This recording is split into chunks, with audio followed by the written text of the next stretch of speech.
Those on Zoom's channel, if you guys heard the cute noises, I may need the cute noises clipped because I just Oh, unmuted on my side. so that needs to be the exclamation point key. Oh no. Yes. The adorable noises.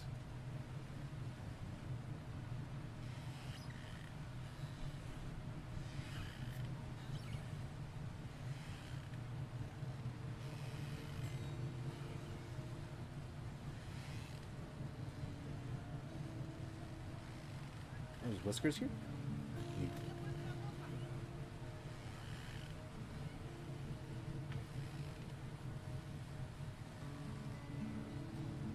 Oh, good. He did get here in time. I just realized I forgot to actually change away from art in case he wasn't, because he stopped replying. Hi, Whiskers! Hello, Whiskers. I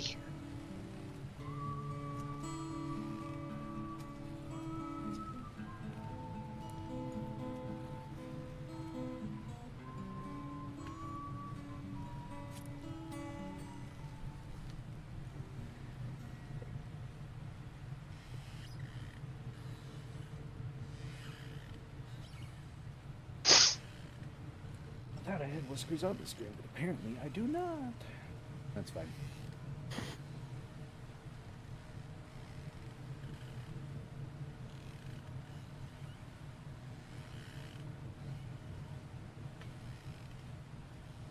Nice part is I am past the curse marker on my own stream, so I don't have to worry about things with YouTube land. the curse marker. That sounds like a unfortunate magic item. A marker that only allows you to cuss.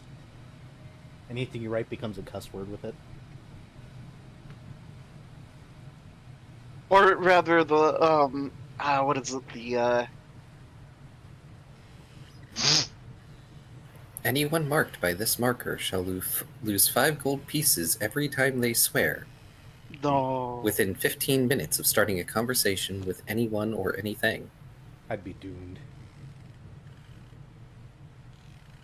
I just find it funny how like YouTube and its censorship policies affect the way like people have started talking. Oh, like, it's just like- substitutions. Yeah. He committed log out. Or uninstall. I'm alive. Scooter ankle in Minecraft. Skibbity. Gosh. Hello, Merle. Hello, Ido. Hello, Beerus. Hello, Candy. Hello, Spooky.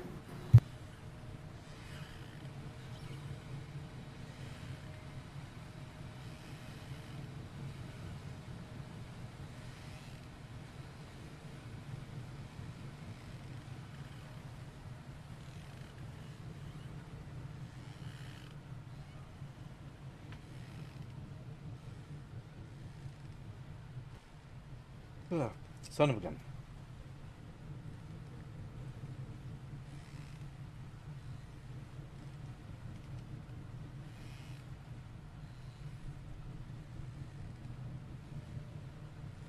Ah, get out of my eye. Ah? Ah? Okay. That almost sucked. Cat hair in the eye would have been terrible. Oh dear. I probably would have died a little bit. The Oh, no. unpleasantness.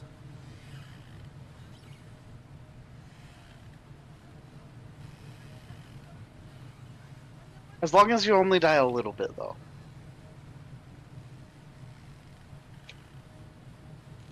Just a wee bit.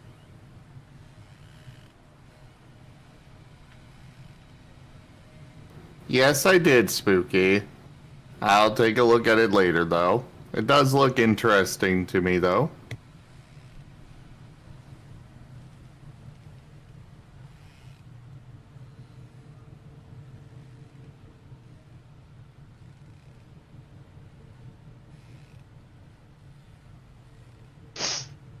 And this time I'll remember to mute myself on Discord when I do my intros. That way y'all don't have to listen to it. Oh, thanks for the biddies, Zim.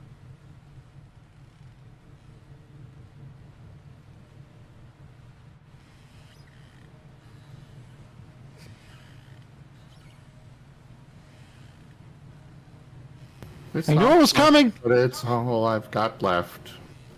Ow. Thank you for the bit, Zim. Appreciate it anyways. And I am ready. Sweet. Dang it, Zim. What? What? Just I thanked him for the biddies, but also dang it. Why? Because dang it.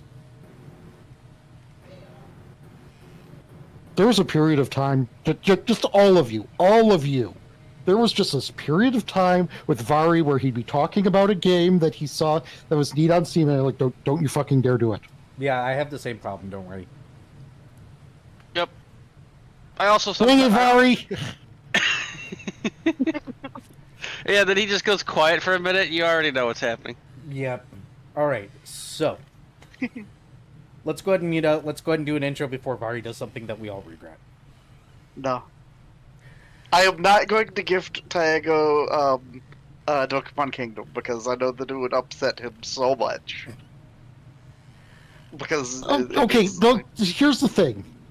There are games out there where, the majority of its fan base hates it. Mario Party is like the only game in which the entirety of its fan base hates it. Dokapon Kingdom doesn't have a fan base. But if they yeah, did, but they you would. guys But are if they saying did, it's- they would hate it. Yeah. You're saying it's Yeah. Mario Party, but worse at just worse in like all of the Mario It Party would- ways. It would have you more angry than the Dead by Daylight. It would have you more angry. Oh, that's. Maul Or lost the I'm gonna fan go base. do my intro now. Okay, muting doing Okay. intro. Not like I need to do the intro because we've been here this entire time, but hello and welcome to the table, fellow adventurers. Hopefully you're drinking plenty of water, taking good care of yourselves out there, getting plenty of sleep, and hopefully you guys are ready for game today. Like, subscribe, follow, yada yada blah, and all that additional stuff. Just as a heads up, we are doing Dokapon Kingdom as per the usual tomorrow with Vari, Enja, and Raharu, so be around for that as well. And I don't think I have any other actual announcements. So I think we're just going to go with the table. Oh, yeah, Whiskers will be here today, so yay, Whiskers. Woo! Also, Mala, if you could do me a favor and shout out both Razim and... Oh, look, he's already gotten to it before me. So Razim and Taigo will also be with us today. So, woo! This one. Yeah!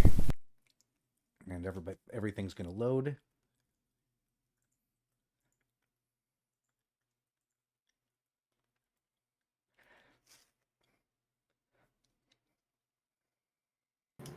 And I'm back. I am back as well. Welcome back.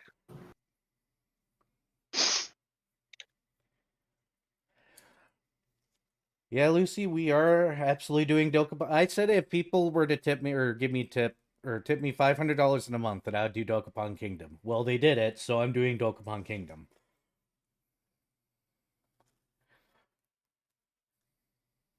Totally not me, just sitting there for like 2 whole minutes with you guys muted before realizing, right, I need to unmute Discord too.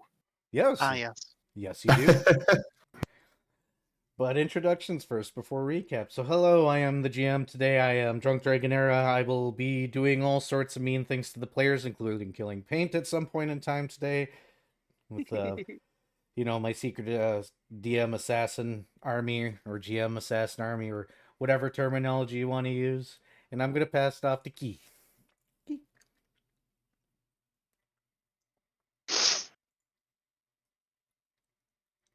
Key? Did we lose Key? He died. Rip Key.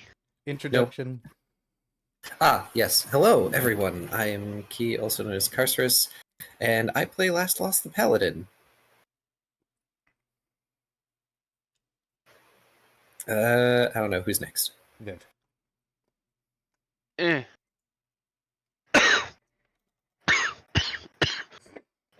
Ow. Well, No Drank that dying. the wrong way. Too late. oxygen, you're supposed to breathe it, not choke on it. But it's tasty. Anyway. Tasty. Yes. I'm Viv. I play Shoal Brinecoat, the Cat Shark Ranger. I bite thing. Go Vari. I'm Vari. I play Fret Signature, the mute musician Kitsune Bard, with other things. I should probably mention I have a level in Cleric at this point now. Fear me. Hi, I'm Oneko Taigo, half demon, half cat, all friend, all playing Dr. Volt, the German artificer. Guy. Why couldn't I remember artificer? He's a mad scientist. I'm also a streamer, twitch.tv/Oneko Taigo. You should support me, Era, and Zim. We're all cute. Especially Taigo. Yeah, I'm not cute. you are cute. You're also up next. Hello, everybody. I am Razim, and I am playing as Pint, the sentient feral African wild dog. He is a kineticist entropist and therapy doggo. Right, I gotta work on that college schedule still. Gotta do it. You've got time. You're in the field. Yes, and I'm also on vacation for the next week and a half, so yay, I can do things. But at this point in time, we'll go ahead and pass it off to Key for our recap. Hooray.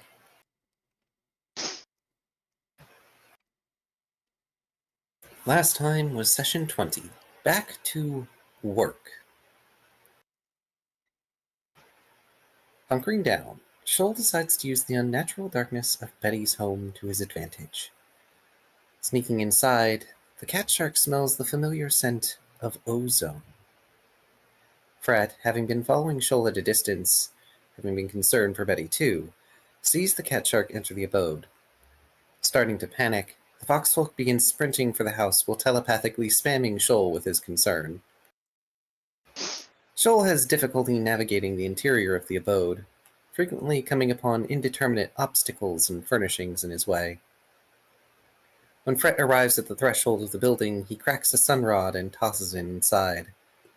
Unfortunately, this does nothing, as the darkness inside Betty's house is magical in nature.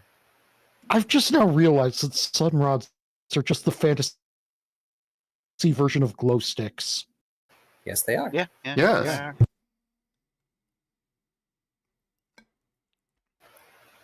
Shoal telepathically informs Fred, perhaps a bit late, that it's dark in here. Unwilling to enter the building just yet, Fred begins running through the spectrum of his detection spells while Shoal continues to prowl inside, seeking Betty. The predatory creature stalks about, wanting to keep his distance to avoid alerting Betty, but close enough to see her. He soon finds Betty, but she looks incredibly tired, as if she hasn't slept in days. She looks weary, as though she'd fought someone and actually had trouble. When Shoal looks around, he notices the objects that have been in his way are humanoid figures, likely statues or mannequins left behind as an intimidation tactic. Another look at Betty, and Shoal realizes she has been bound, which sets off more alarms in the cat shark's head. He relays to Fred that he's found Betty tied up, and while he can't see anything else, he knows there's magic around, including a lantern that leaves the area with Betty visible. Stepping into the darkness, Fred relays to Shoal that he's coming in. Shoal messes with Fred, doing "ooh, spooky" in the kitsune's head.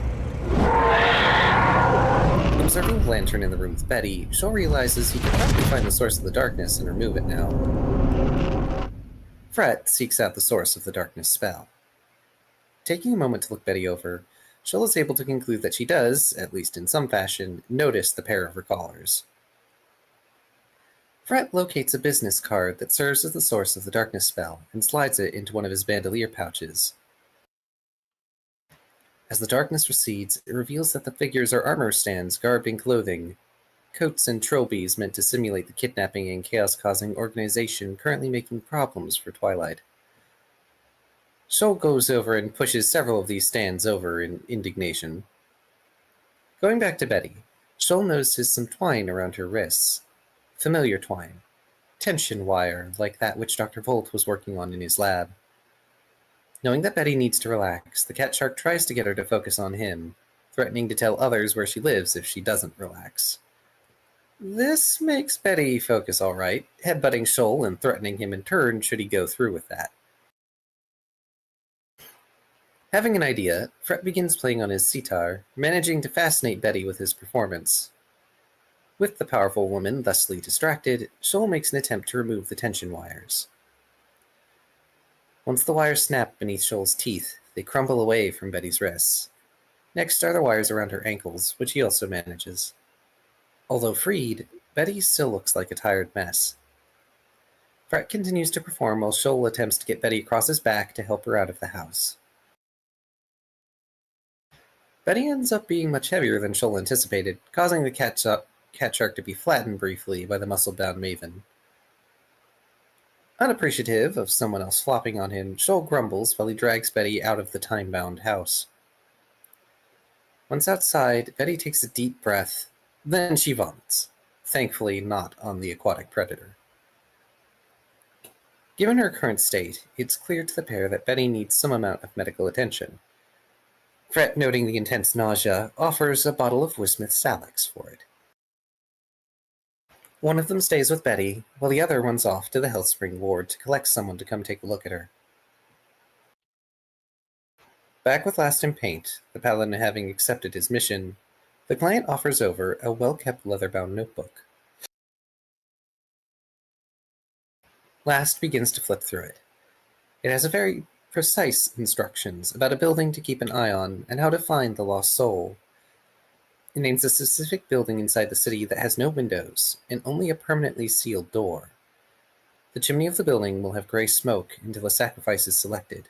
Then the smoke will be white. 2 days later, the lost soul will appear.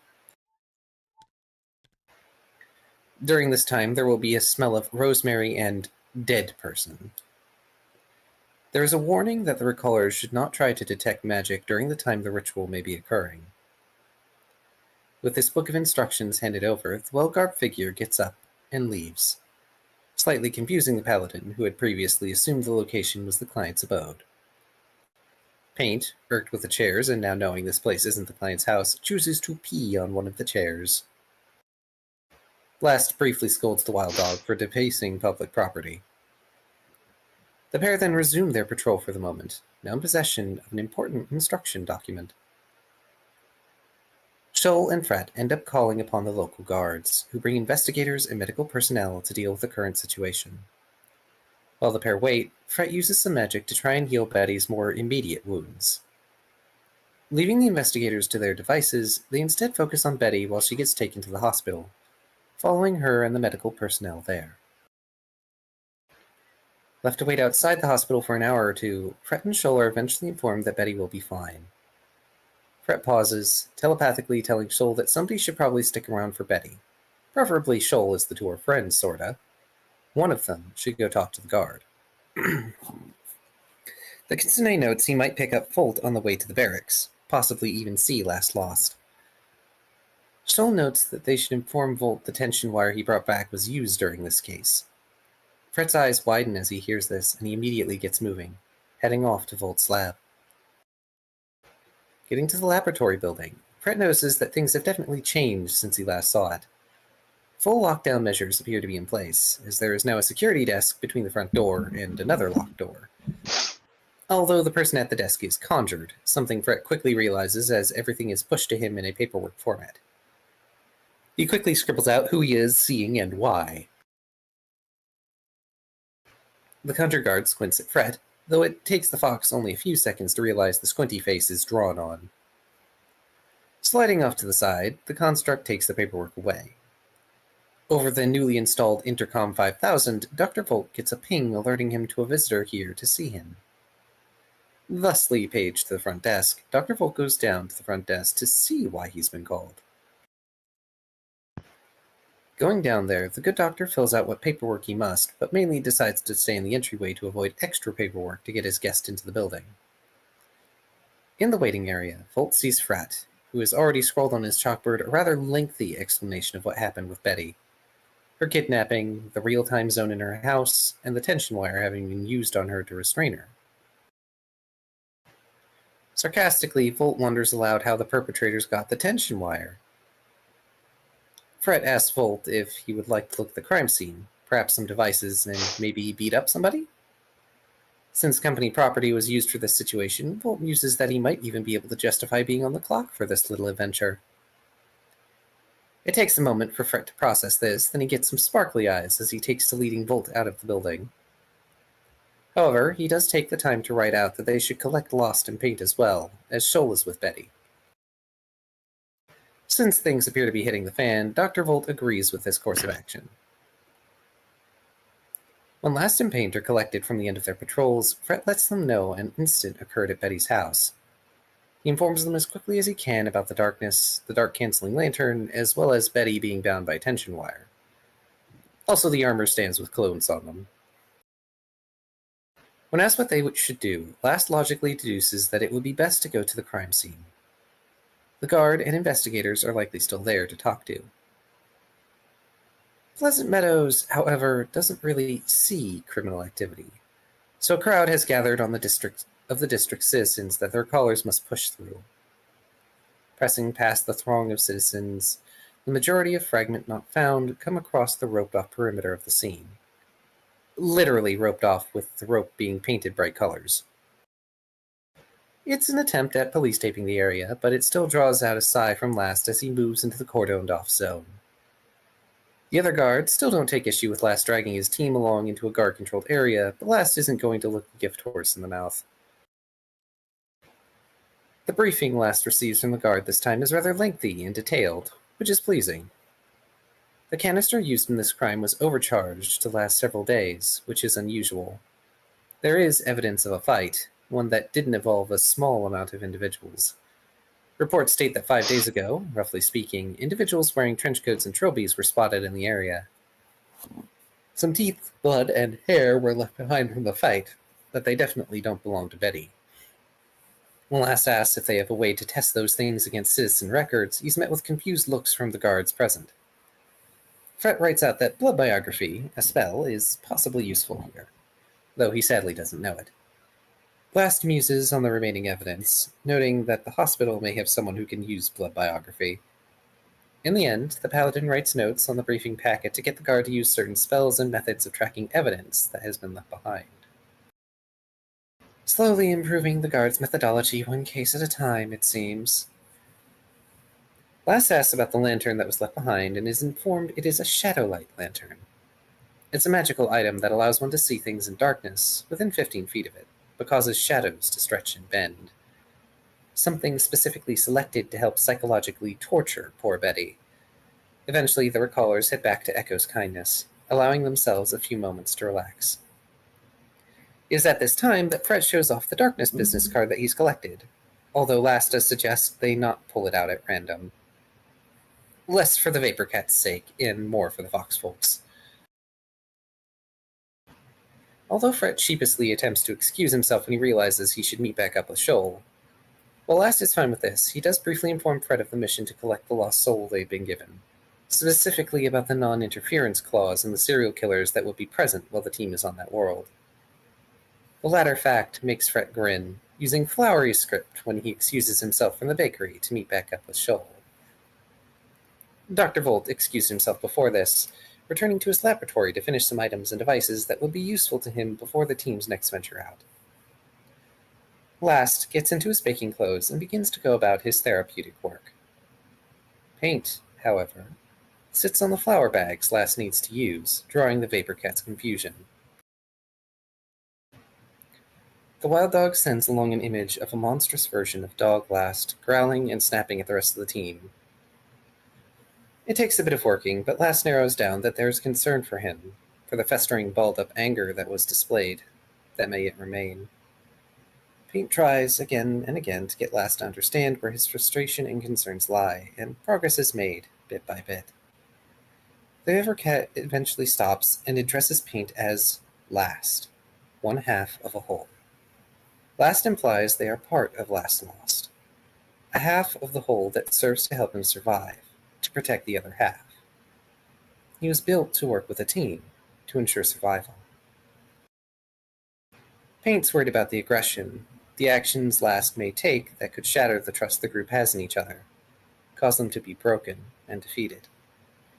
Images of a two-headed dog Last lost, one head barking and causing things to change for ill. Last seems to have difficulty understanding the concerns being levied at him, the worry that he will cause trouble for the group with an aggressive set of actions, that he will end up isolating himself. Especially, he seems to have difficulty recognizing how Paint managed to deduce the shift in spite of all attempts to keep his behavior polite and logical. The Savnos admits they do not wish to push others away or bring issues to the team. It's not what they are. They understand why Paint worries, finally, and explain that they are recovering. There's no way to force a shift, but... Paint interrupts Last with an image of the two-headed dog Last lost being approached by the wild dog, each head getting a lick. This causes Last to pause and move over to Paint, embracing the quadruped. If Paint is capable of accepting the whole, then Last will be here. It is a somewhat tentative acceptance, but at least Paint allows Last to start begging again when asked. In fact, the wild dog's stomach growls. Not that he's ever not hungry. Later on, Fragment Not Found meet up at the hospitals. They might meet up and check on Betty. While they wait to be allowed to see Betty, Last relays the instructions and what he knows about the Lost Soul collection mission, especially the warnings about detect magic and the serial killers. He even lays out a plan to allow Dextrol to scout the world before they go in, so they can cobble together guises. Once he finishes the debrief, Last realizes they've been waiting a while, and goes to ask the nurses when they might be able to see Betty. Turns out Shoal never set up the meeting and had just been waiting in the hospital to see Betty since she got admitted. The nurses go back to check if Betty, who is now conscious, is willing to take visitors. When the nurses come back, relaying Betty's question of who the heck wants to meet her, Shoal informs them it's him and his team. Another back-and-forth run, and the nurse tells Shoal only he is welcome to go see Betty directly. She doesn't know or trust anyone besides Shoal at this point, so that's rather understandable. So Shoal is brought up to Betty's room and sees her jump when the door opens. Betty looks incredibly nervous right now. Walking in calm as can be, Shoal watches Betty. She jumps again when the door closes and threatens that the bow won't be the only thing that's pink if Shoal tells anyone how jumpy and nervous she is at the moment. Shoal assures her he won't tell anyone. At length, Betty thanks Shoal for the help, but feels pained and awkward in doing so. Telling her not to worry about it, Shoal tries to keep Betty from collapsing from appreciation. Although she starts to sit up when Shoal tells her about the chair getting removed from Tooth's bar. Betty is forced to lay back down by the pain of her current predicament, Shoal chiding her and telling her to heal first, then beat up whomever moved her chair. Since Betty seems otherwise fine and conscious, Shoal asks what the heck happened to get her into the predicament she was in. Sighing, Betty relays she just canceled one of her classes, having gotten frustrated with her students and the locals around Pleasant Meadows. Someone had knocked on her door, and the only person that can buy are students, and also Shoal now. Shoal is permitted to drop by Betty's any time, apparently. Yay, friendship? Hear the friendship. This is a very dangerous friendship for my health. Yes, it is. But when she opened the door, back then, there were 12 guys who she cannot remember the details of. She fought them, and fought some more, and actually had fun, until a sharp pain hit her spine and she blacked out, awakening in the dark room bound to the chair she had been sitting in. Shoal explains the assailant set up a zone of real time in her house and left her there. Betty doesn't have the ability to express the anger she feels, so furious her eyes go apart and blink one at a time. The cat shark reassures her he knocked over the dumb armor stands. Betty states that if she sees anyone in the hat and trench coat, she should punch them. Shoal says that yes, she should, so long as it's specifically the trophies and trench coats. At this point, Betty is seething and starting to hurt herself due to her anger. Shoal is then treated to seeing the nurse on hand using the night-night gun.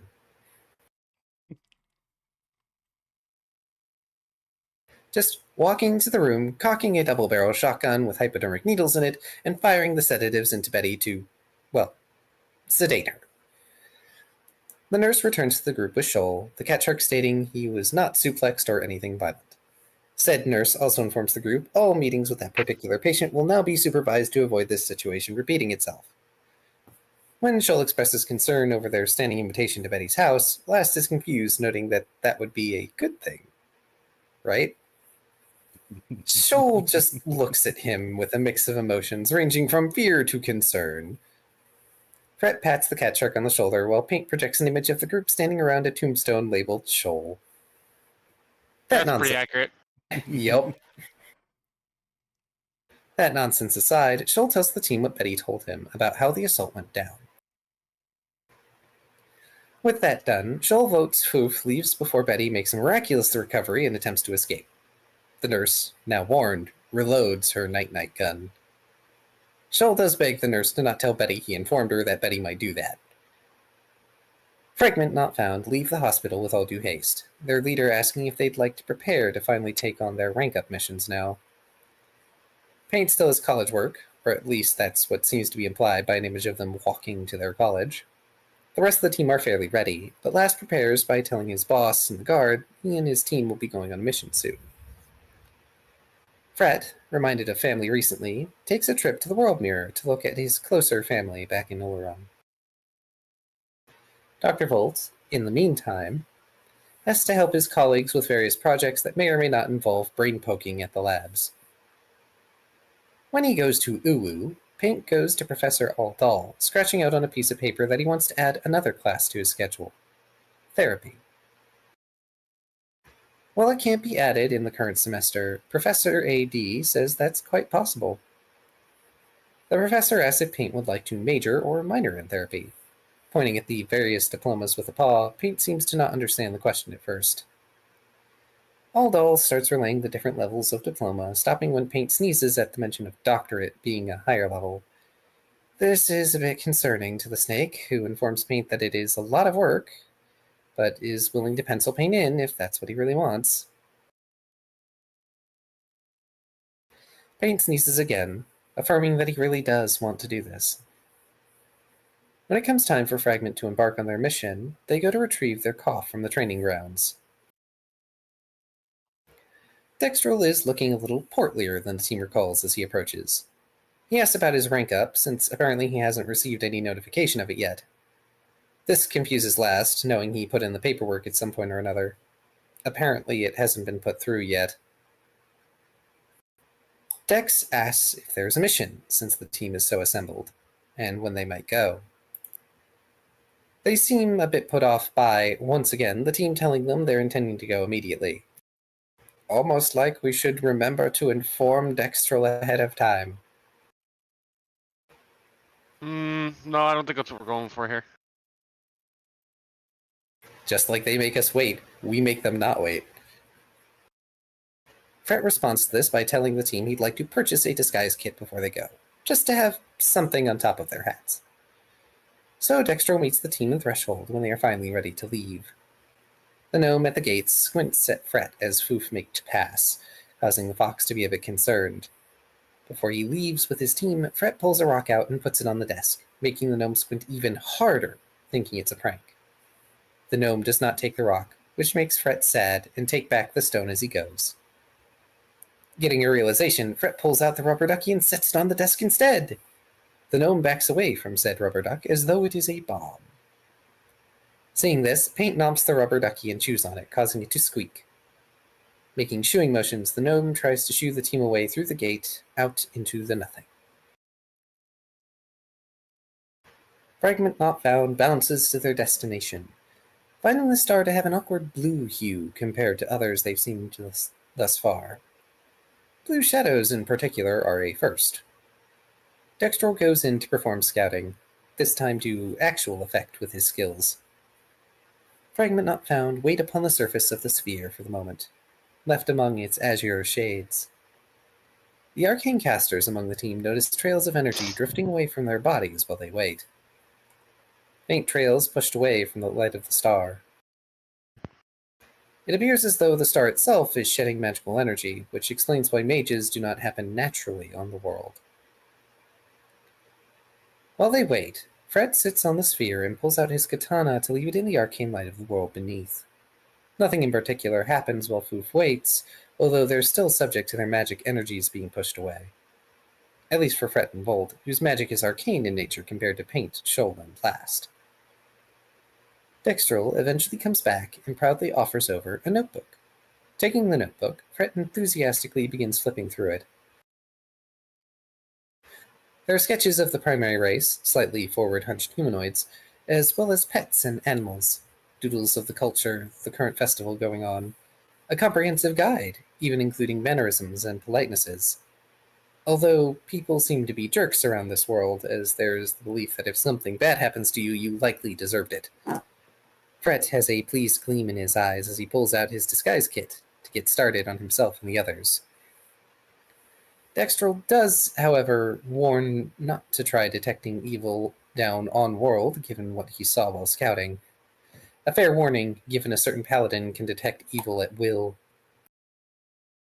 He does also suggest acquiring money before the team actually starts their mission, as it seems those who are left in the streets have a very poor time of it. Paint and Shoal look at the various sketches closely, choosing to appear similar to pets. Before his own disguise is started on, Blast asks Destro where exactly they should get money from. The Koff shrugs, suggesting maybe thievery? In spite of the Paladin's misgivings, the Koff makes it clear it's not his fault they don't have a better way of getting money. It's not like said money will come with them when they leave anyway.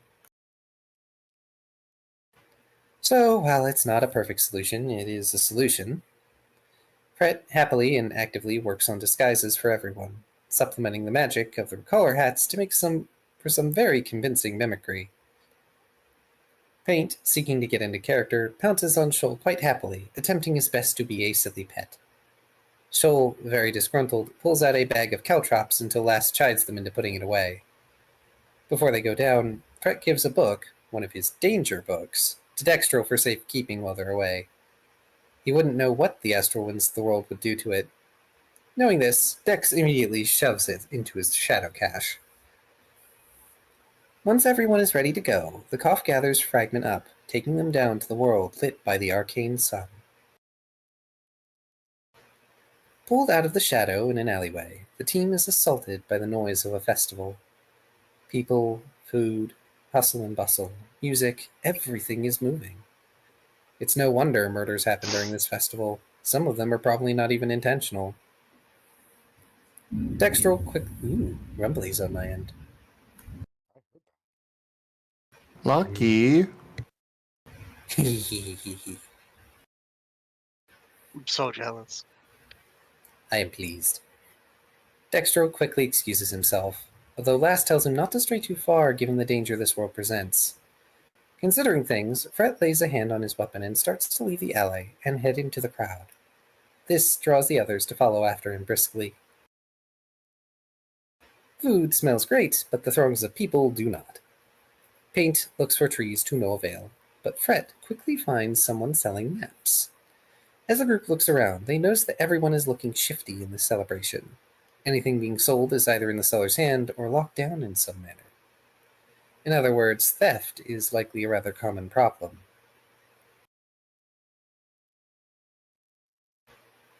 On the one hand, if they steal something, the group will likely face few repercussions. But on the word salad. Word salad, yummy, yummy. But on the other hand, most have their guard up. Using his telepathy, Fret asks Shoal to bump into one of the map sellers and distract them briefly for him. In his element, the disguised bard waits patiently for Shoal's distraction. As soon as the now not cat shark bumps into the seller, said seller kicks at him violently, failing to strike the deft quadruped. Snatching the map from the seller's hand, Fret darts back into the crowd. The map seller shouts about a thief, but nobody says anything. He probably deserves it, after all. In retaliation, Shoal knocks over the merchant's table, completely avoiding another kick.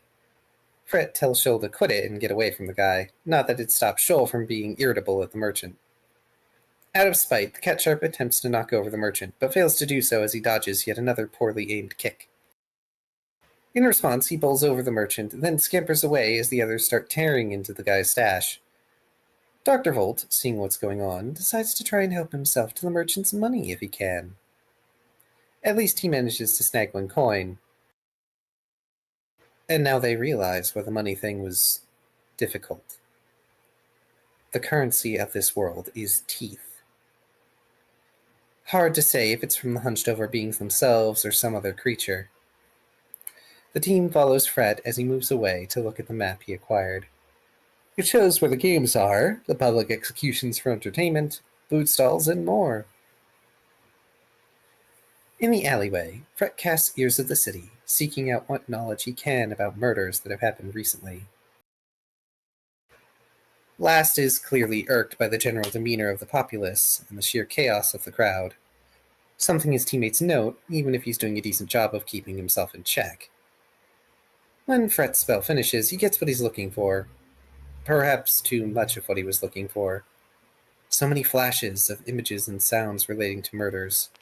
Just how common is this crime? While Fret is in the throes of his magic, Last muses about needing to find a base of operations, or establish one somewhere. Preferably somewhere near their target location. Dr. Volt, however, is looking around for a carrion scavenging bird of some kind. While he does see some on the roofs, they don't seem inclined to come down given how packed it is. When Fret snaps back to reality, he writes out knowing a location they'll need to target for things. When asked to explain, he seems to not want to, although Last offers to have them point on the map instead. Peering out of the alleyway, Fret looks around to get his bearings, then points on the map to a spot close to the outskirts of the city. With lack of a better plan, and one tooth not being sufficient for lodging, Last suggests going to the indicated location first. Fret also stresses that being out at night is a bad idea. Although when Volt suggests it's because of the serial killers, Fret notes those only come out at dusk. On the way towards the location Fret indicated, Fragment Not Found see an increase in some sort of alcoholic beverage being sold. Many of the Hunched Blue citizens swaying or already passed out on the ground. Despite Shoal checking the unconscious ones, they're already picked clean. As it's getting darker, the group start looking for a place they can shelter or hide.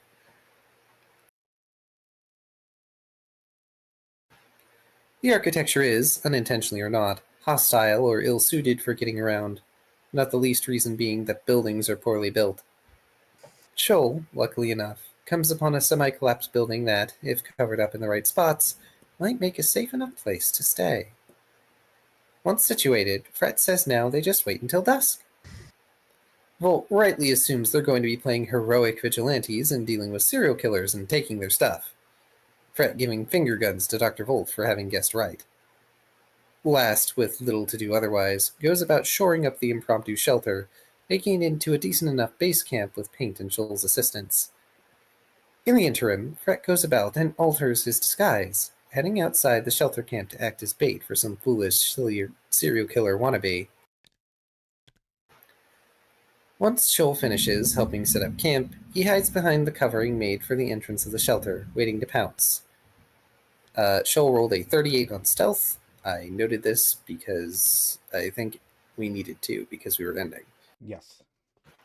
Last, looking to create an advantageous sniping position, rigs up a makeshift hatch in the roof to flip open so he can have a higher vantage point. Volt notices the partially adequate job of the hatch and chooses to disregard it for now. He has his own project to complete. He sets up a spell to try and make the nearby carrion birds into lookouts for the group. Pulling out his sitar, Fret sits down and laces himself with magic to make himself look better like a nameless hobo.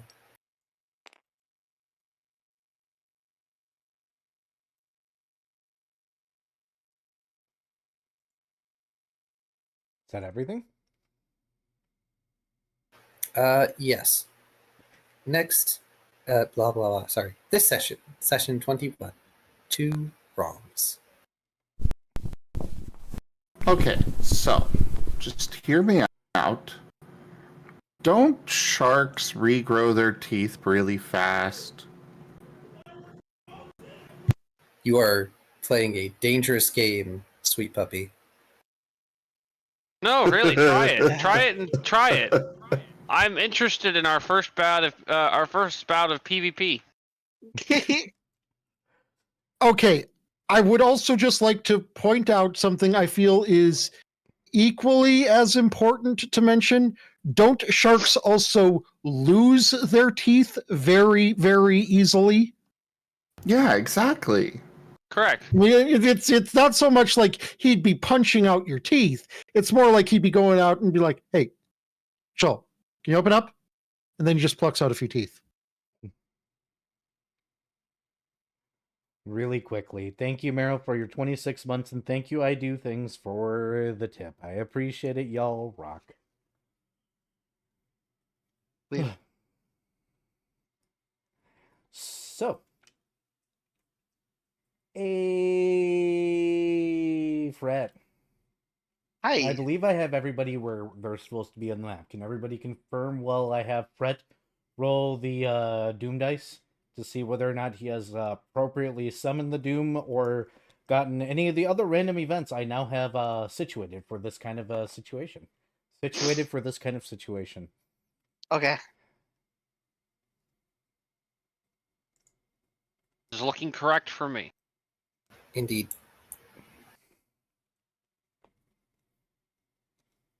Okay. Roll thy Doom. Or not Doom. Alrighty.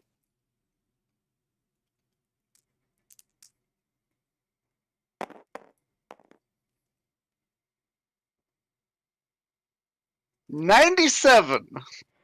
Okay. Take your dice back, jerk. Why did I make a table? Why did I make a table of things that could happen? Why do I do this? Because you still have hope that you're not going to get consistently fucked over all the time. That sounds about right. Of course, you gotta roll high right now. This is fine. This is positively fine. Let me get Oh, no. a few things up because I've got a few things to cover. I'm just going to make a note my spell for the day is protection from evil. There we go. I've got it up. Oh no, Whiskers has a tech issue. I wonder if I can just duplicate this really quickly.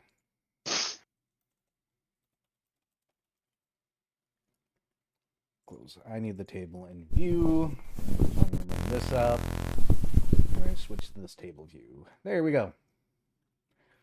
And chat's going to be partially hidden. Sorry, chat.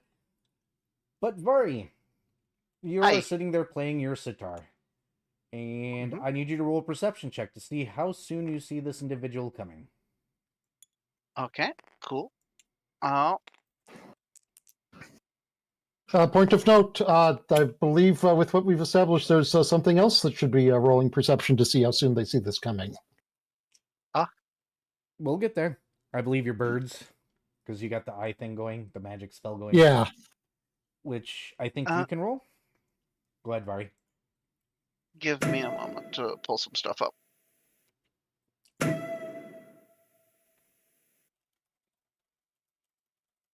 I think that's going to be in the 15-ish range. Hold on, let me...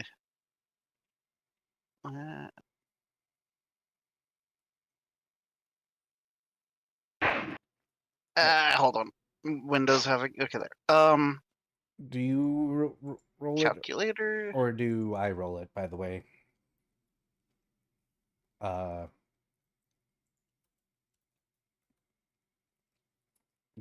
Yeah, it's 15. 15 it is.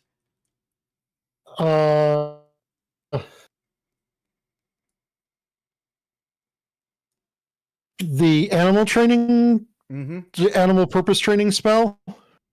Let me double check it because I don't know.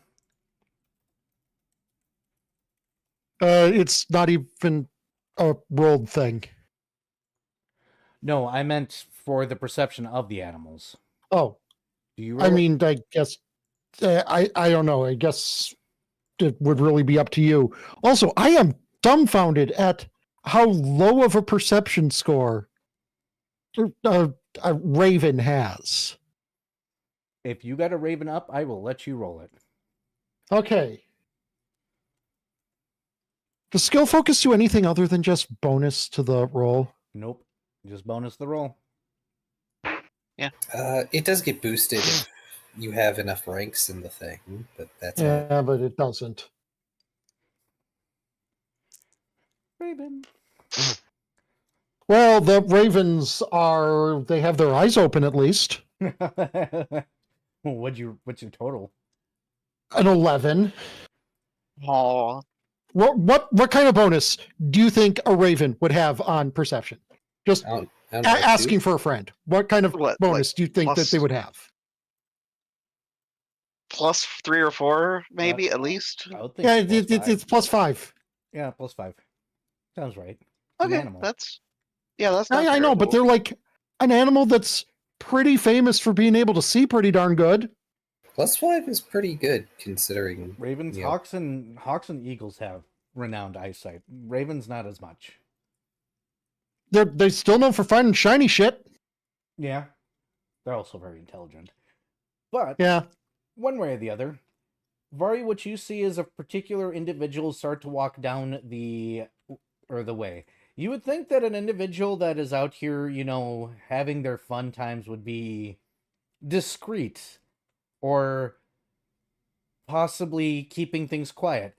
No, this one is brazenly dragging a body behind him that is obviously no longer fighting back, and there is definitely a streak of blood behind it. The fact that it's so brazen, possibly sending a level of chill down your spine. Or possibly not. They do seem to be wearing some sort of mask that seems to be covering their identity as well as hoods. And you're pretty sure some sort of holy symbol? And that probably makes the whole situation worse, huh? Would a knowledge religion give me anything? You may try it. Okay.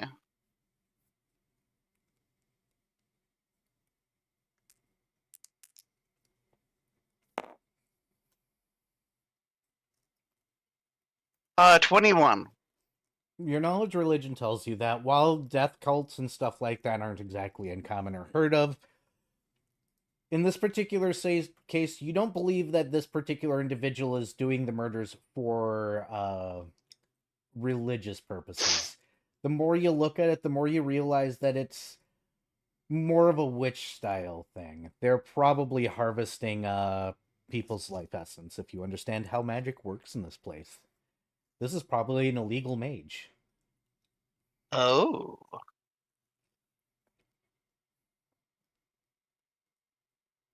Hmm.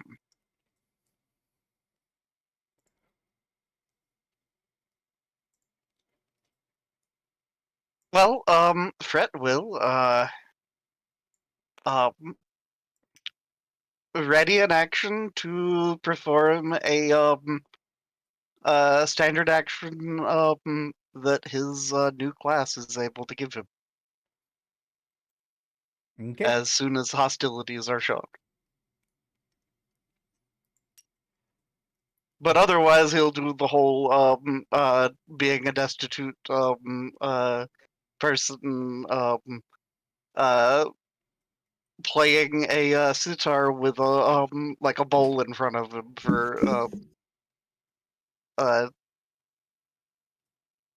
for charity, which I gather is probably a very, very uncommon thing. But if somebody's desperate, This individual is going to walk all the way up to where the bowl is, stare at it for a few moments, tug the body over and squeeze the arms, that way a little blood comes out, and then start walking again. wait, what? He What put- body? You don't, The body he's dragging. yeah, the This Red guy Cross is happy he carrying a donated dead- blood. Or dragging a dead body behind him. Oh, he's got a dead body. Okay, He's literally no, dragging the thing that he murdered behind him with no regard as to whether or not he's Oh. Yeah, I misunderstood. I didn't hear that in the initial explanation. Yeah, he's going to get a Fret kind of doing the immediate as he gets within 5 feet, Fret manifests some infernal energy to manifest his own mask. And also will move directly in front of him and draw his weapon. And we're in initiative. Yeah, so rotate around.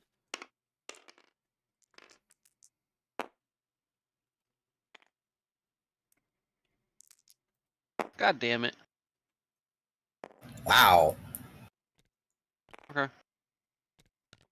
Yes, hello, cat. I love you too.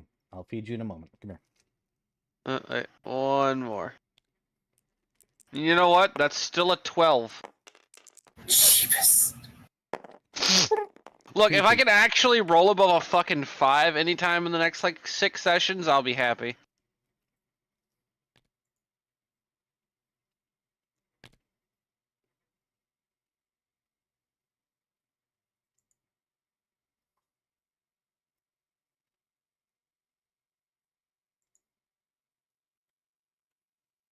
Okay, and then we just need paint and we need Dr. Volt. Here, I'm gonna feed my cat really quickly. So No, I've rolled my initiative. It's actually this bad. oh, paint and last are gonna have to figure out who goes first here. I'm gonna feed my I'll Bigger just give it to I'll give it to last. Okay. Pretty sure my Paint tends dexterity to- might. Sorry.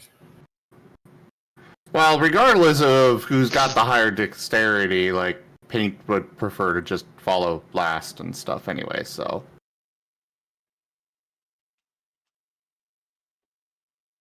This is absolutely fine. That is something that a player character can do, I believe. Is just choose go second. Oh, okay. So just to set the scene, other than what Vari just did, where I don't think anybody can sense Infernal but you, Vari, so The only thing I can do is project an aura of chaos. yeah, I mean those that can see Vari would see something very interesting. He does something and now he's in a mask, so oh What is it with you with playing masked foxes?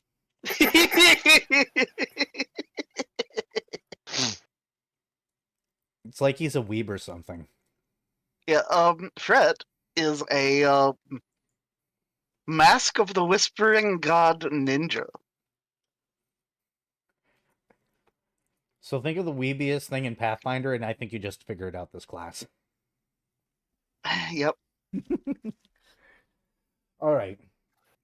Oh. In the meantime, this individual, when he is confronted and a blade is drawn, slowly tilts his head up and draws his own bow, leaving it at last and lost's turn. Last and or lost's turn.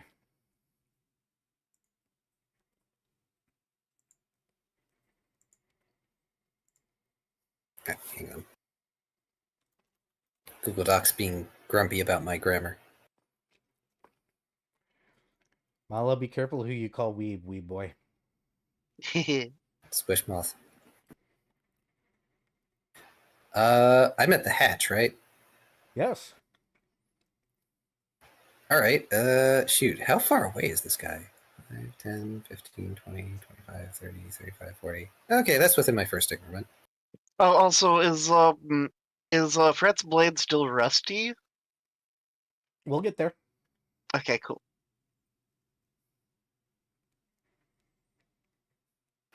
Oh no, I forgot to get more arrows. It's fine. I'm gonna fire an arrow into this fool.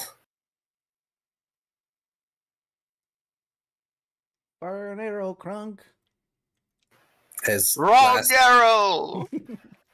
as Last pulls himself up from the hatch to take good aim. And I roll the better d20. Oh! Is that... Oh, it's not. Sad. That's a 28 to hit. That will hit. I need to Yeah, do- bows are ×3. They're not 19 to 20 crit range without feat or abilities. Unless you, isn't there an exotic bow type that has a 1920? I don't know. There might be one, but it's not. Oh, sad. It's not the composite kind, so that's 7. 7 damage. So you pop out of your hatch and you fire your bow and do 7 damage. Anything else?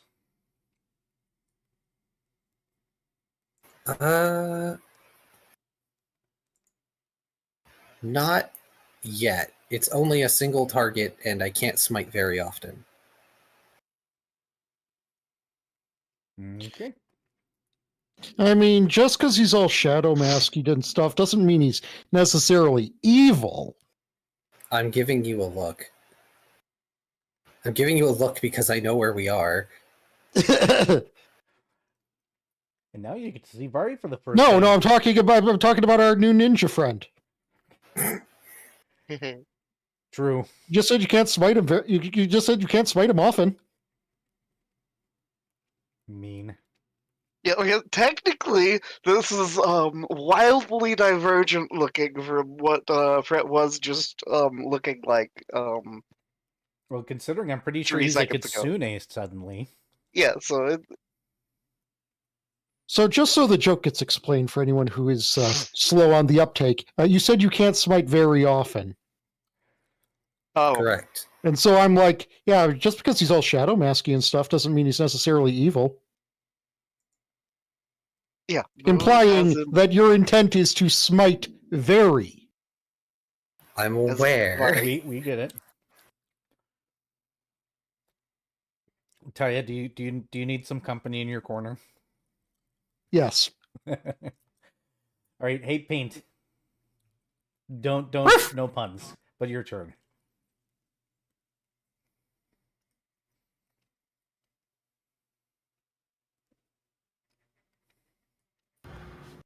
All right. So we can see the enemy there, right? You're From where we're underneath at? a pop-up hatch, so you'd have to push your head through the little roof. And then you can see the enemy. Right. So, step. Well, probably more like, make sure people are actually, probably more like step. I imagine that there's enough room between Last's legs that Paint can crawl up through the hatch. Just pokes his head out, barks, and actually, what element am I today? I don't know.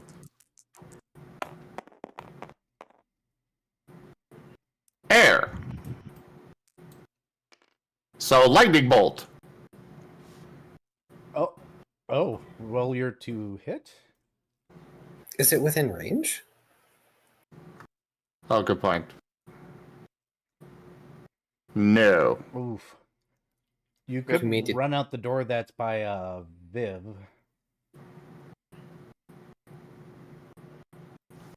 He Would he doesn't be like able to leaving get up last through- side. I was going to say, would he be able to get up through the hatch onto the roof? With an it would probably take a standard action, and I believe he has acrobatics. Hold on, where's a Pathfinder character sheet when I need one to look at it? Yes, he has 7 modifier for acrobatics. Yep, he can roll an acrobatics to Nice. get on top of the roof. It will take a standard action, but it will pose him for next turn. We'll go that route. Where'd my Roll that D20 go? acrobatics. All right.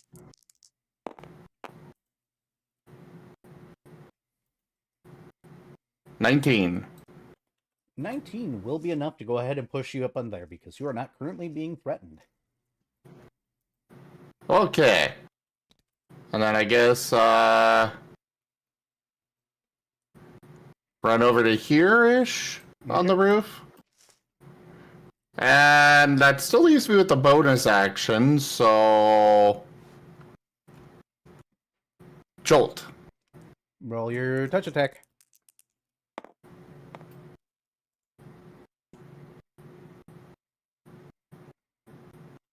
$22.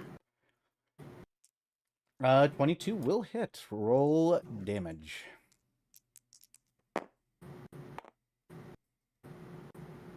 $4. Nice. All right. It is its turn, and there's a person partially in cover, but there's also a doggo that just, or a random pet that seems to have climbed up on the, or on the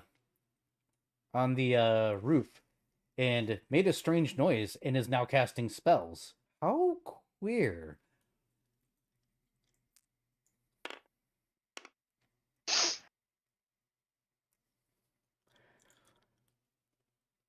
It has. Pink does not like this place. I hope not. It'd be weird if you did. Unfortunately, has no idea what to make of this, so he will shoot at you, Paint. Shoot with a ranged weapon. Yes, but you do not get an attack of opportunity on this one. Damn. Yep. He pulls up a hand crossbow, and he will hit AC 26 on Paint. Jesus. Ow. All right, let me roll its damage, and then let me see if the other thing procs. You will take 5 damage, and unfortunately this is not sneak attack, because he can't get that on you right now, but I do need you to roll a fortitude save. Oh, it's probably poison. How much damage was it? 5 damage. Okay, so he doesn't take any damage. Gotta love that DR. As for fortitude save... Okay.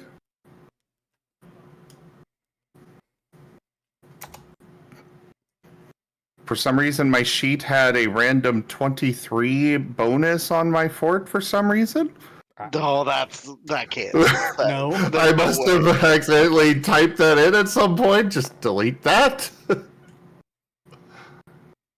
Fort save would be 19. Good, you are not bleeding profusely. That would have been bad. And now for its free action. Hey, Vari, I need you to make a reflex save.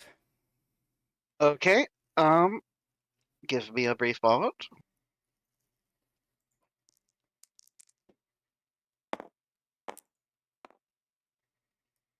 That is going to be a 24.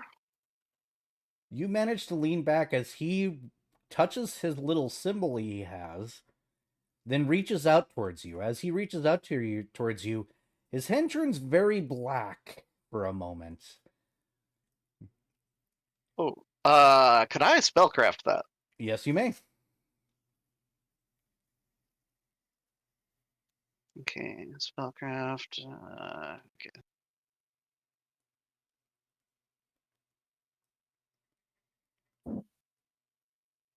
Yeah, hold on.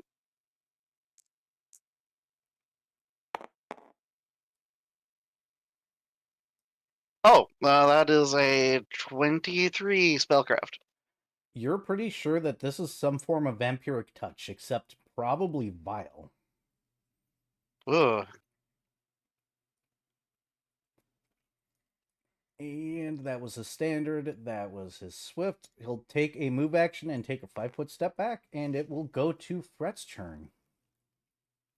Okay, well, Fret will be taking a 5-foot step towards, and will take a swing with his katana. Yep. And how much experience did you put into this, by the way? Or how many scales? It was 1,000, and then the amount for a +1, and I think that's it so far. Okay. Go ahead and roll your 2-hit. Okay. Mm.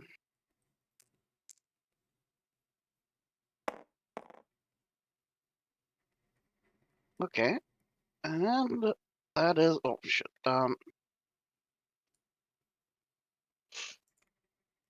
Uh,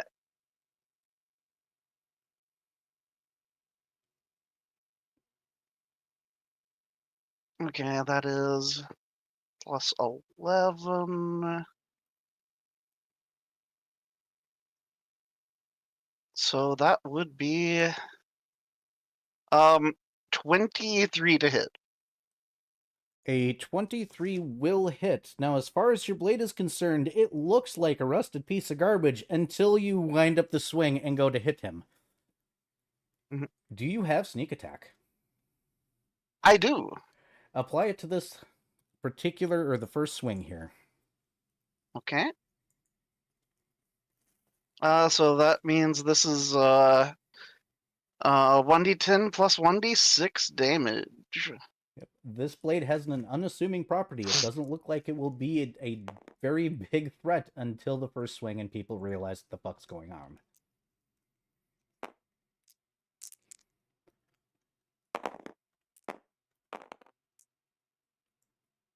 Oh, 5 damage. Fortunately, only 5 damage. All right. Hey, Viv. Yes. It is your turn. It sure is.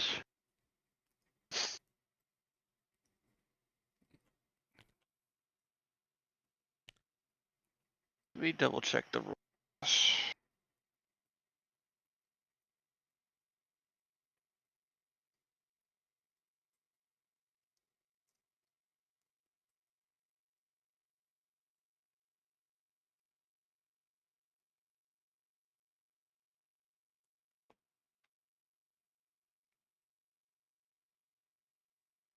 Not what I want to do. Crap.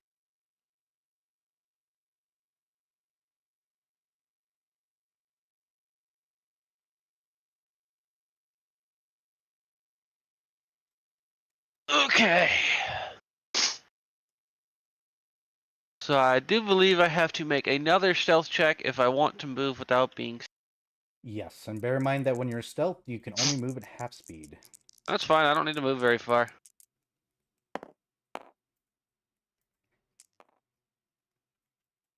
I mean, it's still like a 20 something. Yep, I need to know total because this is opposed. 26. 25. Sorry. 25. Let's see here. He beat you That was by a- 1. It was a below average roll. Yeah, he rolled above average. So He needed to. Yeah, he did. So unfortunately, you are going to be seen during this. Darn. Well, in that case, fuck it. All right, there is an attack of opportunity. Let's see if he hits you. I doubt it with that roll. I think he burnt it on his perception check. Let's see. 7 plus 4? No, the 11's not No. going to hit you, of all people. No. That doesn't hit my touch AC. Nope. So his attack of opportunity is a miss. Wasn't expecting something so low to the ground. How is he attacking? Who, the assassin? Yeah. Or Oh, the does he have a- assassin? He has a dagger that he can swing with. Okay. Ah, okay. He's got the stereotypical stereotypical assassin loadout. He's got a hand crossbow in one hand and a dagger in the other hand. Don't forget the poison. Yeah, and poison. And now, Big stereotype. so And far. now I claw.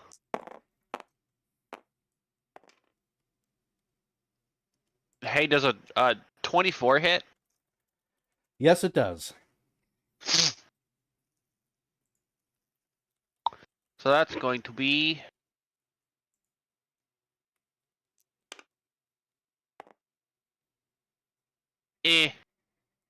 10 damage. 10 damage it is. Understood. From there, we're going to go ahead and drop all the way. Go ahead. Didn't need flanking bonus on the attack, but I forgot to apply it anyway.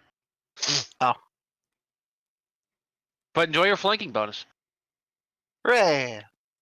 Flanking bonus activated. You going to do anything else, Shoal?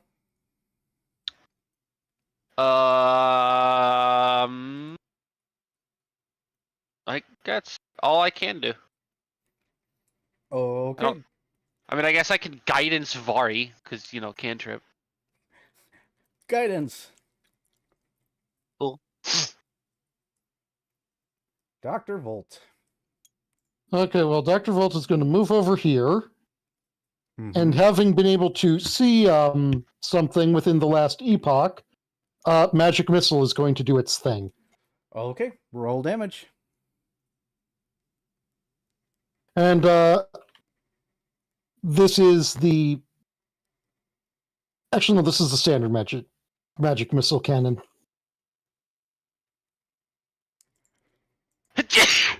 Bless you.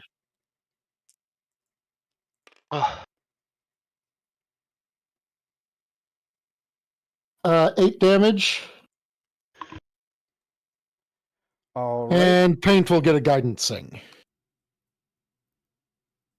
And Paint has guidance. +1 to their next roll. Understood. All right. As Yes. this magic missile hits him, you see what seems like a chain fall out from underneath his shirt. It looks like some sort of crystal or something suddenly shatters. Amulet of Protection. Right? That's what that thing's called? Nope, this was what it's damage reduction. I thought crystal. I thought Amulet of Protection, like, I know there's specifically a magic items that's like, you know what? Fuck Magic Missile in particular. No, that's a shield property, and that's dancing. I do remember that, but I thought there was also just like a magical item that was like, yeah, Magic Missile, it absorbs Magic Missile damage. There's a spell even for that. Are you talking about the Ring of Magic Fangs? No. Because I had that, and it absorbs it absorbs force damage specifically. I'm not sure what item this would be, honestly. There's several things that do similar. Yeah. So Yeah, so it doesn't matter. Yeah. He had a thing. Okay, fair enough. Yep. And no, it's not any of that. He had a crystal that gave him DR to a certain degree, and that just maxed out its DR capability, so it shattered. Ah.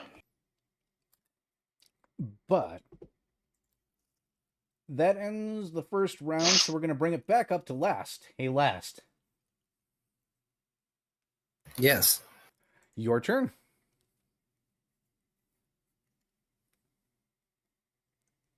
All right. I'm gonna fire one of my thistle arrows at this one. Roll away.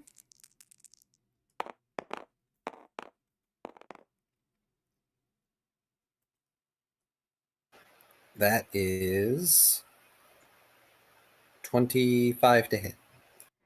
That will hit.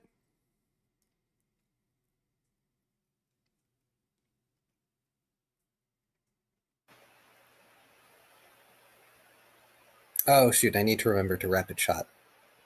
I'll do that next time.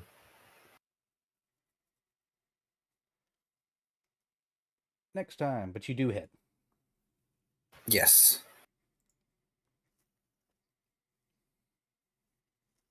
If I click the right tab. No right tab for you.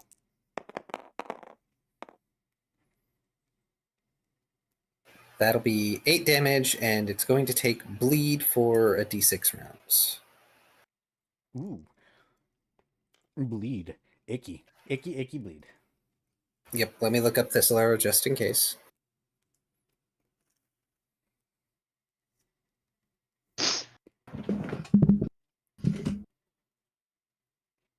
While you're looking that up, do you have any other planned actions this round?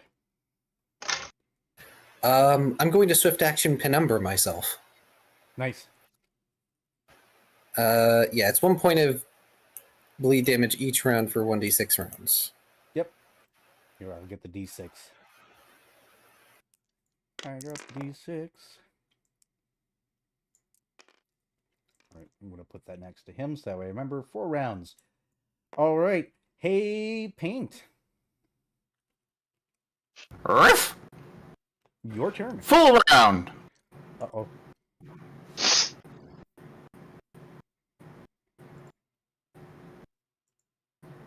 I got my Elemental Blast.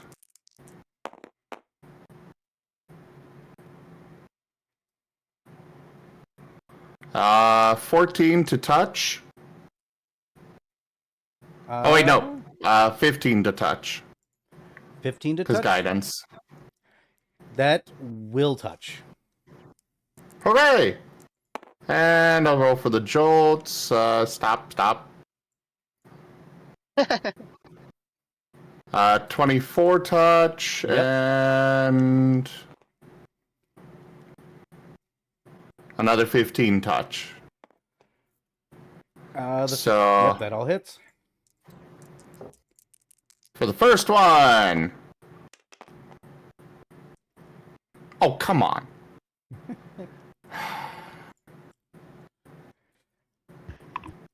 Five. Really? 2. And 2. All right. Got it. Got it. And it will fall to his turn. He'll take his 1 damage. I'll switch this to a 3 really quickly. 3. And he'll take his 1 damage. Ooh, he's looking around seeing a whole lot of individuals, and he doesn't like this. So, hey, Vari. Hey. He's going to reach into a pocket. Uh-huh. And he's going to pull out a symbol exactly like his and offer it over to you specifically.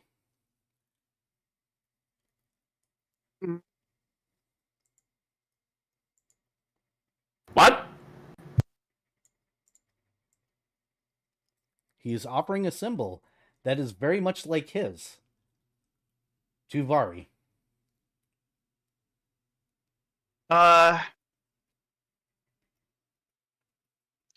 Fred's going to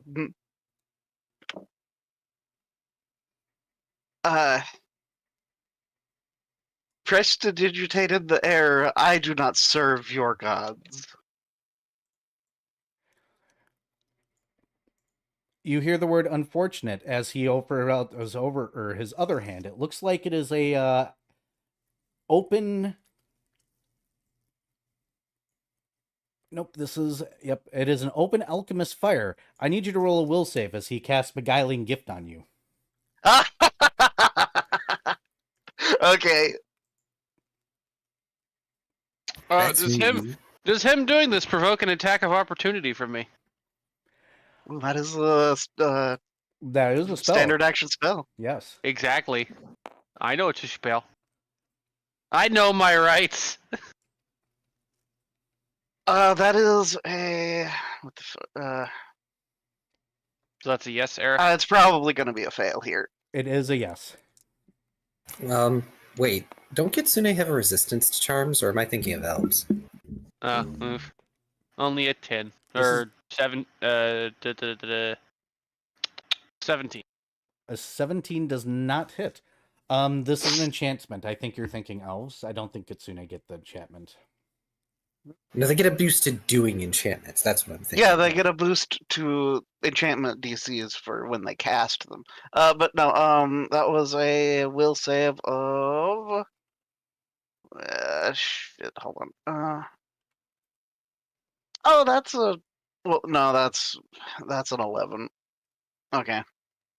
So yeah, Fred's gonna, probably be, eating a fucking, vial of, Yeah, well, the good news is you only take 3 points of damage, but you are on fire.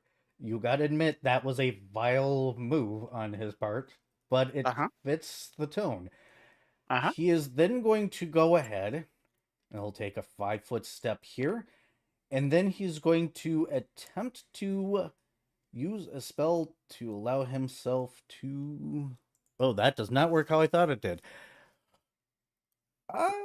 You know what? He's going to eat it. This is a bad situation. He is going to go ahead and attempt to move 3 squares and hide while doing it. So if people would like to make perceptions as he attempts to go cloaked. Does he eat an attack of opportunity from me because I haven't Yes, you used do. my? Yep.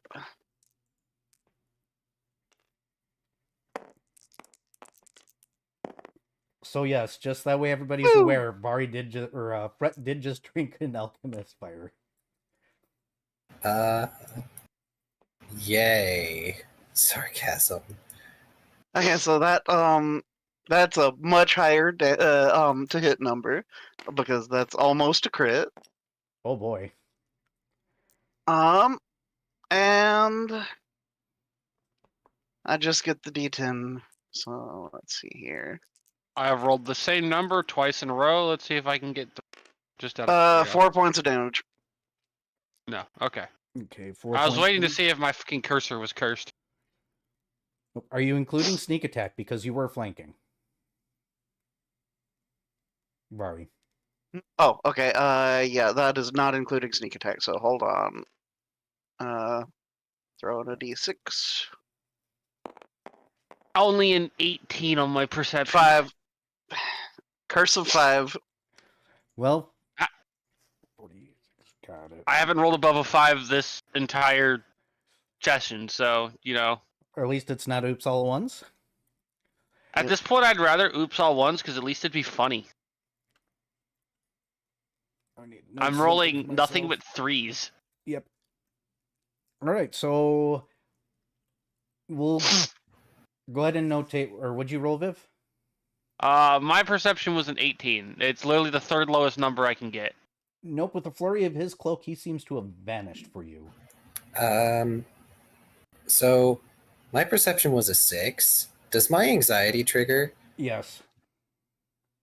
Here, I guess I need to roll the perception also, right? Yep. My perception was 19. Okay, you do not know where he went. Well, then that means I don't know where he went, and nor do the crows. 17 for me. Ooh. Right.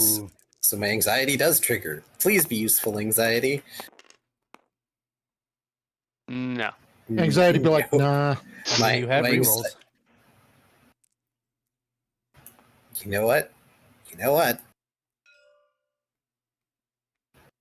Where's my tracker? Refresh quick.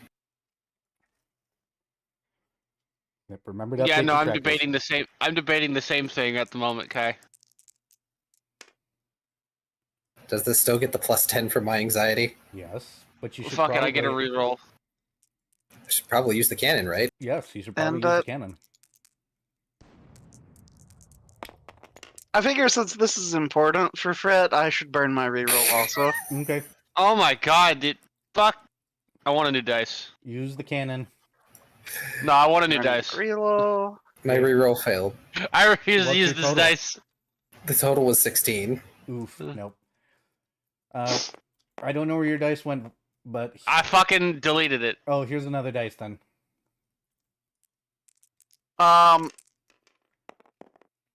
Looks like that original roll was Oh boy! non-canon. Oh, God. I still rolled fucking dog shit. I have not rolled above a 10. Oof. What'd you get, Fret? Does a 19 work? A Does total of 19? 23 work? Yes. I could... No, unfortunately, neither of those work. I'm Damn. gonna delete this one too. I swear to fucking god. Well, this just got interesting. I didn't think he'd succeed at this. Oh look, my 8th 3 of the fucking night. Hey Fred, it's your turn. You know he can't Finally. be far, but he definitely did the whoop into the shadows thing. Oh well, I'm going to since I don't know where he is, Fred's gonna pull out a card. Okay. Are you darknessing? I am. All right, let me get my radii out. Saved objects. Base templates. Oh yeah, he's not gonna be able to see where he's going either, so he's gonna he might bump into something. This just keeps on getting more and more interesting. It's a 30-foot radius, right? For darkness? For that one, I do believe it is. Maybe. Let me look at the darkness spell specifically. Or at least, it's at least 20. It is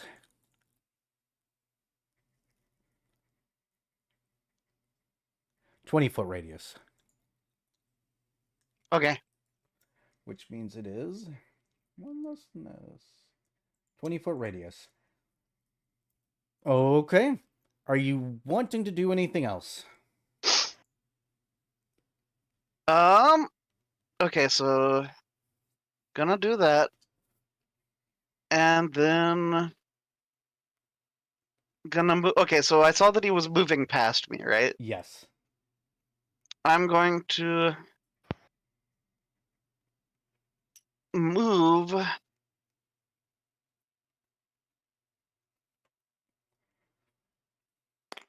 here, and then just kind of wait and try to actively perceive. Understood. Hey, Shoal. Yep. You lost him, but you have scent. You and Paint both have scent, correct? Yes.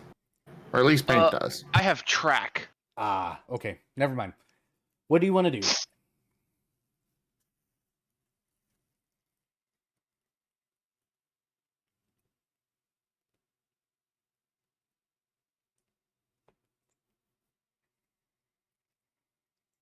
Was that to Viv or? That was to Viv, yes.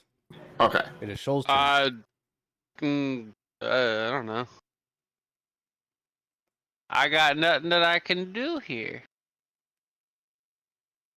It is your turn. You can actively try to seek him out.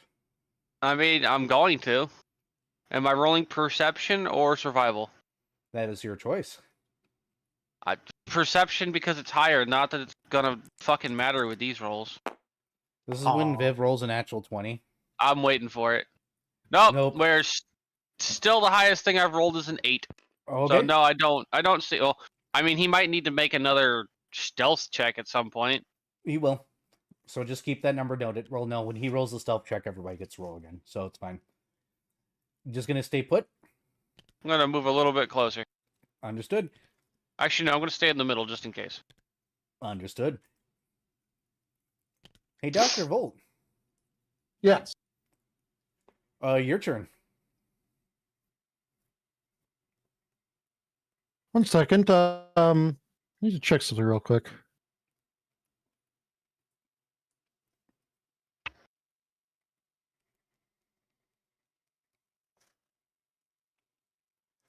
For once, I rolled decently on an enemy action. Ah.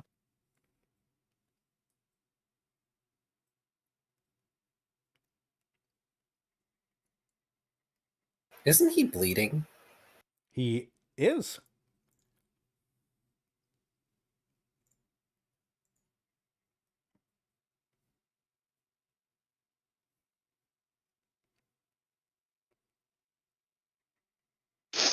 So he was where? I believe he was at or very close to where Shoal is currently standing. Mm-hmm. Before he moved and disappeared into the shadows.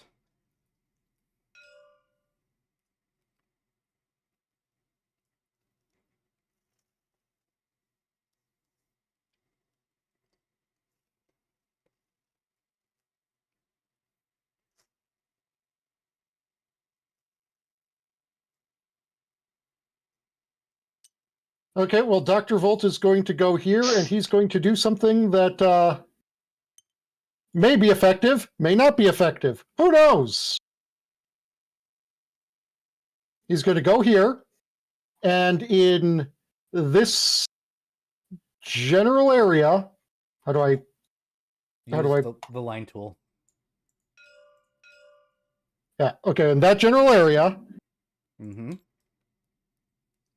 is going to become very chilly. Okay. Oh, blocking off that way. Okay. Well, not necessarily. No. Oh, snowballing. Yeah, when in doubt, AOE.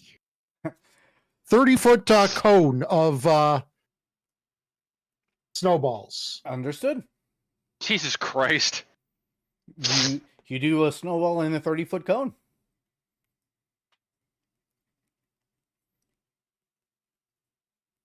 Yep. Anything else? I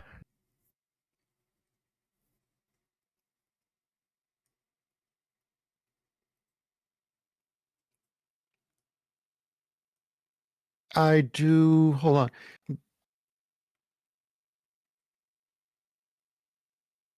Guidancing myself. Understood. And oh yeah, no, that would be it. Yep. And then at the top of the turn is hey last.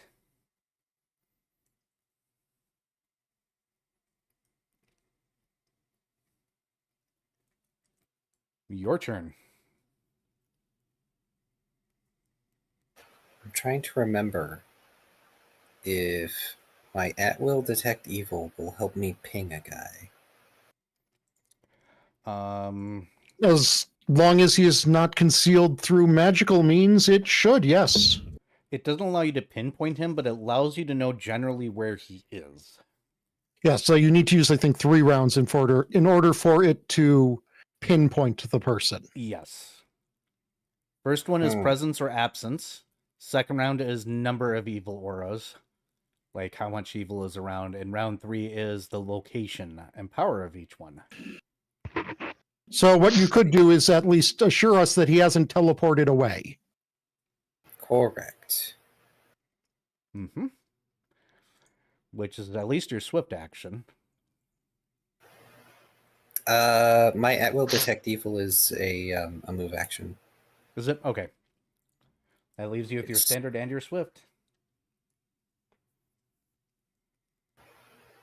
Can I use detect evil twice and get 2 rounds worth? Sure. Cool, we're gonna double detect evil. You know there is one evil aura. It's pretty damn evil. You also sense the presence of at least 2 evil items. Ooh, unpleasant.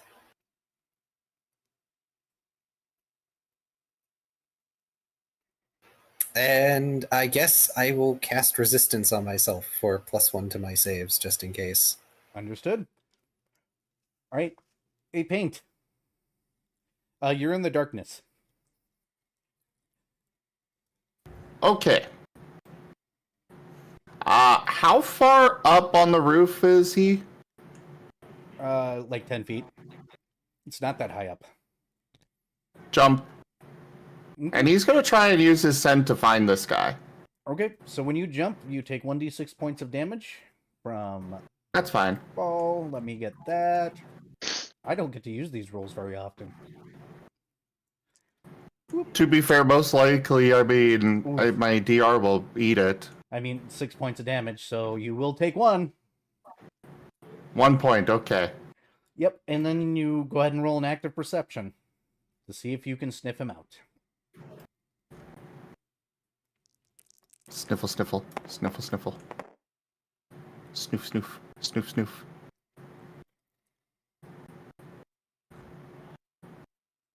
Oh, and he is actively bleeding too, which is kind of neat. Yep, and Stent gives you a +5 to track somebody, so...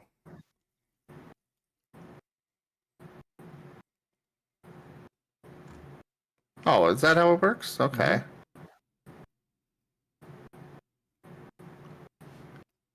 Well then... 23. Unfortunately, not enough. So you're going to be spending your turn, unfortunately, sniffling around. You find little spots of blood. You know he's close. Go ahead.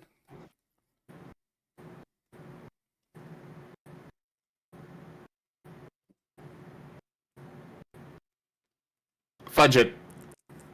Reroll.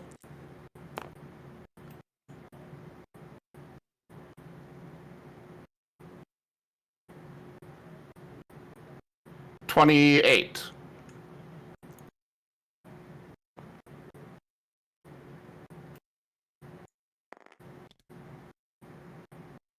You end up there. You can determine which square he is in. You may bark at him. Bark, bark. Woof! And even though he's in the darkness, he's doing the pointer thing. Actually, can he just pivot to like right here where he's outside the darkness? He can, yes. He is doing the doggo pointer thing. And going to try and let's see, that's probably all of my actions except for the bonus, right? I'm going to be using up all your actions on this one, unfortunately. Oh, okay. Fair enough. Good. Well, that's it for his turn. Move, and then search, so yes. Which leaves it at his turn. He will take his 1 point of damage. And, you know, you're a pain in the butt. And he was going to play with some of the people here because, you know, it's a fun time. But if you're going to just sniff him out, you're a problem. And you're going to make those weird noises at him. So what I need you to do is I need you to roll a will save.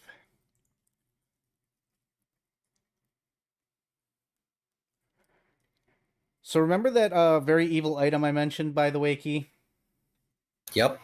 As the man leaves hiding and pulls something out, you and Vari can't see it, unfortunately. You Nope, not yet. and Dr. Volt and, yeah, everybody but Fret can roll a spellcraft if they'd like. Can do that. Can you, though? I can. Hey, finally! And it's on a fucking spellcraft. Well, I can't.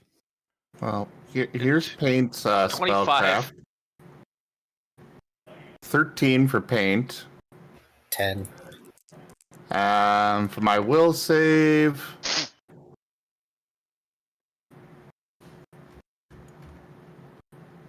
14. Both of those will actually...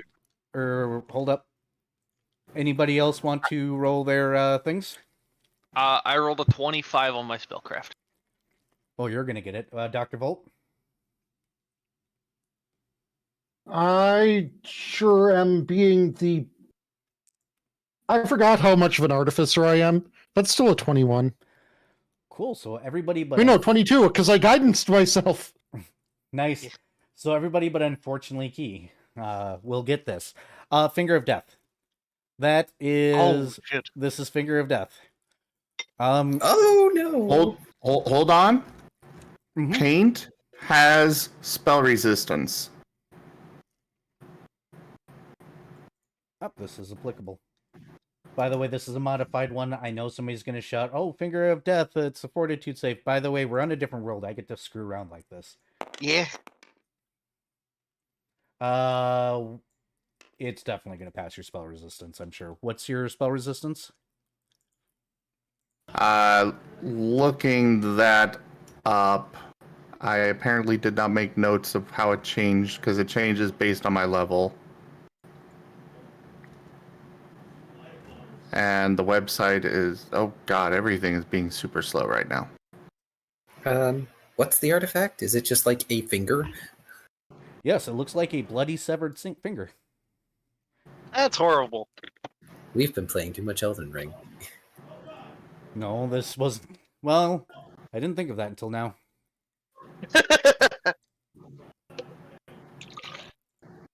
Let's see. And that's why you can kill people when you use fingers in Elden. You're actively casting Finger of Death, and then you go and kill them.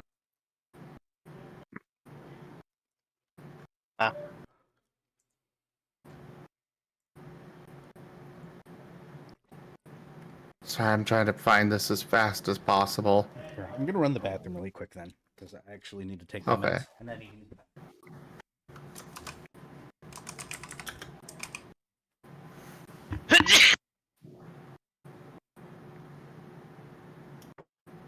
I'm fucking tired of this sneezing.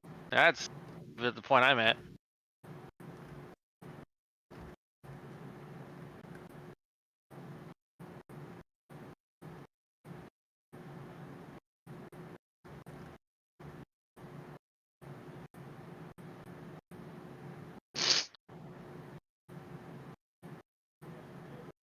Simple wishes you Oh, I Gesundheit. did write Viv. it down. Thank you. Thank you, Simple. I guess I did write it down, just not where I wrote down everything else.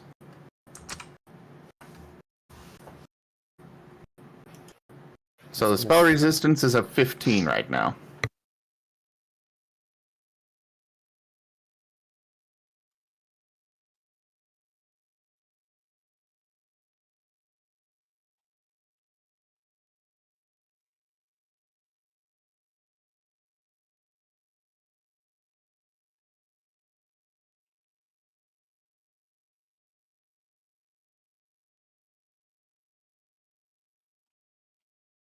Okay.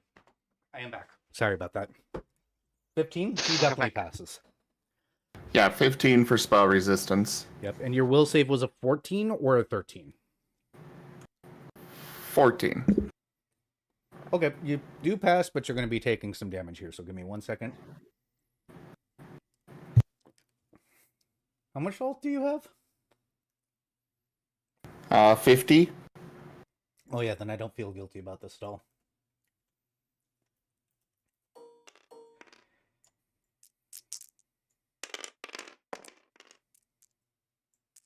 Oh, he rolled. His AC is garbage, but he's got DR and he's got spell resistance and a very large health pool.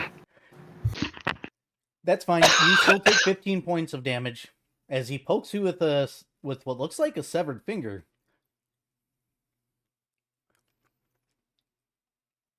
And then is going to try and poke you with it again. Let's see if... Let me roll the spell resistance. Yes, yes. He's going to pass it again. I need you to go ahead and roll another will save.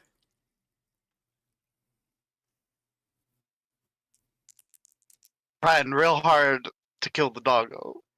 Yes. Oh, Oh no. 11. Are you sure?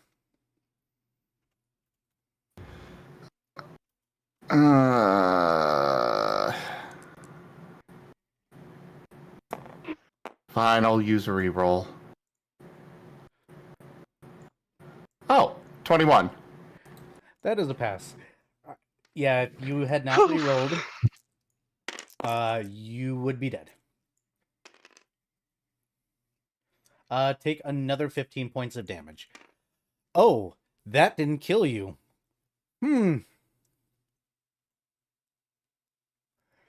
Yeah, I'm assuming that 50 points of damage would not have been fun to eat right then and there. Not really. I misread. It's not insta-death. It is 50 points of damage, though. Because caster level 5th. Oh, you didn't die. This is a problem. Does he have a good swift action, actually?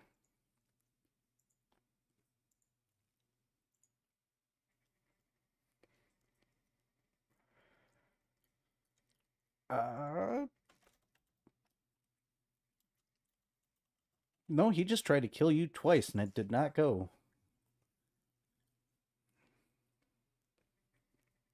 Paint is just growling at him.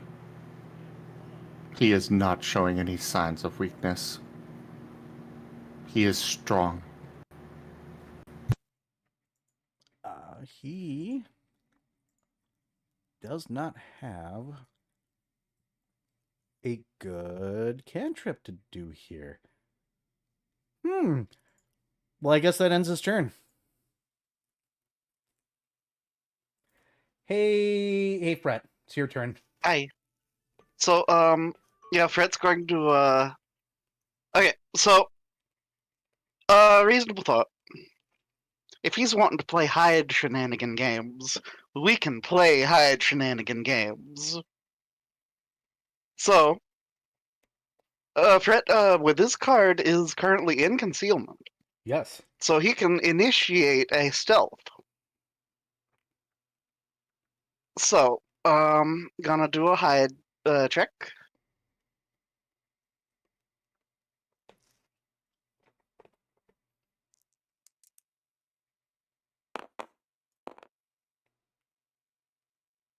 Okay, so that is a very good hide. That is a 27 to hide. Okay. But then he's going to stow his card.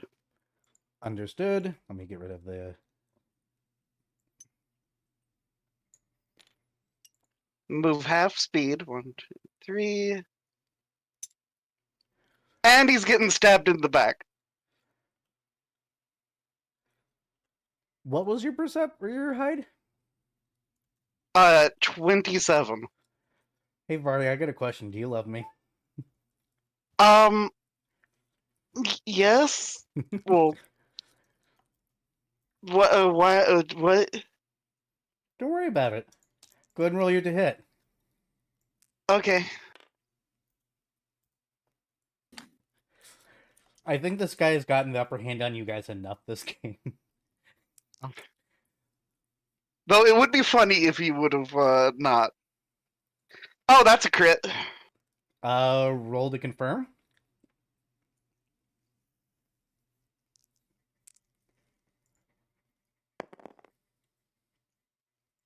I get to confirm. Yeah, that's a 28 to confirm. What's your minimum damage? Technically my minimum damage is 2 because Oh. I don't have, or rather, sorry, 3 because it's a +1. So because yeah, I don't have a strength modifier and I don't have the Unchained Rogue weapon finesse. So I am just doing flat dice damage. I've got a D10 and a D6. Oh, you got to pick up Bushido Expert or something like that. It's a feat that basically does that for katanas. And Oh no, you're Um, talking about Daisho expertise. Yes. It doesn't actually provide that. It just increases my damage dice. I'll have to relook. There is a feat I'm that sorry does to. that. Go ahead. I need to interrupt. Slen, thank you for the raid. Welcome, raiders. Welcome. My name is Oneko Taigo. We are also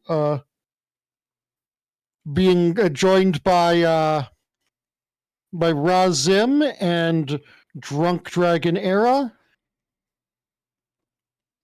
who is not currently in my chat. So Yeah, I'm here. why is it not? That is not filling Are you not doing your name in the- with the at? There we go. Underscores. Haven't maybe? sent a message. We are joined by Drunk Dragon Era and Razim today on our stream of Dungeons and Dragons and Fire Embleming and other stuff. And welcome, Raiders. Welcome. I hope you enjoy your time here. How was your stream, Slen? Sorry for the interruption. Nope, it's fine. You're fine. Go ahead and roll your crit damage, Vari. Okay. One of these and one of these. I'm gonna have to dig because I know there's a feat that allows you to add your dex to those particular two weapons to both attack and damage. I just have to find the feat. That is 11 points of damage times 2, so that would be 22 points of damage. Is that including sneak attack? Yeah, that is with sneak attack. Because I only have a d6 of sneak attack. So he is at 69 points of damage, so giggity. um, And how do you want to do this, Varley? well, everybody else is right there in front of him. Yeah, so he just from out of the like little bit of shadowiness right here, Fret just kind of creeps up and does the turning his katana reverse and doing an upward jab, and just the guy's looking at paint, and then suddenly there's a katana blade jutting out of his chest, where his heart used to be. Oh. And the man is going to fall over. I guess you can call him a man.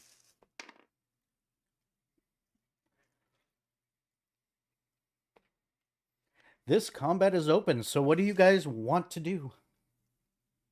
Fret. Kane's giving him another zap to make sure he's dead.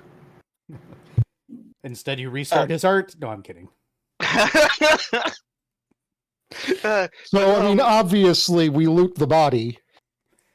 Yep. Dr. Volt will take time to examine the finger, Oh, but make the sure guy, there's a proper way to not get killed while picking it up. Yep. yeah, Go ahead. Fret though is going to be sending the man's soul to a friend of his. So you're gonna ceremonially do a ceremony right here in front of your friends, huh? Exactly. Okay, we'll get to that. Anybody else want to announce actions? Well, Blast is gonna hop off the roof. Mm-hmm. You know, like trying to be a cool guy and start walking over. I'm having a panic attack, jumps off roof, walks over casually. Yep, just quietly having a panic attack. Specifically staring very directly at that finger. Yep. Well, you already know what it is. There, Dr. Volt. You know very well that this is a literal finger of death. You can pick this up as long as you're not poking somebody with it. It looks like there's intent behind it. As far as you can tell, it has 2 charges left in it. As you guys loot the body, you do find one other... You would assume this is a magical item. This looks like a piece of skin strapped to bark.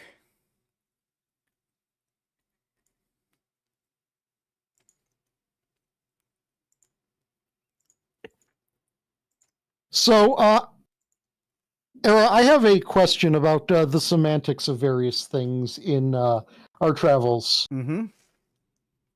Obviously, we cannot bring things back with us. You technically What if we can. make the thing? What if we make the things? So, just to put it out there, you can actually take things off of the world. It's just once you remove it from the world, it no longer exists. You're basically removing the item from existence. So you But can just that instance of the item. Yes, that particular instance of the item. Yes. I do want to warn you that using this item, it is an evil item.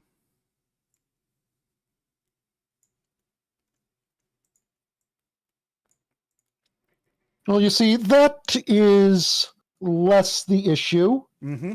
because, like I asked about things we make, Yes. Artificer has a nice little ability where he can take partially gonna charged say. magic items and be like, this has some good components. Yeah, if you'd like. So any of these we don't need. Dr. Volt can break down into components for future crafting of magical items.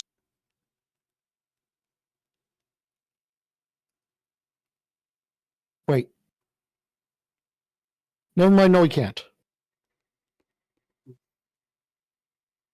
Do you need Oh, more dear. levels? That's next level. That's next. Oh, damn it! Funny. Man, that's the whole aversion thing all over again. Though, I mean, it could work. Maybe if we were to, funnel a few scales. Speaking of scales, But it's kind of funny. we just killed a isn't man. it? Getting there, one thing at a time. So, Yeah. the other vile item that is found looks like a piece of flesh that is strapped to some sort of board. Elsewise, since you guys are looting this body, let me grab the rest of his items. He has his cloak. He has 2 daggers, a short sword, a hand crossbow. He has leather armor under there, it looks like. Or, excuse me, it is studded leather. Actually, it's +1 studded leather. Ooh. Fancy. He has a potion of some form. He has 3 potions of some form. That can Also, Mm-hmm. can I just check something? You said that if we remove this from the world, like all of it just stops existing in this world. So, like, if we were to take, a scroll of Fireball, there would be no more scrolls of Fireball in that world, and no one would No. know scroll No. of Fireball. No, No, it's That- not. that's that in sense. item. Okay. So if you take a short sword off this world and bring it back to, or off this world and you bring it back to Twilight, and you were to come back in this world and drop off the short sword and leave, the short sword would disappear the moment you leave. Because you took it off the world. It no longer exists. It's in the same state that you are, which is you only exist because you're being remembered by certain people. The moment you leave objects behind you specifically as outsiders, they disappear. So, if you take something off of a world, you're deleting it from reality. It doesn't exist anymore. Okay. Just that Regardless, instance of it. Regardless, I don't think anyone here would really have a problem with Yeah, unexisting. deleting this yeah. finger from existence. Yeah, Cool. that's Can I fine. finish giving the list of items? Sorry. So he has. Okay, let me start from the beginning because I don't remember where I left off now. 1 stud of leather, 1 hand crossbow, 2 daggers, a short sword. He has 3 potions that you can identify, as well as 2 alchemist fires, and then it looks like a pouch that has somebody's gonna have to count it. But should somebody count it, it looks like 52 teeth. Now that you have a dead body, you can tell that they do not necessarily come from humanoids. But you have a feeling that this man probably would have no problem taking things from body parts. Are they all like the same? No. They are slightly different. They were definitely taken from... These are actual teeth. Okay, no. Like I mean, like, Are you setting up for a joke? no. I'm not setting up for a joke. I'm wondering if, like, do they all appear to be from the same kind of creature? No. Vaguely. They're all from predators, at least.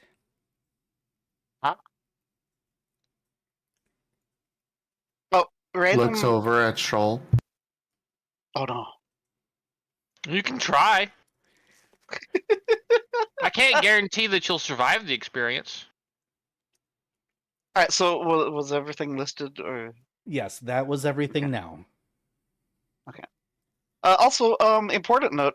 Fret still appears to be somewhat on fire, as he is ritualistically doing something. You do Create realize you're water. taking a point of fire per round, right? Yeah, I just subtracted another point. Good thing I have And- create water. You Yeah, I can was pretty going to much- say I have an option that can help you out of this, but I think letting the fire run its course might be safer. Rude. Yeah, just Last finally notices this and dunks Fret with some water. Brett, do you want to describe how you're going to ritualistically send the soul off? What's your process? How have you decided to go about doing this? I don't know what. Um.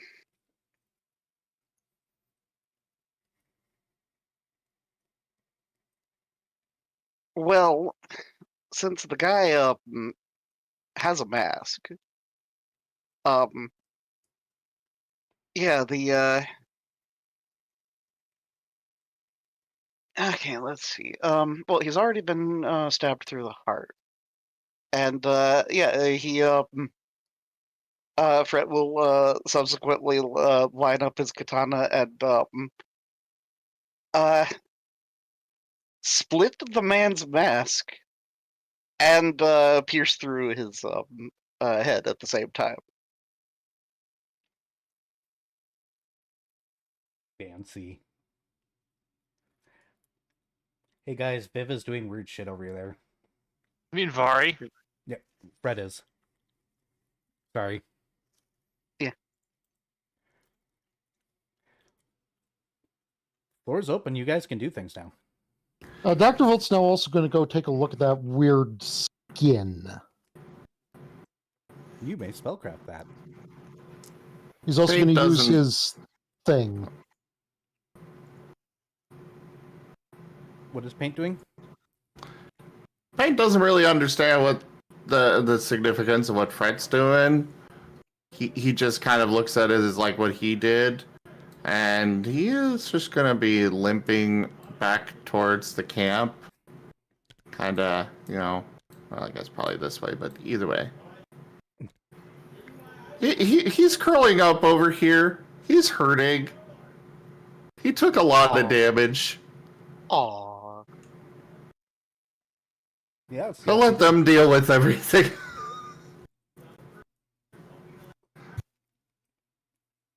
Last is folding his arms, eyeing up what Fret is doing. You still got Detect Evil on. And I gather there's probably some evil energy happening over here. Maybe considering technically you're committing an evil act, but at the same time, are you really committing an evil act, or are you doing a good act? Because you're sending a vile man to a devil. So I got 36 on identifying the skin. Oh yeah, this is definitely another one of those weird magic items. You're starting to get a beat on how this man casts his magic. This will cast Grasping Corpse twice. That's horrific.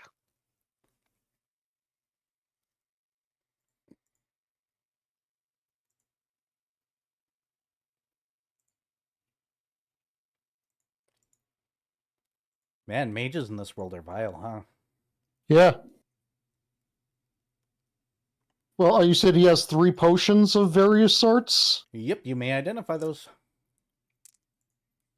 I'm not using my special flame for this. So 26. Fucking 24. You said it could cast And Grasping 31. Yep. Grasping Corpse Grasping twice. corpse. Yep. Twice. Okay, thank you. Yep. The first potion's a potion of cure moderate wounds, and then he's got 2 potions of invisibility. Something about their make makes you go, they're probably made, or this may be made with icky things, though.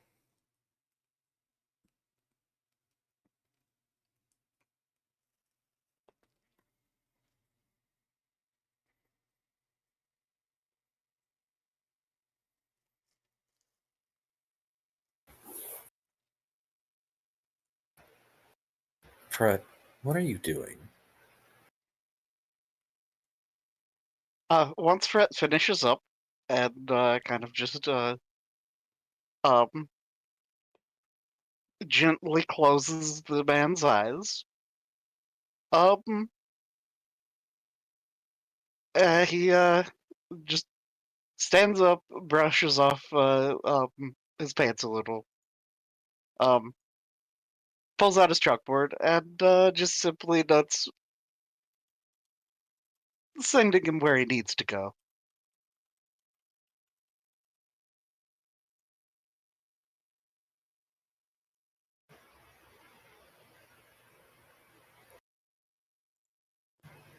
Last considers this.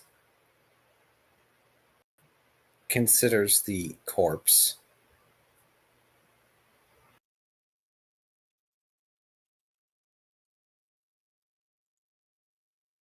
Not like I can say terribly much on the matter. So long as You- it is a fitting subject every time, I won't have any problem with it. Fret nods. You will, however, likely find this distasteful. And Dr. Volt starts searching this guy's victim for money. Smart move. 400 As scales la- each, by the way. Yay. 400? Yep. Woo. Sorry. I was about to say, as Last turns around so he doesn't have to watch you defile a corpse. I mean, okay, point of note, we've already done that. Just this is a less deserving corpse. Maybe. Actually, we don't know. Remember, if they died, they deserved it. Also, everyone in this world is kind of dicks. You're talking about a paladin who hates being on this world. Almost as much as he hated being on the world made of candy. You find a brass key, a writ, another 30 teeth, and what seems to be some sort of stall number. Spell number? Stall. S-T-A-L-L. Oh! Yeah. Maybe this guy was a merchant. That brass key could be to his lockbox at his stall at the fair festival.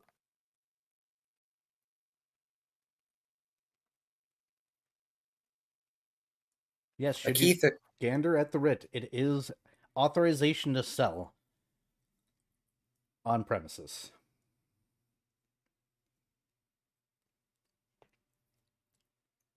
Go ahead, Key. Nope, I was just gonna clarify what he had. A key, 30 teeth, a stall number, and a writ of authorization. Mm-hmm.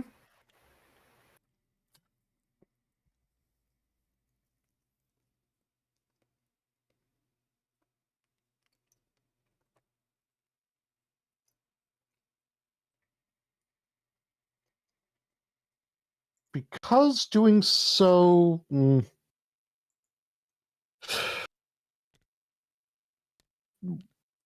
is... Yeah, no, carrier pigeons are a thing, yeah. So Dr. Volt's going to go up to the birds and use his device again and train them to go and get, if they can, go and get the box that is at the stall.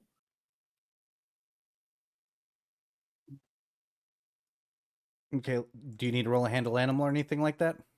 Nope, it's just unless these are spell-resistant birds, this is just a thing that happens. Okay. The birds leave, and we'll touch on that later. In the meantime, you know what's... Go ahead. I would like to know that one last thing that gets done with the other body is Fret kind of just arranges the body so that it's more presentable and such. And then lays 2 scales on his eyes. That's mean. No, the victim, not the other one. Oh, okay. As kind of just a gesture. That is a gesture. Understood? Are you sure you want to put seals on that guy? Just asking out of character. Fret's okay with it. Now, it might have consequences you're not aware of yet. Oh yeah, well, that is entirely possible. Or they could just vanish when we leave. Yeah, that's probably what's going to happen as the more likely thing. But hey, Yeah. if the guy ends up accidentally becoming a lost soul because of it, whoops. Why do I hear Steve Urkel's voice going, did I Did I do that?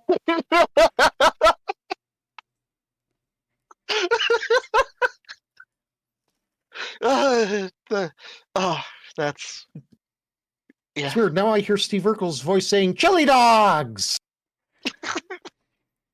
So, as you guys finish up with this scene, the night is settling in, and there is a large bell sound from inside of the city, somewhere echoing, signaling nighttime. The darkness creeps in rather quick on this particular planet, almost to the point where you're pretty sure you can almost see the darkness coming of night. It's going to be a cold night here. And you can already start to feel the off sensation of nighttime. I'm assuming you guys are going to clamber inside? Mm-hmm. Yep, last crept his way in, and he's going to try and tend to Paint's wounds. Paint is currently AFK, so any healing you do, make sure to notate it on the side.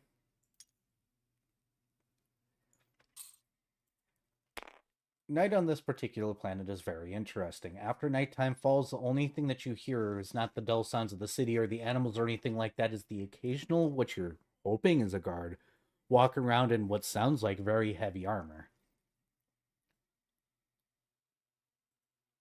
Other than that, the awkward silence of a city that is completely not in the streets sounds kind of off. The weather is cold, and the air kind of has that weird smell that it gets almost acrid after a huge temperature change when it feels like it should storm but doesn't. Of course, this means that yes, now you realize why probably nobody's ever out at night. It rains really hard at night. Oh dear. A downpour. Fun.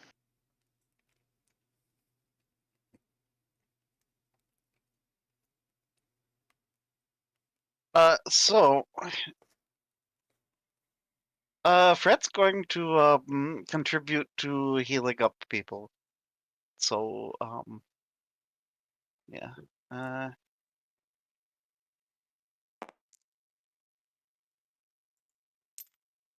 gather I should probably wait until Last Lost is done with what he wants to do first, though. Well, Maybe. I know how much damage he has taken, so yeah, Last Lost, how much healing are you planning on applying? Let's see. Because I think Paint's the only one that got hurt here. Aside from Fred being set on fire. Yeah,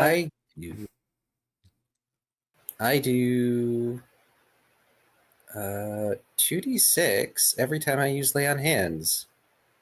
And I get Lay on Hands every day. So screw it. I'll use all 4 Lay on Hands tonight. roll Wow. the first one for me. Here, I'll get you another d6. Well, thank you.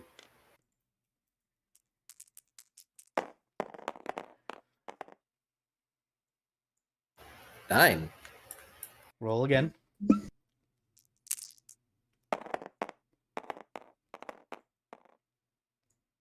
Seven. 18. Okay. Yeah, Paint's going to be fully healed. I don't think that's the problem. You might want to tend to yourself there, Brett. Okay. Because you're also no longer in well, your disguise. Yeah. Yeah, I suppose I'll do that. In that case, yeah. Going to Cure Light Wounds myself. And I don't necessarily need to even roll, but I will anyways, just for shits and giggles, to see how much over. That is a gigantic amount of overhealing. Okay. You pop like a I'm kidding. Fred has so little HP in comparison to Everyone else. yeah, honestly. Not Dr. Volt. Yeah. Yep, Fred has 24 HP. I've got which almost means double your Fred HP. has 1/3 more HP than Dr. Volt. Oh no.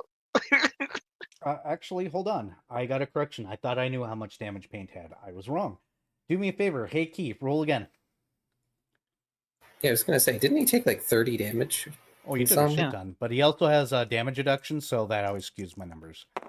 Oh, Yeah, but DR only works on physical stuff. Oh wait, no, he is typeless. That's right. 7 again,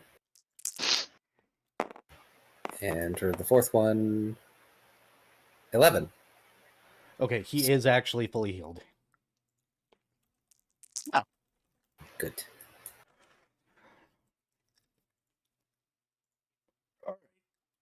So yeah, you definitely overheal yourself, Brett.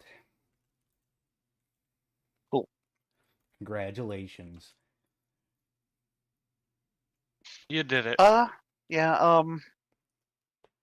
And then Fret will work on redoing his disguise. Roll away. Okay.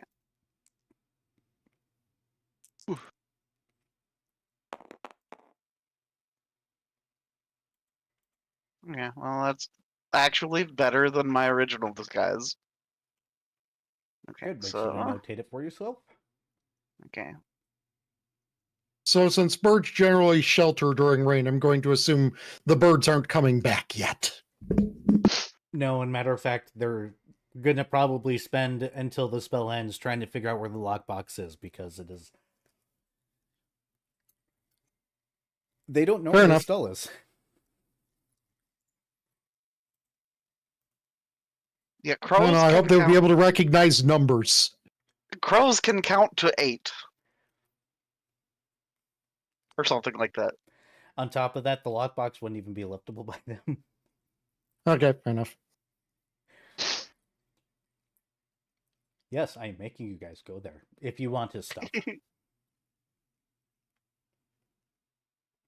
But yeah, for a Starfinder game, a friend of ours was for a Crow Society going to put together a base 8 counting system for a math puzzle. So, base 8 is a number system that's been used. They could have just used that. Yeah.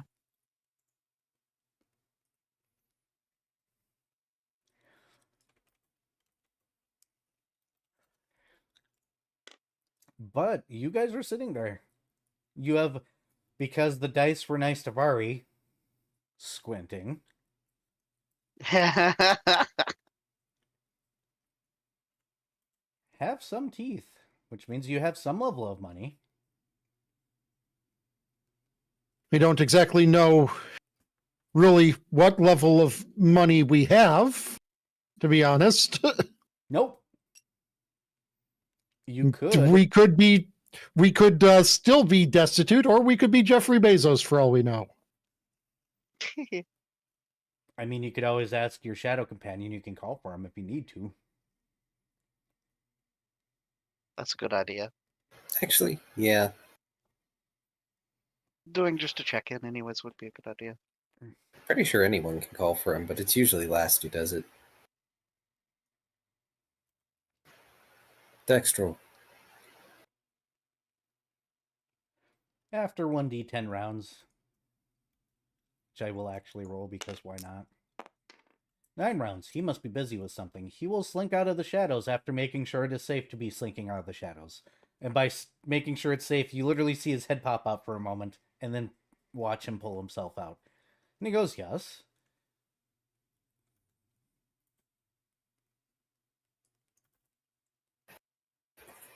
Can you tell us if, well, this is enough for anything? He gestures to the pile of dead person loot. Well, I wouldn't show anybody the magical items, that's for sure. Unfortunately, magic is a privilege here. One that you don't just have. So, congratulations. You have found one of the very few things that this society actually counts as a criminal.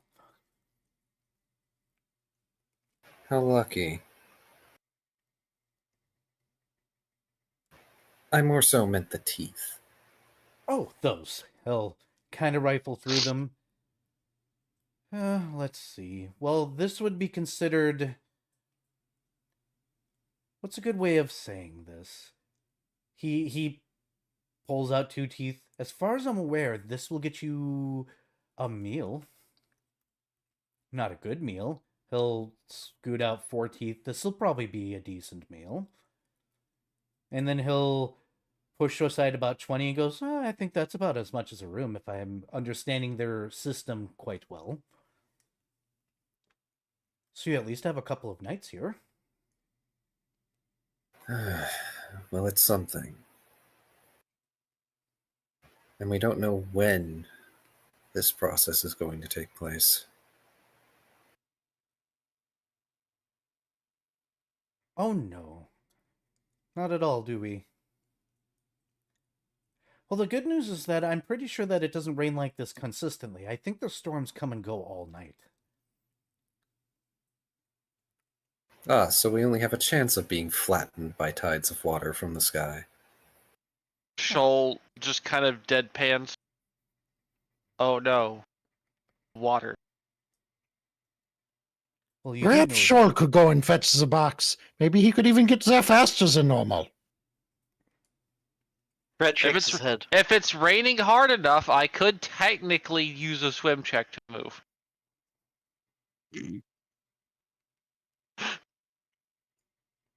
Well, I can tell you that the only individuals that tend to be out on the streets are the guards, and they try to make their rounds between the rains.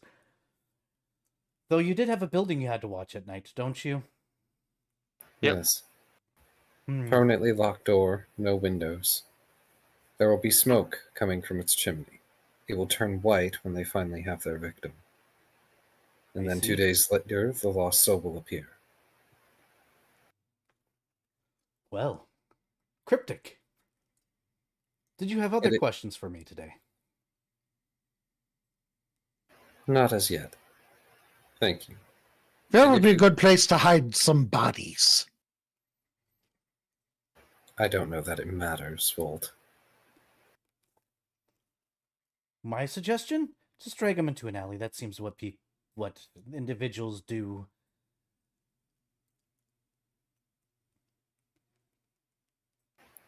If you could keep an eye out for the building that we need to be watching, it would be appreciated. I'll definitely do so. Right now, I'm spying at what people do at home. Is it as unspeakable as everything else about this place?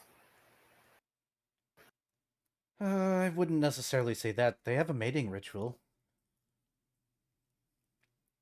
Fret scribbles out hastily. Ooh, please do tell. Well, Glare. Shoal is just gonna tune this part out. Glares at Fred. Well, apparently they live in small family groupings, and whether or not they like each other is yet to be determined because they're quite nasty to each other and say a lot of mean things. But apparently, when one wishes to court the other in relations, they do this sort of dance, and then he's going to go into the specifics. And then, unfortunately, it ends with, but unfortunately, it seems most of the time that this ends in some level of somebody getting hit. Fret will dance at Shoal. Shoal is not even paying attention.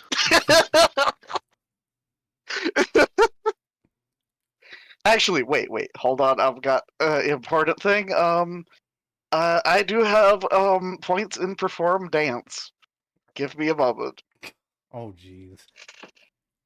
When the throwaway joke gets taken by a player's character a little too seriously, and then they replicate the action. That's Vari for you. Sorry about that. I'm back, everybody. Welcome back. Welcome back. That is a 23 perform dance. Shoal, he's doing some sort of really weird-ass dance. He's doing Shoal it is- well, whatever it is. Shoal is deliberately failing his perception check. I just imagine Shoal just slowly turning away to keep his back at Vari, or excuse me, Fret the whole time.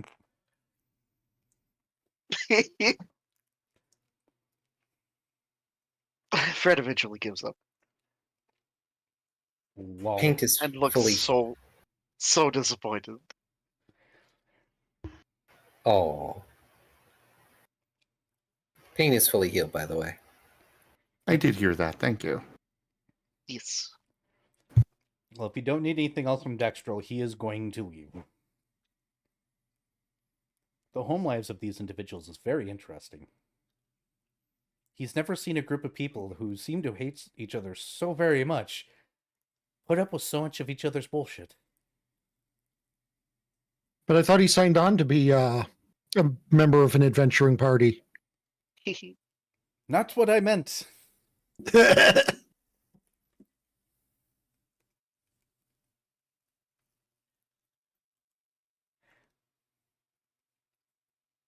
But You yes, have about Grud? 80 teeth, right?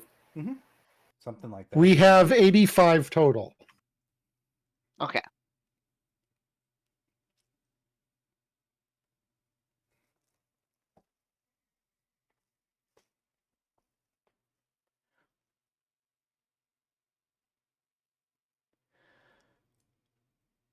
So, anything you guys want to do?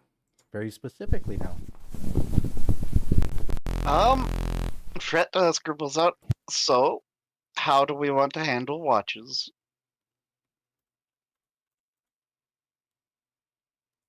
Watches? I thought this is a perfectly safe neighborhood. Fret eye rolls.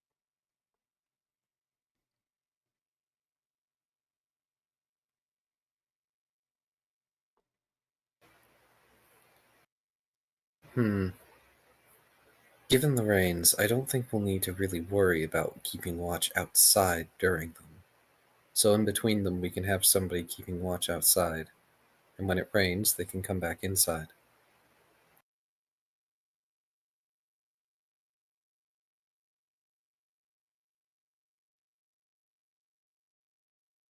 Or we could barricade the door and just keep watch in here. Fret nods.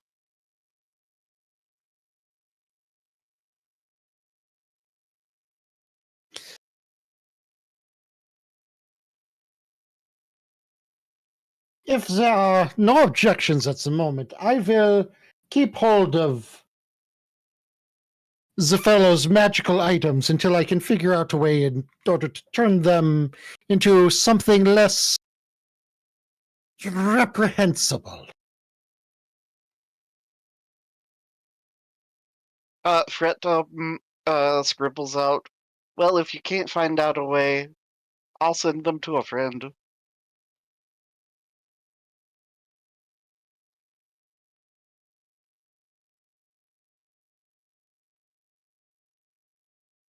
The pragmatist in me suggests that maybe we could sell them for seals. The realist in me knows that is morally reprehensible in the extreme. Actually, the pragmatist in me is thinking that perhaps, at least for the time being, Fret should be the one to hold on to them, as the one of us most likely to be able to conceal them. Fret nods emphatically and finger points at Dr. Volt.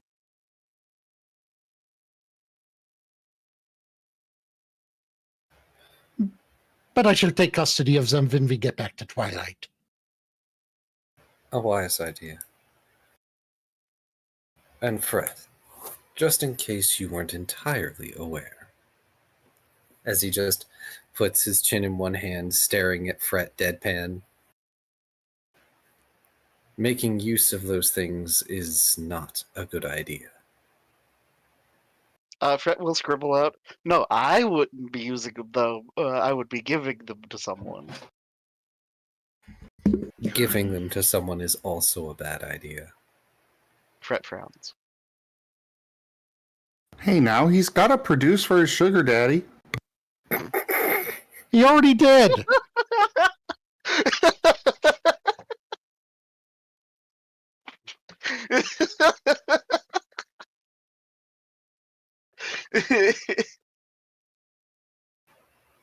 Let me put it this way. About as bad of an idea as wandering around Twilight with an evil soul grub in a jar.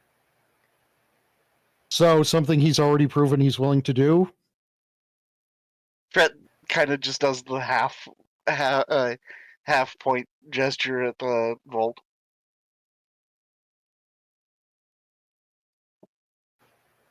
Your point is taken. That doesn't mean it wasn't a bad idea.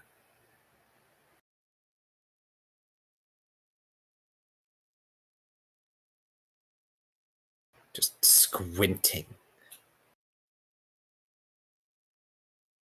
I'm going to take first watch. Fred holds out his spell component pouch, opened for Dr. Volt to deposit them in, not actually wanting to touch them himself. Okay, Dr. Volt shall do so. Okay, they are put in a pouch. Mhm.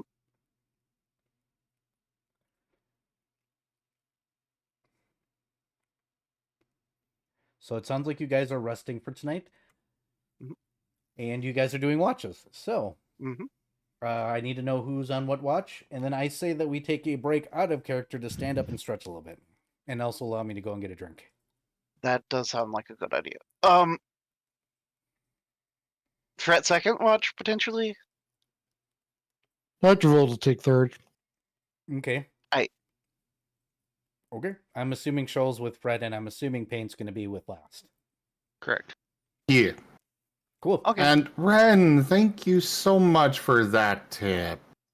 Thank you for helping the channel out. Helping me out. Do you have a thank goal today? Not for the game, no. I didn't have a goal. It's either. just generic friend assistance. Aw. But in the meantime, let's go ahead and take a short break. Everybody stand up, stretch, take care of yourselves. This includes those in chat because, hey, y'all need to take care of yourselves. Get water. If you don't have water, get water. And I'll be right back. I also need to spit out this stuff. Been shooting for like 3 hours.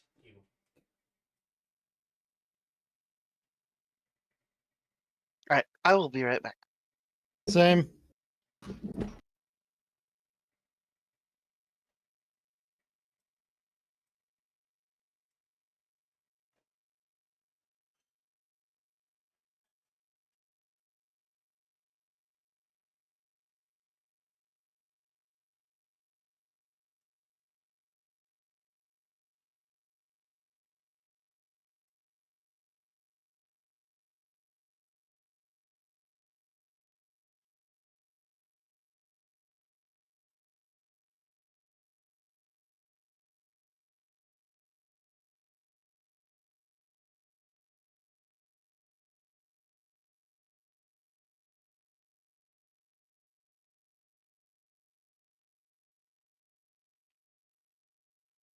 Well, thank you regardless, Ren. I really, really appreciate it.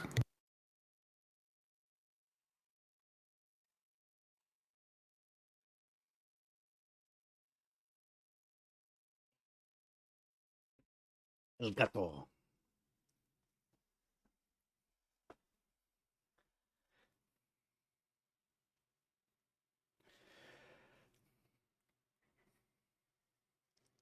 Yeah, unfortunately, Brain had no ideas today. Sorry, Zim. No Back. worries. Perfect. We got. I'm assuming Viv never left.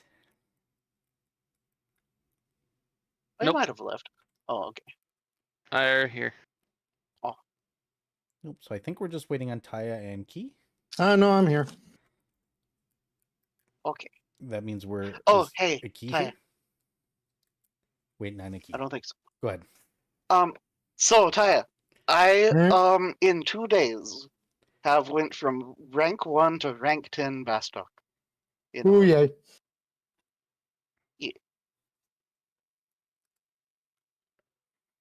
So I am 2/3 of the way done with my Aketon, or however you pronounce it, Aketon, something like that. Your t-shirt. I'm gonna swap that back to the white Genoa and Aketon thing though. because it looks good. I'm assuming this is Final Fantasy 11 on. Or Yes. Okay.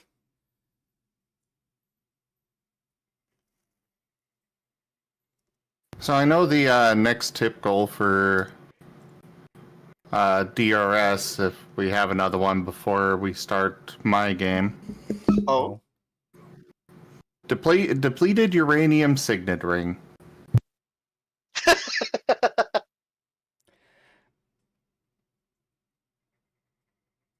Okay. I've told this story before on my stream, but basically, years ago when I was running a campaign, the group it was 3.5, so you know, not easy healing and stuff.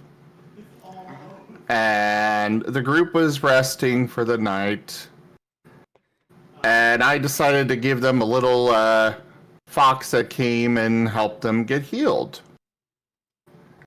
Well, one of them woke up to the fox on their chest and them being healed, though they didn't realize it yet. But they took their signet ring off and threw it at the person on watch. They rolled a 20. So it smacked the person in the head to do it a bit of damage. Got their attention, they threw it back, another 20. And what preceded was a series of the entire party throwing this signet ring and rolling either nat 20s or nat 1s and proceeding to knock all of themselves unconscious. wow. So we decided it was made of depleted uranium. Just fucking tank buster around. But did it create the screaming completed uranium signet ring dimension? So Raijin is right.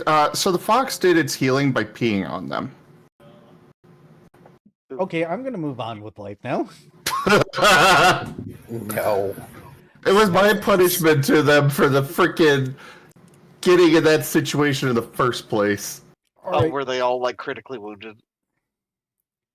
Yeah, they did not work as a team and such, as kind of evidenced by them throwing this ring at each other and killing each other.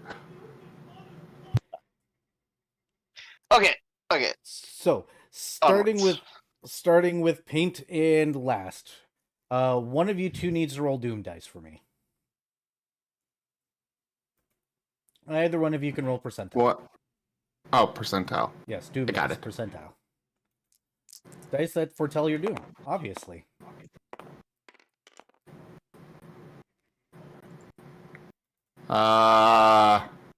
Which one's the 10? Dark.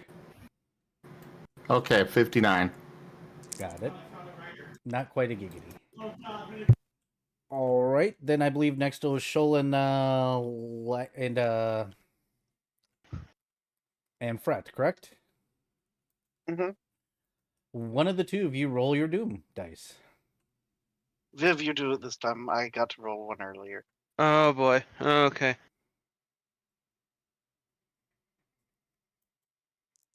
Okay. I had to find my doom dice real quick.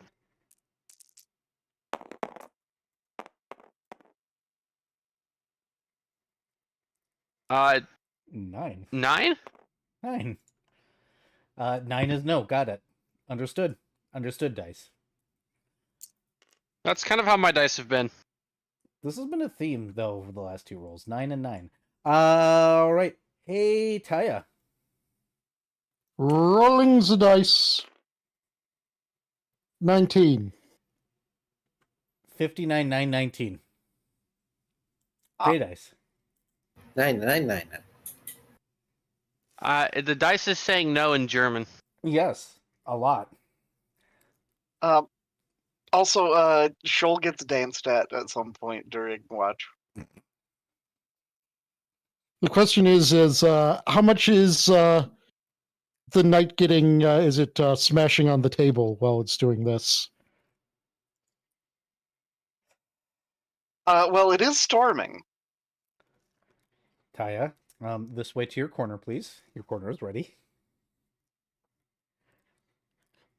Shoal, you're getting danced at again. Are you going to do the thing where you intentionally ignore it again? Yes. Damn. Because now it's a running joke. Damn it.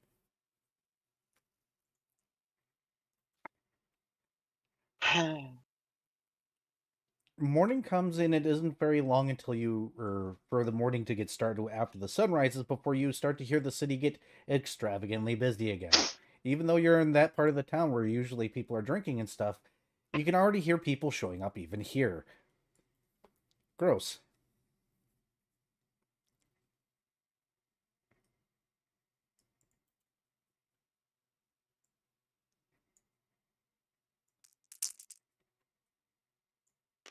Sounds like it is up to you guys what you will do. Fret will scribble out on his chalkboard. Hey, how about we find a real place to stay?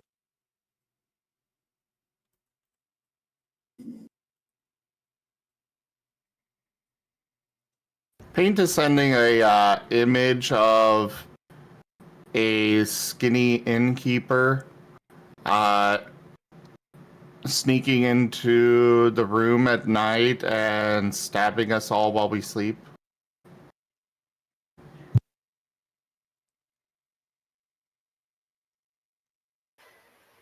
Fret will draw out the current area they're in, and then a stick figure with a knife standing over the tent.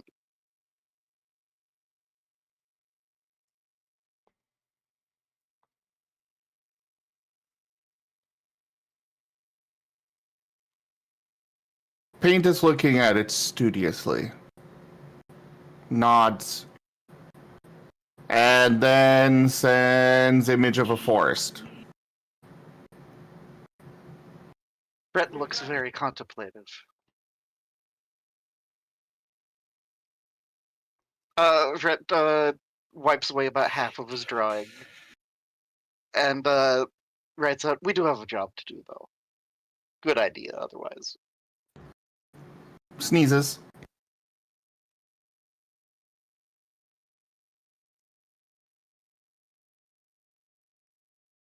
Riveting as these suggestions are, Last is going to pull out the map that we currently have. As I recall, we did not make it to the point that Fret had pointed out, right? Not that I recall, no. Well, not the one for the actual mission. This is the side quest of playing with murderers. Yeah, this was his little thing of I'm going to kill a serial killer. Ah, I see. He was making a sacrifice to his sugar daddy. Oh, which Also, it was a actually- way for us to make money. Yeah. So. On a related note, when Fret goes to sleep, anything? Oh, not tonight. Okay. Whispers doesn't want to come here. That is absolutely fair. This place sucks. Whispers looked over and went, "Oh, look, I've got a present from..." Oh. Gross, do I even want this? Oh, let's see. The gods are that. Oh, look, they have to murder each other for magic. Nah, I think I'm good. He just kind of goes, "This place is lame." This isn't like, torturing a soul that obviously comes from a good... No, this planet sucks. I'm just gonna leave. Alright. Well, we do know, thanks to the map, where the games are, where the public executions are, etc. This is a good study piece. You could figure out where a lot of people generally don't go.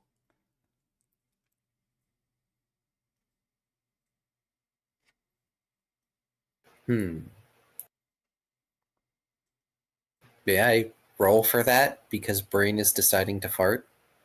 You may. Do you have a suggestion on rolls? Uh, do I even have? Dang, I don't have knowledge local. I would have to suggest survival. You can attempt a survival, but I'm not sure that's the best roll. 'Cause- Fred has knowledge local. Because otherwise I'd have to go with sense motive. Dr. Volt has knowledge local. Give I him have back. All of Give the him back. knowledge locally. I have knowledge geography. Geography would work. Oh boy. Okay. Return them. Why don't you guys all go ahead and make your rolls? I believe Kia's making a survival in this particular Here, case. Taya. Well, there's a reason I'm not going to be making the roll. Return them. Taya. You can borrow one.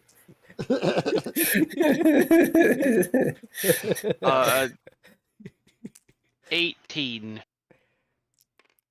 I rolled my first thing above a 10, and it's on the first check I had where my skill is meh. Viv, your dice are just as bad as my dice today, just so you know. How many threes have you rolled? Knowledge Several. local 24. Oh, well, like here's one. Dr. Volt is getting a total of let's see here, 16 on this knowledge check. Understood. Paint is Knowledge local helping. 20. I only least managed it- 2 higher than you. Paint is helping who? Last was survival, 14. It's more like I'm helping you because I got a 7. Okay, fair enough.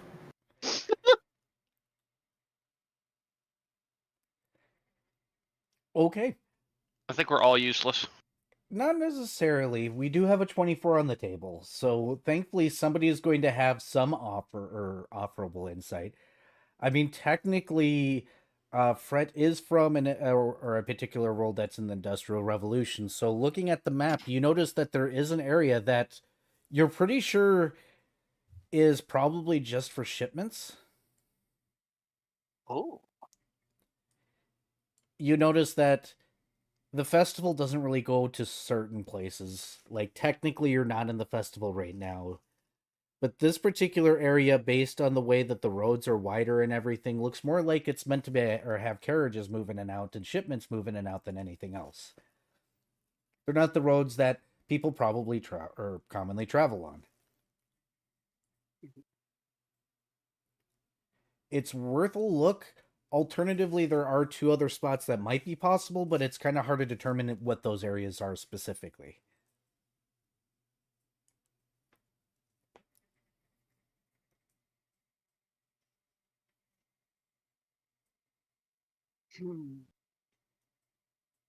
Okay. And our objective is in a lower concentration area. As Is far what as you're you're saying. aware. Okay. It needs to be somewhere where a building with no doors and no windows would go less noticed. Ah.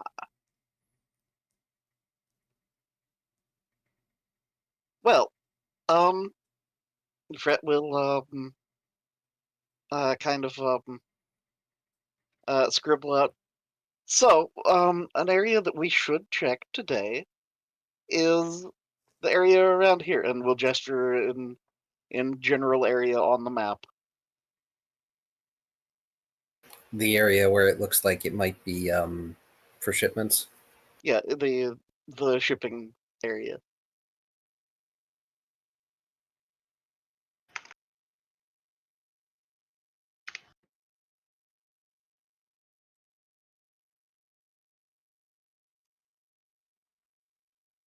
It's as good a lead as any.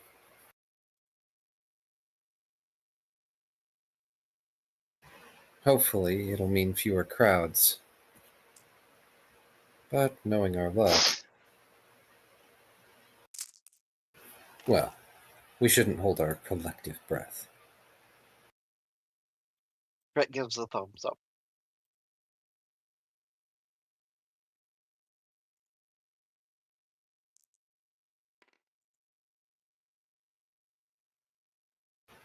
Lass is just going to make a mark on the map of where he knows we are as just like a reference point before helping pack up camp. Hey, Dr. Volt. You could probably mark Yes. where you think the stall is now. Excellent. And he will make that mark on said map.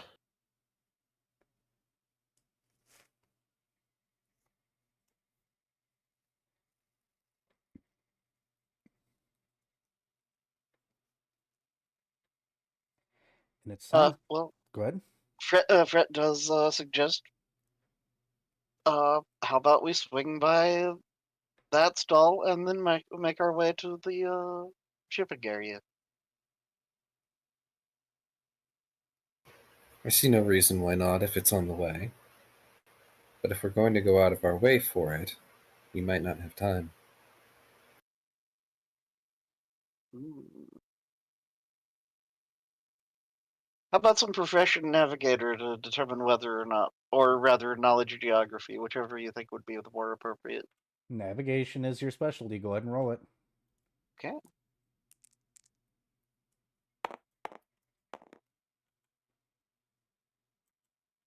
God damn it. Okay, well that's 10. God, with so many people, it'd probably be such a pain in the butt to do it. It'd probably take a couple hours to get there. Rough. You don't have to tell Lass Uh Well, this is also Fret's interpretation based on that roll. huh. So Fret kind of has a woozy look as he just looks at the map and gauges things. But then kind of grimaces and writes out, well, let's give it a try. Such confidence. This one. He looks not at all confident at all.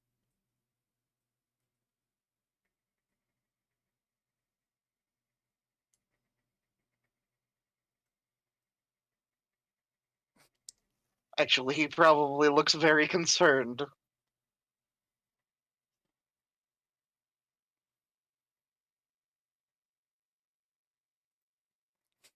Fine, fine. I get the feeling that white smoke and the smell of rosemary and dead bodies is something we could probably find. Even if we're a bit of a ways away.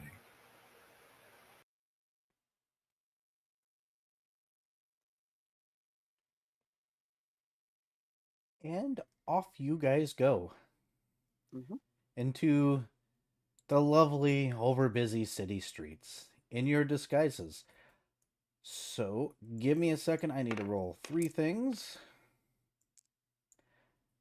I doubt that's high enough. That may be. And that's unlikely to be high enough. I've got a question. Is anybody's disguise check or disguise less than or at a or less than a 24?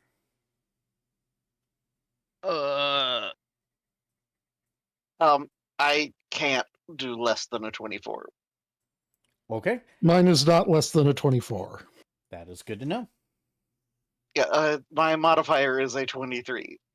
So, yeah. Have to so- ask. yeah. Well, the good news is it doesn't take several hours to make it to that particular stall. What it does take is a lot of shoving because God, people suck. Getting through these crowds is something else. It is like being at a concert. If there was actually room between people at the concert and they still do not get out of your way when you're walking in a straight line. Well, Just I would annoying. like to note that Mhm. Fret does before they leave. Will take his spell component pouch and fold it into one of the pouches of his adventurer's sash, which has the locking One pouch sec. things.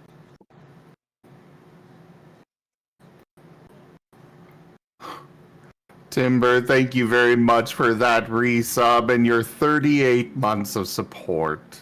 Thank you so much. Back up just a bit. Sorry. There was stuff going on over top of you. Fret's taking his spell component pouch, which has evil magic items in it, and is effectively double layering it into his adventurer sash, which has the little latching pouch things. Perfect. Also, Fret is wearing a barbed vest. Good So, to know that you're when not he- getting pickpocketed. Yeah, when he gets shoved, he gets some ouchies to other people. It's kind of the whole people just don't mind where the hell they're walking and just do not care if they run into you. Because obviously, if you run into them, it's your fault. Yeah. Which barbed vest? Ow.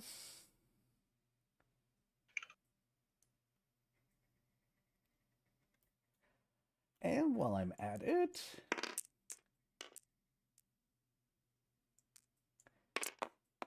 can somebody do me a favor and roll percentiles? Anybody can roll this one. Anybody can roll this one. Anybody? I'll do it. Oh, I see a Viv roll. Never mind. 73. See, 1, 2, 3. There's 5 of you here. But only 4 humanoids, huh? Wait, 1, 2, 3 3 humanoids. humanoids.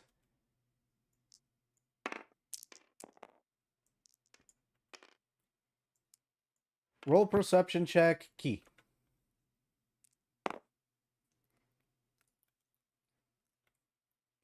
God. Dang it. That's a 4. Wait, does my anxiety trigger? Yes, absolutely does. Guidance. Can't guidance. Are you this. sure about that? That's a 14. Are you serious? Hey, do you know what the nice thing about a 14 is? It actually catches the pickpocket. Oh. All right. Grabbing their wrist.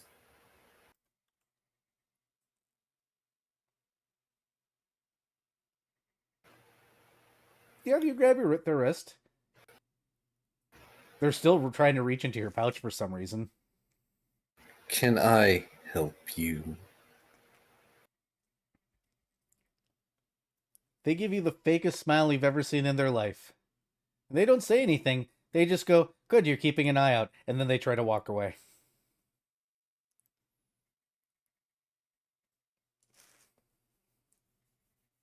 Yeah, I haven't let go. They tug a few times. I'm gonna ready an action. Paint's going up behind them and growling. I must look like easy prey to you. Sir, your pet's making a weird noise. Don't worry about it.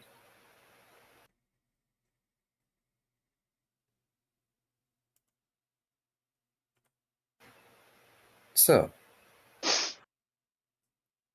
how are you going to make me let go?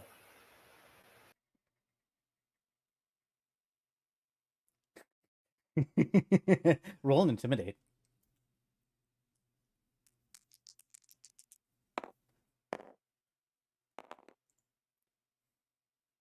God, these stupid dice. Where's my intimidate?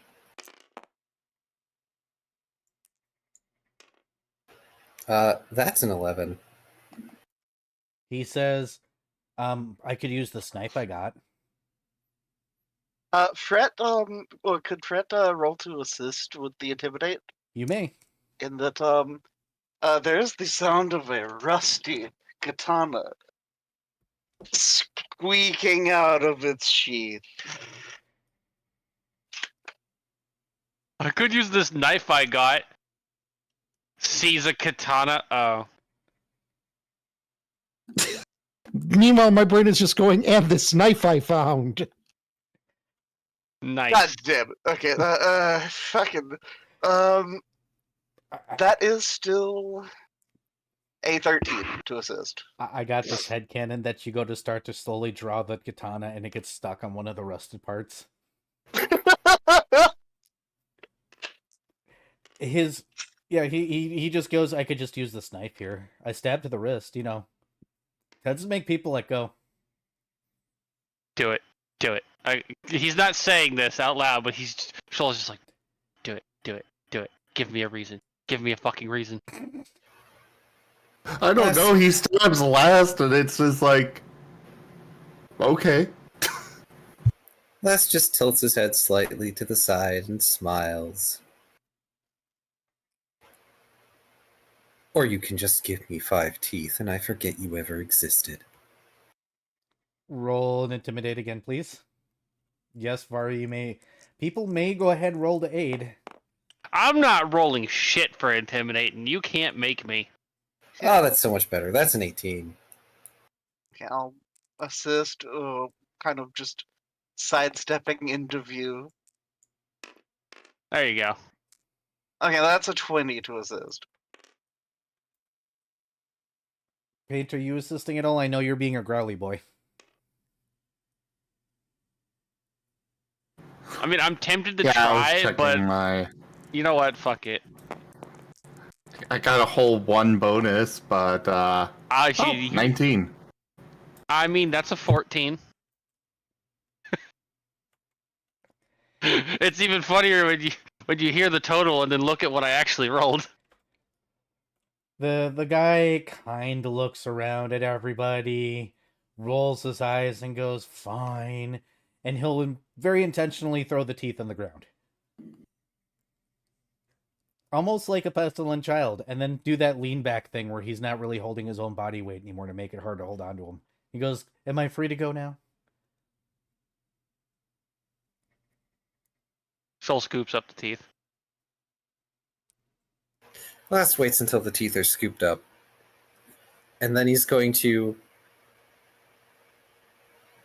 at the same time as letting go, press his other hand hard down on this guy's other shoulder so he goes to the dirt. Now you can go. Of course, Person I've never met before. Of course, he doesn't seem, or nobody seems to care about this violence going on in the middle of the street, but he does retort after he gets up and dusts himself off and goes, by the way, no, you look like a sucker, and starts to walk away.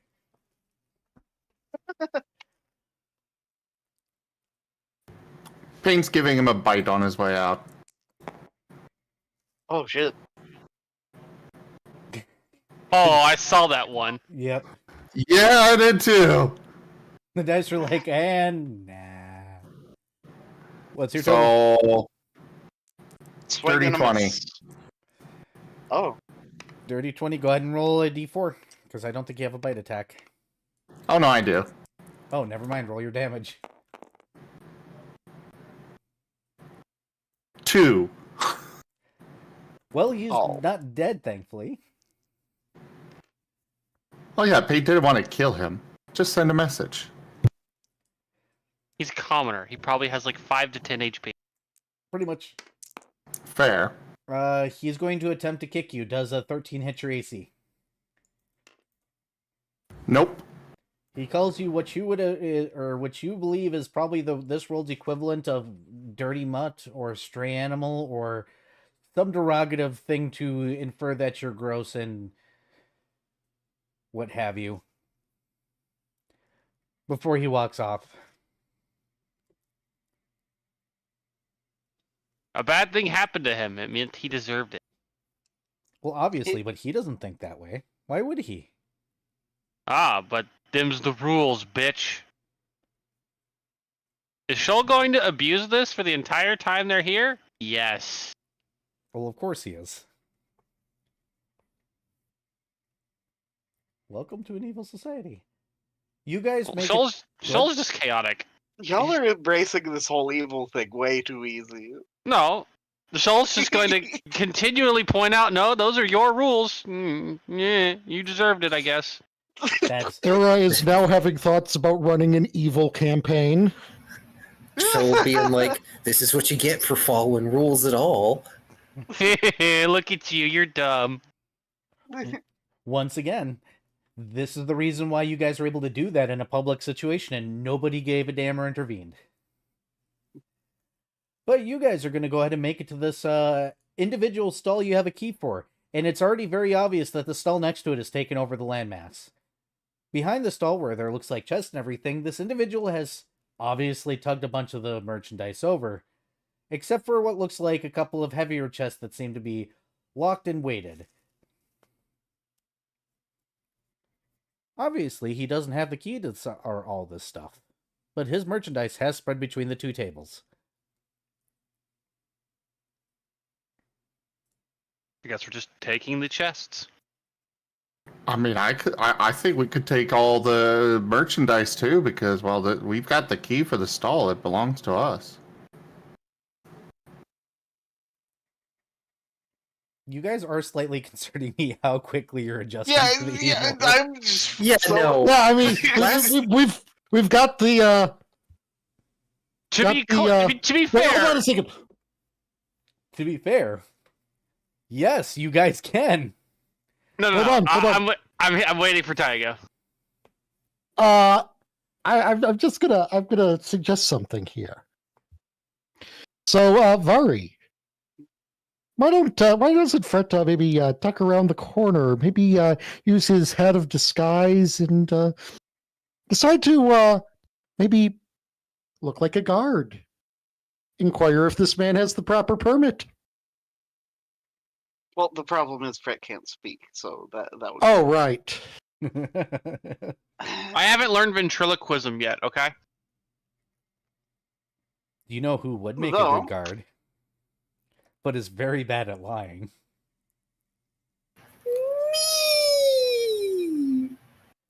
Wait, you can use your disguise skill to work on someone else's disguises, right? Yeah. Some of my disguise skill.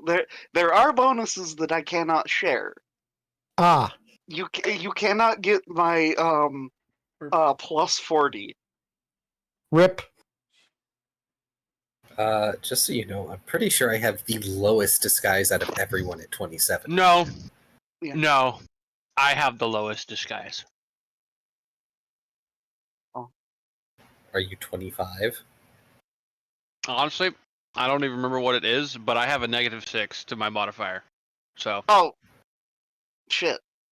I don't remember what the roll Vari originally No, gave me no. was. No, I was gonna it's you say. used my like modifier. So Okay. because I'm the one that put together the disguise. I don't remember what it originally was. Fuck it, I'll just roll it. What is the modifier Well, you're no, using?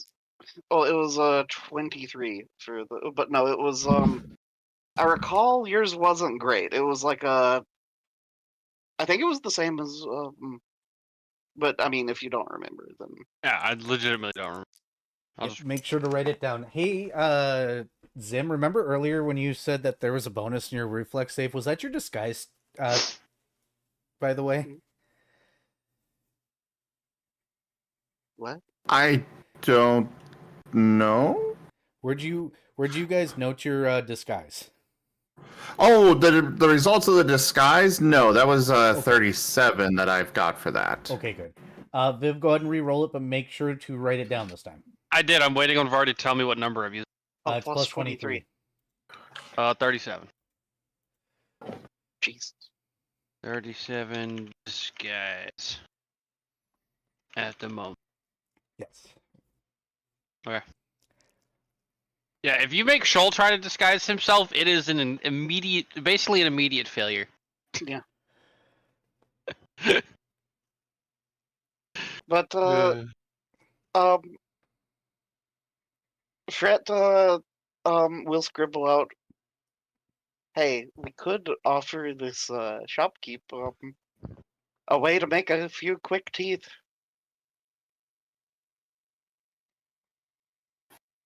Do tell. Fret will scribble out.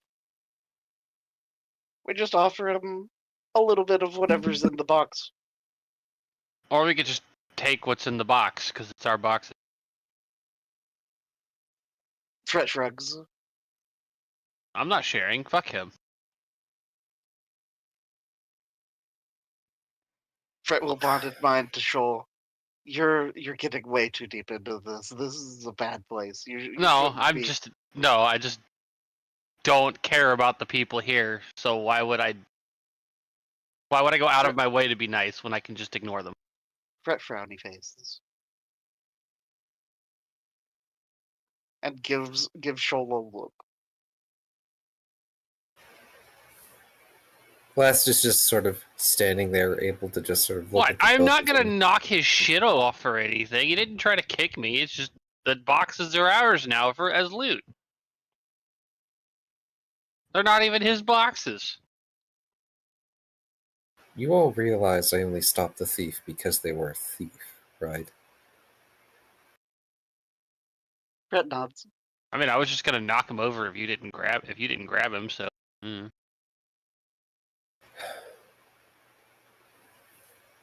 Just don't let yourselves be taken in by what this society is. We're better than this, even if we have to blend in.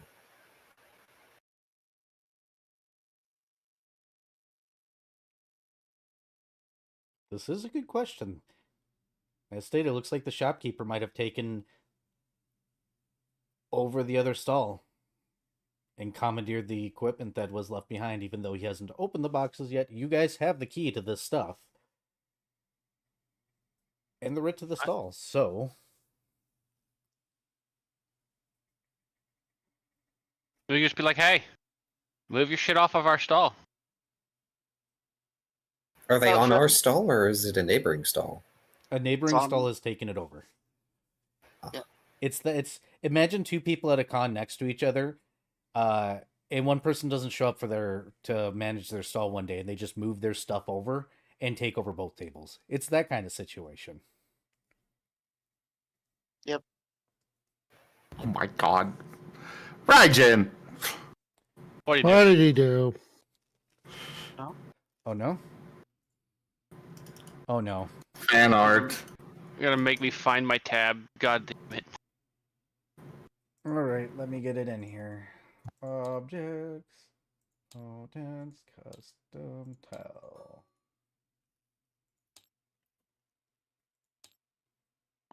For those that can't make it out, it says, "Sir, your dog is making a weird noise," and it's got over there on the right, attempting to growl. And chee hee hee hee hee is the actual sound that African wild dogs make. Oh,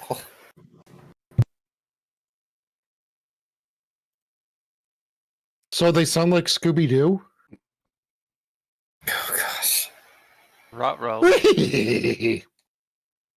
Oh, can you guys give me a minute? I actually need to put in dinner and start it. Okay. I have no qualms for now. Dun dun dun. So Fret will write out on his chalkboard. Pardon me, we're taking those boxes. And then hold it up to the shopkeep next to it. Okay. Let's give Key one moment to get back, and then yeet. So you're just gonna walk up and be like, "Hey, those are ours now." Got it. Hmm?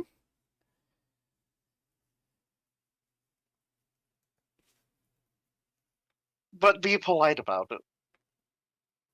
Weird.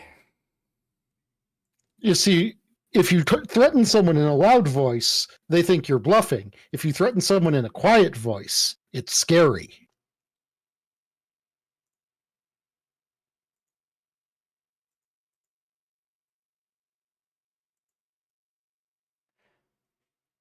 I can't dispute that to a certain degree.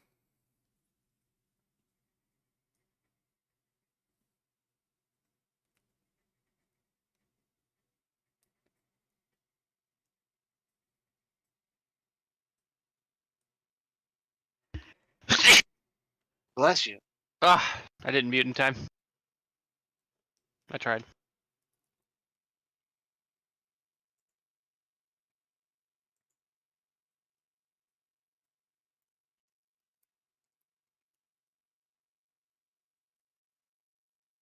How's chat doing? There's 3 chats here. How y'all doing? They're being nerds. And I disagree, Timber. Quiet things can be quite terrifying. It's kind of like Timber can't hear quiet things because tinnitus. Oh, Timber is always in character at all times. And for those that haven't seen ATA, he is very loud. And he did take great offense to your sword being rusty, by the way. It'd be alright, probably. well, it's kind of trapped in that state for a little bit. It might change. I mean, it flashed back to normal today. Every time you swung it. Food. Thank you. I have just been handed food. Ooh, food. Yep. I has. But I'm looking forward to it having astral wind related things. Astral related things. Yeah, astral wind because of the environment.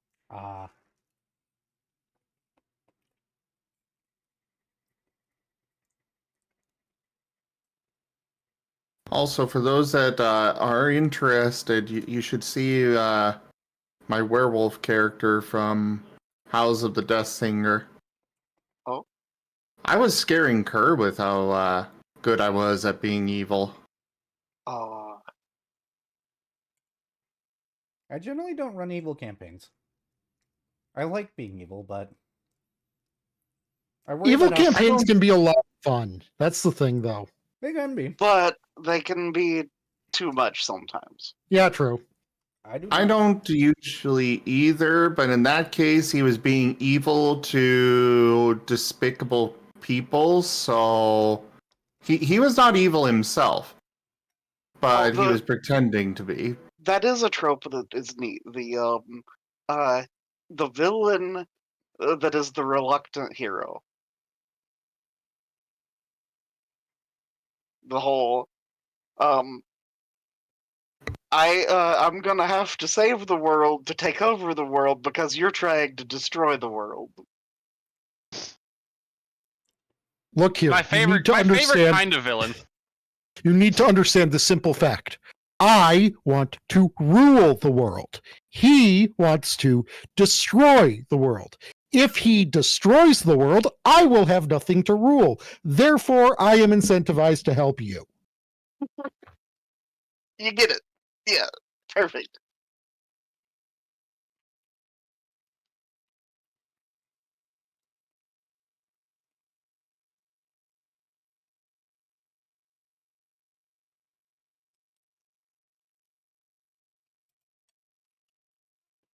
I can't say anything. I like playing evil characters, but No, I'm no Ring. No. That's we were talking in theoreticals for like an evil character who is forced to be a hero. Yeah. Then again, I think it's pretty obvious I like playing evil characters. I GM. Ah, yes, you get to play infinite evil characters. Look, I like my thematically evil characters, okay? Oh, you like the Saturday morning cartoon evil villains? No. Not quite. Oh. I think I'm better at villains than that, aren't I? No, you've got some pretty good villains out there. I like playing the villain that knows they're better than you in every single sort of way and you can't touch them. The villain that's going to reveal themselves and walk right in front of you and be like, "Hi, I'm the bad guy, and you can't do shit about me." That's the kind of villain I like playing.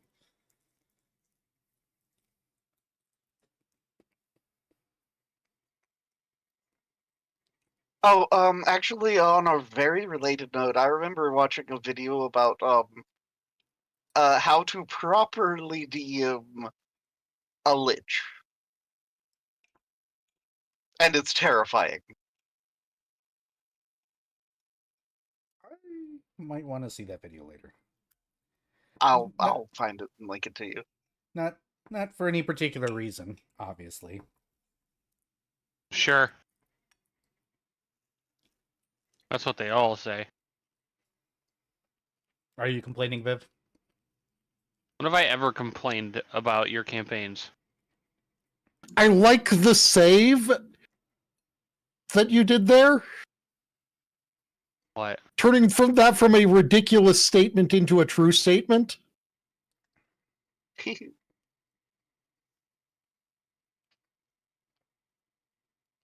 Viv be like, when have I ever complained? I've heard Viv complain. Yes, but you haven't heard me complain about how you DM. I think. And that's the qualifier that I have set. Okay, I'm back. Sorry for the wait. Welcome back. Vari, want to restate what you're doing? Oh yeah. Fret is just going to write out on his chalkboard. Excuse me, we are taking those boxes now. And then we'll offer his chalkboard in the direction of the shopkeep that has expanded. The shopkeep is going to look at the chalkboard, look at you, look at the chalkboard, and tell you in no uncertain terms to go fuck yourself.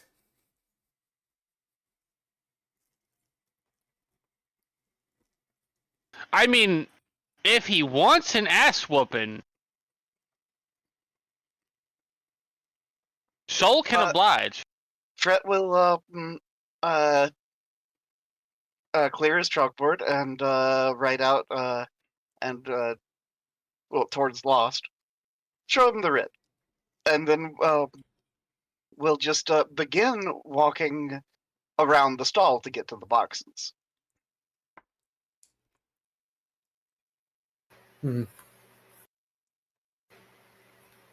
Last is going to walk over and very calmly pull out the writ for viewing. And he's going to make sure that it's just out of grabbing range. He looks very miffed. And then he's going to ask the important question of how you know which boxes are the right ones. Some of these are mine, obviously. And yet they are all on our table. Last smiles, kind of like he did before with the thief. Thank you so much for keeping an eye on our merchandise while we were gone.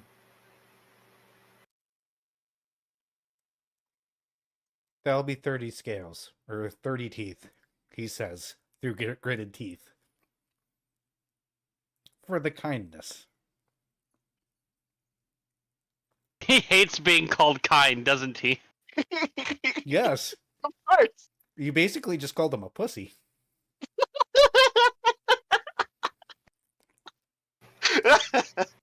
Hey, who has the teeth, by the way?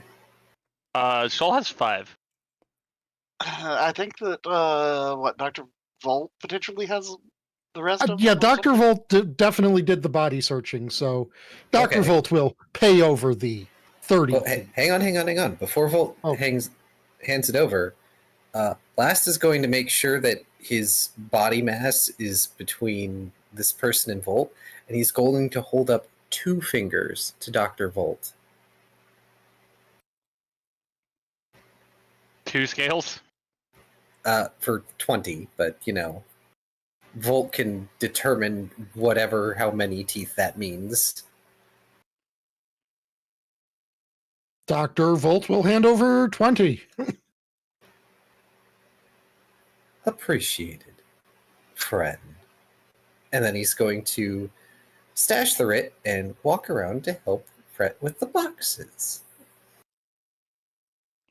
Most of the boxes seem to be general wares. It looks like this guy was peddling what seems to be silverware? Handmade silverware? If you guys take the time, you realize the key does work in a majority of it. One of the lock boxes does open up his actual cache. The box does not move, in matter of fact, until you use the key. Interesting. Oh. A seal is in the bottom of this particular container as soon as you open it, and there is 180 teeth. Nice.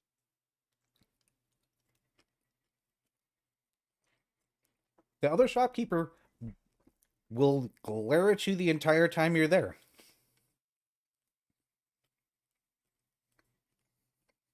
Not like he can do anything. Heh. Well, he could. It's just, does he really want a chance to fight in the middle of a city? He gained When he's 20 outnumbered. teeth for not doing shit anyways. So he's already on the up and up as far as Yeah, but like, Yeah. you also called him nice and friend. Yep.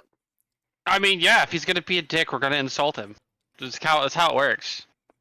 But yeah, Fred will begin putting teeth in pouches.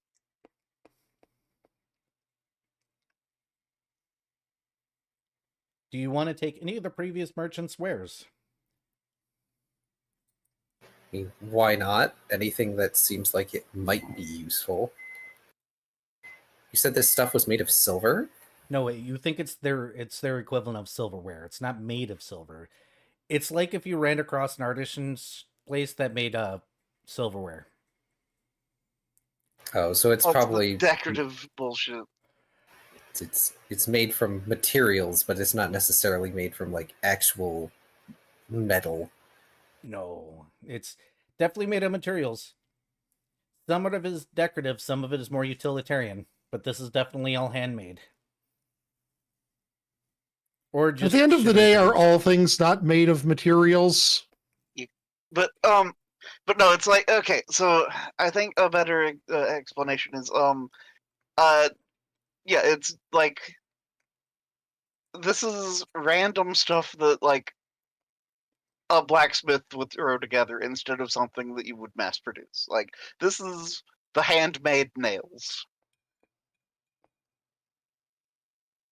This is like those pottery shops you see at fairs all the time where they make the clay pottery and they make like plates and bowls and stuff. Yeah. Which I totally don't own some of. Because why would I? I actually do. They're nice too, so shush.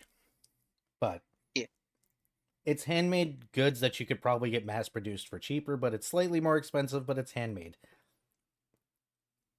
Probably craft worth show quality around random this place. stuff. Yep. Well, here comes the problem. This is about 100 pounds worth of stuff. Or, excuse me, did I say 100? Several hundred, if I could in English. Oh well, Fred's only interested in the teeth. Is there anything that might be useful for us in here, or is it just silverware? It's just the wares that this guy was selling. You know what?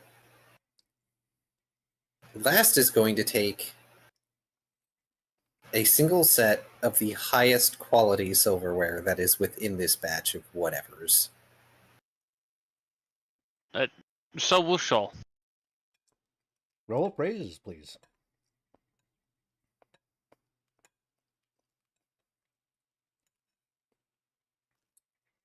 Dr. Volt will do an appraisal. He doesn't intend to take any of them, but Fucking Shoal's gonna need the help. All right, he does not really understand silverware, but he's going to take something just to have it. Yeah. Fred's going to take a utilitarian set. 22 on the appraisal. Okay, what'd you get, Key? 8. Okay, I rolled a 19 with my You have plus a one plus- modifier. I have a plus one modifier to appraise. This is my headcanon. We got Shoal that just grabs the shiniest looking set. And we got Fred that just bends a bunch and finds a pair that's not sturdy. And then we got Or you mean Last. that is sturdy? Yes, Yeah. that is sturdy. Then we get Last that reaches for a pair, and then I just imagine Dr. Volt's just gonna reach over and push his hands over to a actual nice set without saying anything. Just No, you take these. Because like, let's be fair. What the heck does Lass know about silverware aesthetics? Especially in a Yeah, foreign planet. Somehow less than Shoal. Somehow less than the person shiny. without opposable thumbs. Yeah, Look, he comes from a place where aesthetics are a thing. It doesn't matter if it's shiny, if it's not attractive looking. Shoal also comes from an ocean planet where aesthetics are also actually mildly important because you can only build so sturdy underwater. Also, reefs. Reef. Reefs are incredibly aesthetic. natural geometry. Reef homes are considered like, about the best place you can generally get a safe place to live. Also, I take it Fret is stashing the 180 teeth on his person. He's the least likely to get pickpocketed. So, Yeah, because when people bump into him, they take 1 point of damage. Does paint take a box of silverware?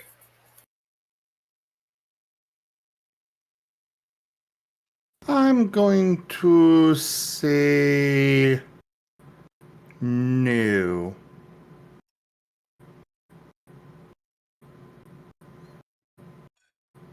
Oh. Yes, inside the money box at the very bottom, there was a very interesting sigil. Did anybody want to take a look at that? Yes, please. Dr. Volt will definitely spellcraft that sigil. Spellcraft away. 31. 31. Yeah, this is definitely very similar to a movable rod. You're pretty sure that that key that you have, if it's turned a certain way, will allow you to carry the box, and if you turn it a different way, opens and allows you to carry the box. Based on it, it is specialty magic, though. It looks like this magic has a trademark to it almost, as if this is approved hardware from, I don't know, maybe a Council of Mages. Hmm. It has that unique flair that says, this came from somewhere very specific, and I can easily be identified as being from that location. Yum.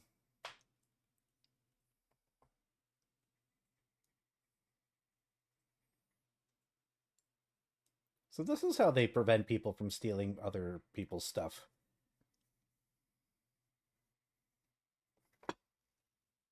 Fret will squint at the box, and then look back and forth between it and his party members. I mean, if you want the box, take the box. And Fret will bond it mine to Shoal. I don't know if we want to take this box. I agree. Wait, no, I can't hear that. Sorry. Okay, why? It's identifiable. It could be traced. Hmm. That's a good point.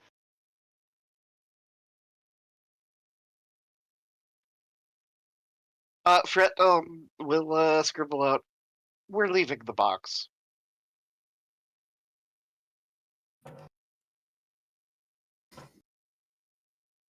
Do we want to leave the key as well, or do we want to keep the key to be petty? Fret will smile and look at the shopkeep that's probably still really fucking angry. Oh, he's all sorts of pissed off. Somebody called him nice and friend. That burns, man.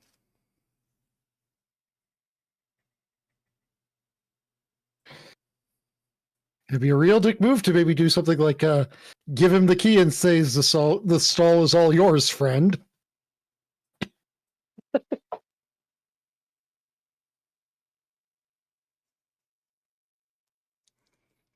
Fret will scribble out, give it to the man.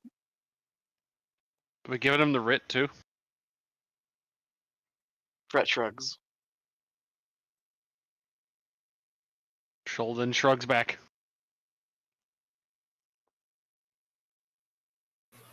No. You didn't hear Shoal speak, to be fair. That's Shoal- true. Shoal's only doing bond in mind right now. Sorry. He's not it's, speaking out loud. It's hard to tell how much y'all are bonded. You gotta on me. denote that. Well, I figured it every was time I obvious try to because say it. you figured I've kind of just only been speaking like that when we're in public because disguise. Yeah, I'm pretty sure a talking animal would be a bad thing right now. Yeah.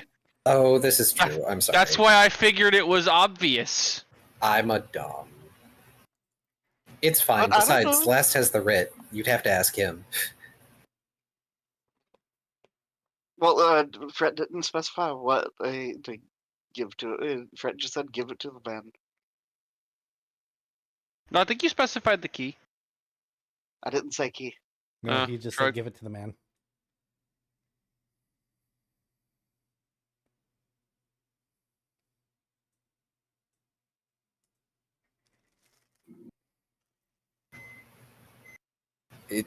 Did Fret write this out loud or bonded mind Yeah. it? Yeah, this is Write this out loud. Yes, he wrote this out Yes. loud specifically. Yes. Yes. I knew what I was saying. Yes, he did write this. What? And be charitable? In public, even. Fret nods.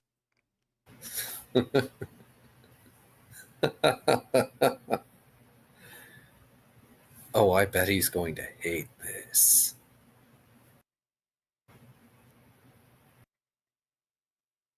There is an almost sadistic glee as Last goes over, once we have picked clean what we desire and taken all the teeth, and leaves the writ on the man's stall counter. Oh no. Oh no, no, no, no, no. I need to see if this touches your AC. I believe a natural 20 is going to touch your touch AC. It sure is. He As fucking goes to grab decked for you, your didn't col- he? No, he's grabbing him by the collar. I'm not taking the 2. I'm Oh, taking shit. The 17. I'm a heavy ass mother, so Yep, which means that does 9. No, it'd be. No, 19 to be correct. Does 19 beat your CMD? my CMD? No. Well, he absolutely tried to grab you by the collar. And you definitely hear him go, "What's your game, man? What you doing? What is that? Take your shit back. Get your shit off my table."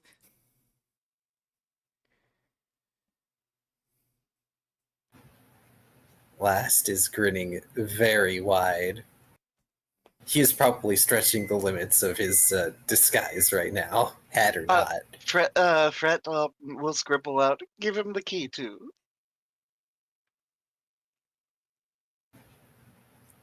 And he sets down the key with a little clink. You You've take never that heard shit of back. charity? The man looks like he's about to throw up. I was waiting for that. The man gags, and he's going to literally use some object to push the writ and the key off his table, and then throw the item out into the crowd. And then point at you accusatorily and say, "I don't know what kind of weird game you're playing, but I got security." Your security? Or our security? As he gestures down at the writ. Oh wait, I guess they're both yours now. It doesn't matter. Fret Fret will kind of just tug on one of Last's arms. Last is perhaps having too much fun with this. The man will. The man's gonna shout, "What kind of cursed bullshit is this?" I'm assuming you guys are just gonna leave. Uh-huh. Well, the man basically does everything in his power to get the writ and the key away from him. Gosh. The other stall on the other side is not going to look at you guys at all. Don't So- notice me! Don't notice me! Don't notice me!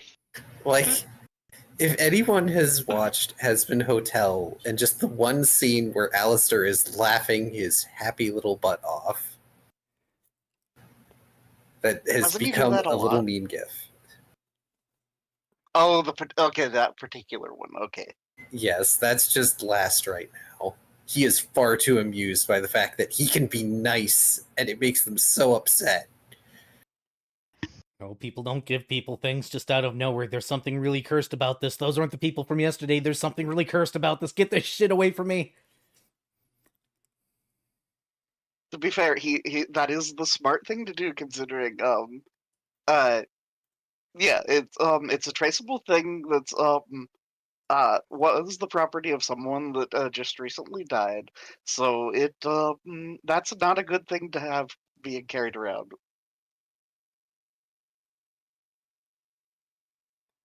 So yeah. So if he was to take it, he'd be in a world of shit. Maybe. Maybe. But somebody said the C word. How dare you say the C word? How dare. Hey, you guys got a building to find. As soon as Last is done laughing, apparently maniacally. Yeah, that's absolutely maniacally. I think we're a bad influence. I feel like Paint would probably be a little concerned.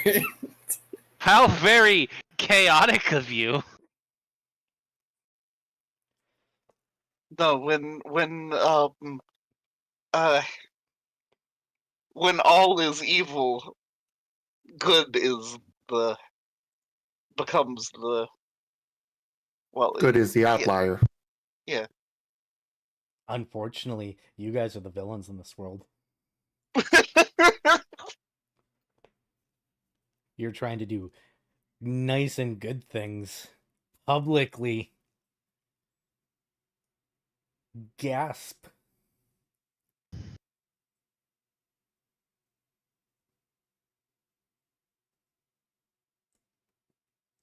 So you guys make it to the area where, yeah, a lot of people are, or less people tend to be around. This is definitely the shipping district. You can see where stuff is stored, where industry happens. And I want everybody to roll a perception check. Okay.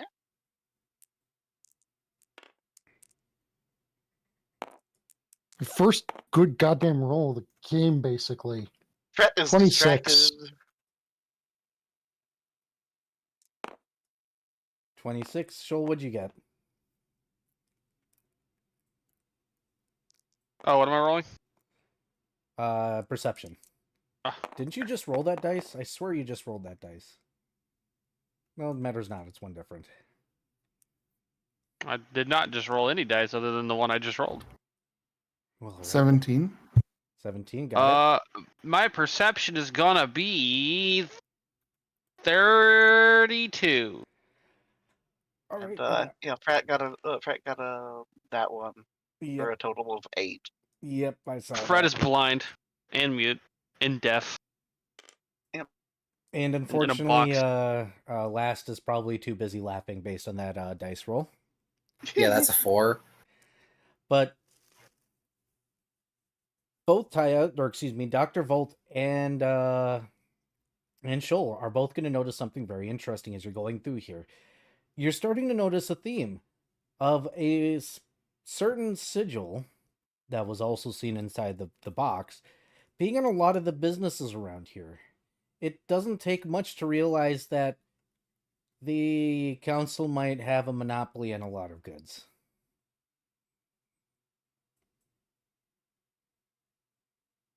Not all of the goods, not all of the warehouses, not all of the buildings seem to have this, but enough do, to the point where it's noticeable. Guess we're getting close.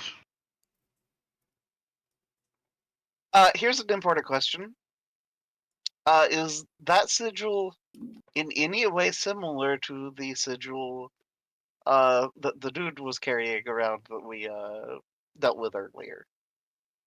You mean the one at the bottom of the box? No, the one he No. was tried to hold out to Fred. No. No, the murdery man. No, Yes. the murdery man had a different symbol. Okay. This is more of like one of those it's a crest basically. It definitely represents the council. It doesn't take a very unintelligent or very it's not a long stretch to look at this and be like, these people are magically powerful and probably monopolize magic and they probably run everything, so they probably own a majority of things too. Surprise.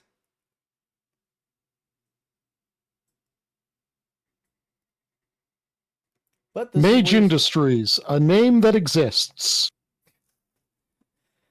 It is the only name that you know. So the question becomes, how do you guys search out this particular building?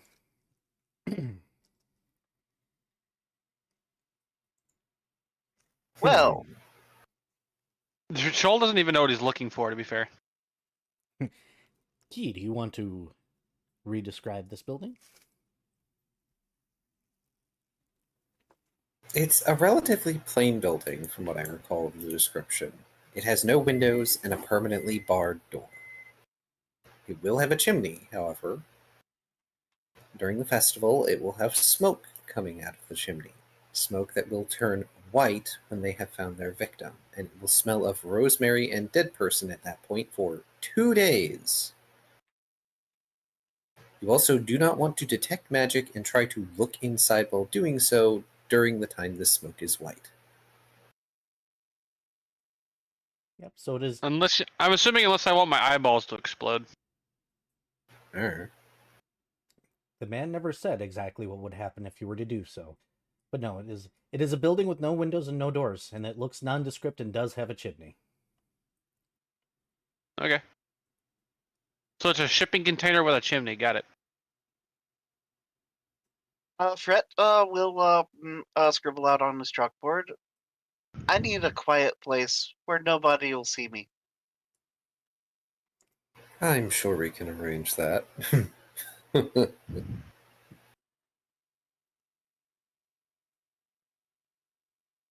Or you all get caught. The paladin goes nuts and is nice to every person he sees for the next hour.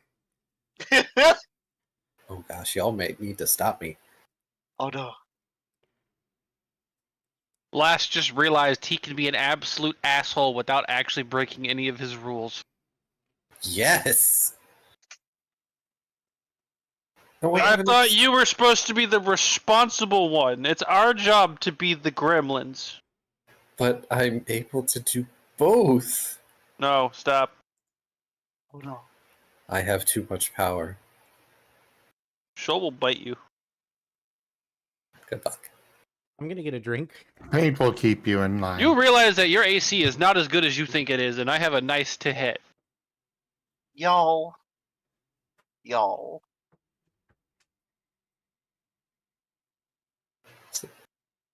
So when Eric comes back, Last is going to suggest maybe we should find a place to stay.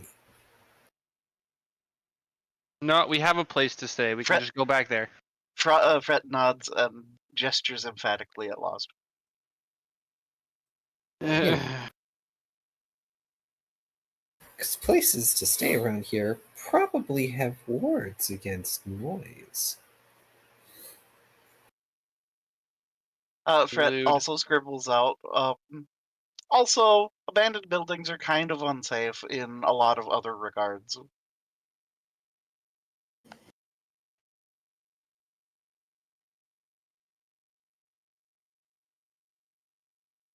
I guess. Son of a bitch. Alright, so. You guys want to find a place to stay? Yes.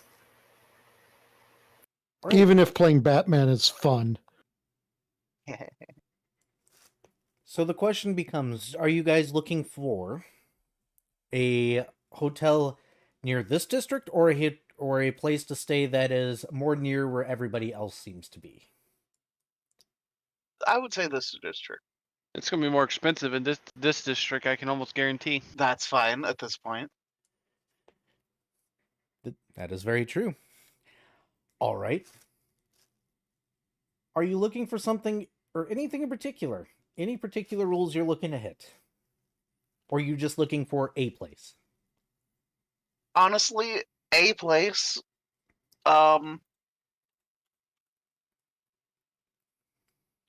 Potentially somewhere that like well-to-do looking people, like a businessman would potentially go to, maybe. Okay, then I need knowledge locals and or diplomacies to find a place if you would like to do it that way with the gather information route. Otherwise, you guys are going to be rolling a search. Your choice.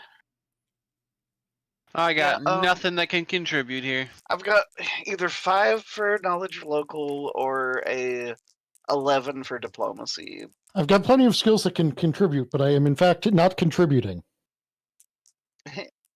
It's okay. I'll try and search.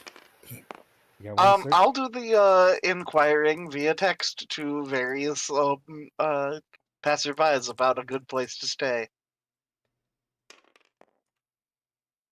I guess my guess, like me rolling a search, would just be a survival check. It would That be a is perception. diplomacy. Oh, even better. Let's go. Diplomacy of 24. 26. 15. Understood.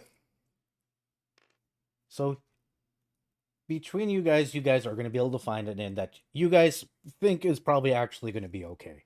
Here's how you know. People told you it was crap and it was absolute bullshit and too expensive and to stay away from there and recommended other places. Obviously, that's a bad thing. On top of that, it's not near a main street. It's kind of off in a wedge place. And the building itself from the outside kind of looks junky. Of course, when you walk in, it's quite the opposite.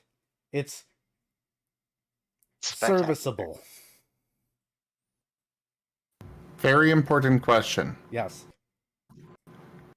Describe the innkeeper. Oh Lord, why would you do this to him?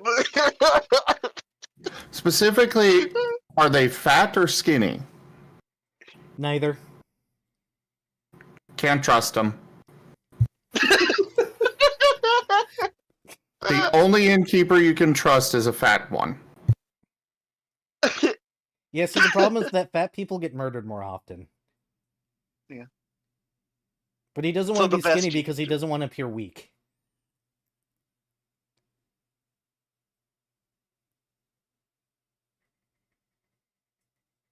Fat people obviously have the money to be fat, and therefore you should kill them. Wow. This place is terrible. Uh-huh.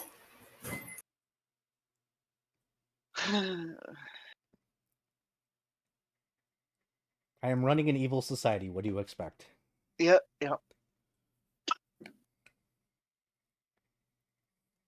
Skinny people don't have any money, but they're weak and frail and easy to take from.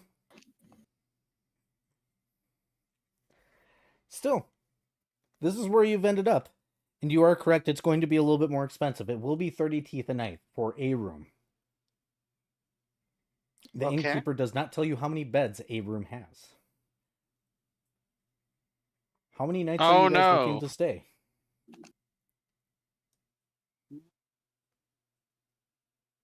I figure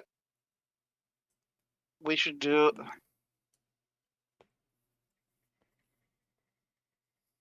We have, let's see, 70 plus 180.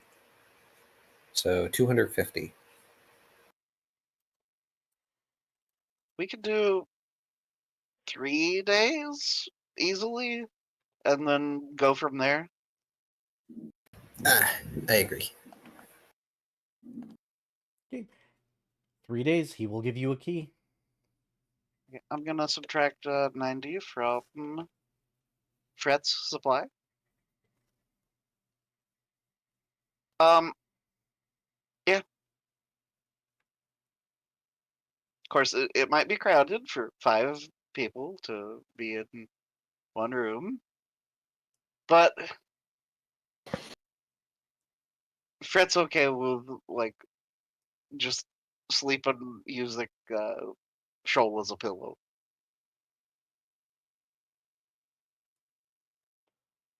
Pain's happy sleeping just about anywhere.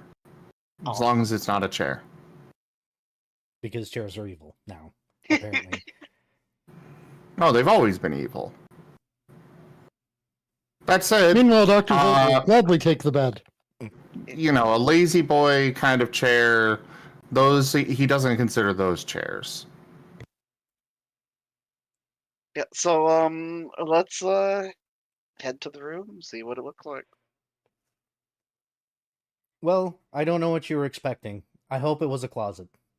I hope it was a walk-in closet that looks like it has something that resembles a mattress on the ground. Wow. But for some odd reason you feel like for travel stay, this is probably luxury to a certain degree. Because there is something that resembles a mattress on the ground. And there's a door and a lock. Wow. That's ritzy stuff, man. You don't know how lucky you are. Blast sees this. He feels very self-conscious about his tail size right now.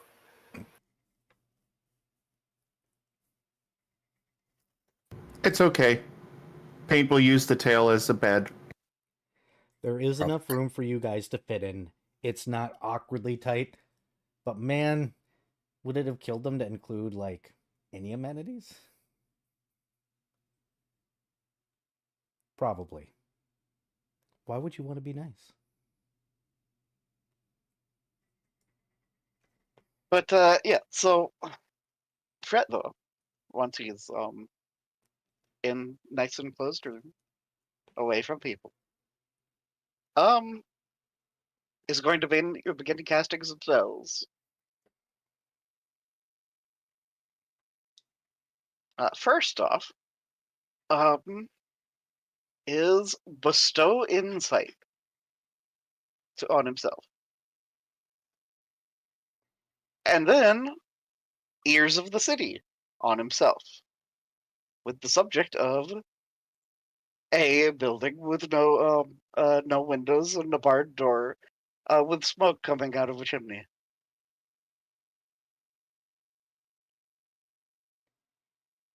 Well, you're going to get a master list of those again. Congratulations. Yeah, so Well, all you have to do in order to find a barred door is just stand at the entrance to this room. yeah, okay, so +2 insight bonus on skill of my choice. Yep, roll And- away. Give me a moment to get all that put together. So y'all can do other stuff while Fret is being insensate and in trancing. Yep, because I need the roll to give him actual answers. Yeah, let me compile things. So while Vari's doing math in public, what are the rest of y'all doing in this room?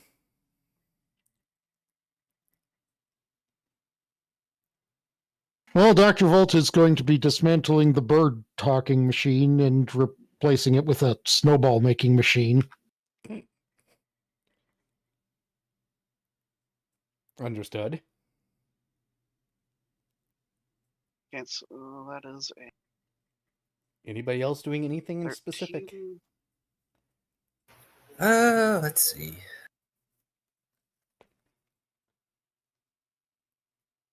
Okay, yeah, so this is going to be at a +13. You know what? I haven't looked at the magnetic spectrum lately. How is that looking?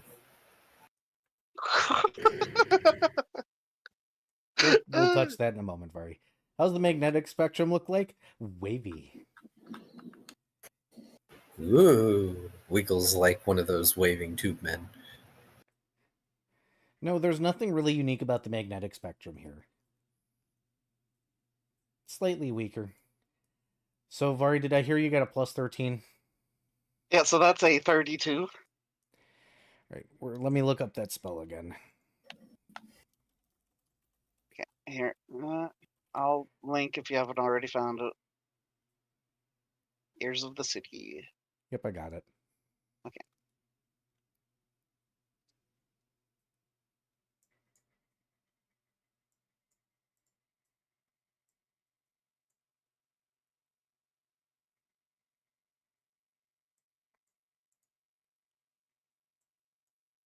Yeah. Oh, so I need to roll hours. Yep. And yeah, so that's the first one.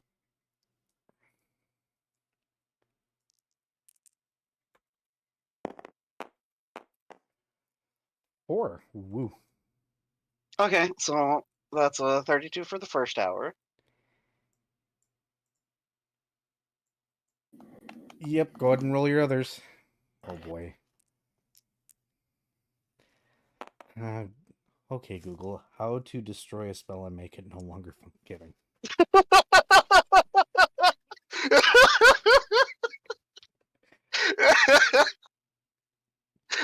What did you search, Google? Okay, it searched how do I break free from curses and spells put on me.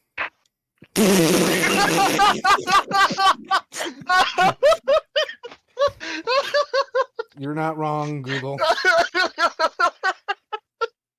There. I get the feeling Years of the City is going to get banned. No. 19 for the next one. I'm now just remembering the Venn diagram. That's like the various overlaps of do I have ADHD? Am I gay? Or have I been cursed by a wizard? Okay, so that's a 26 for the third.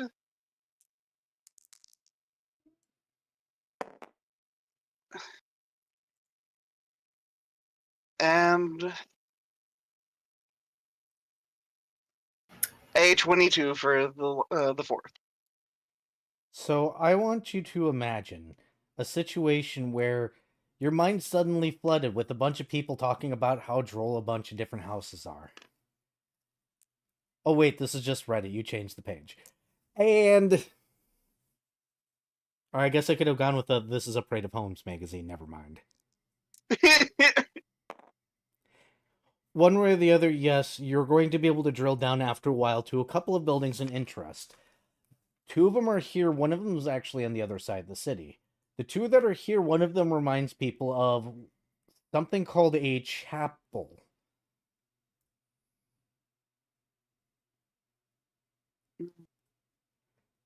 While the other one looks more like a plain home, and the one that is further away looks like an old meeting hall. Okay, a chapel, a barred up home with no windows though, Yes. Not and a meeting hall. too uncommon, considering how shitty things are built sometimes.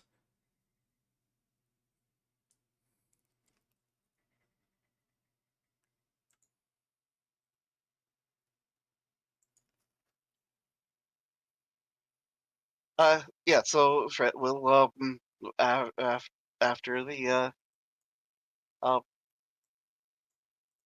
12 seconds or whatever of the spell finishes, he kind of looks very dazed and stuff for a brief moment, and then will pull out his chalkboard and hastily write, "Give me the map. Give me the map, please."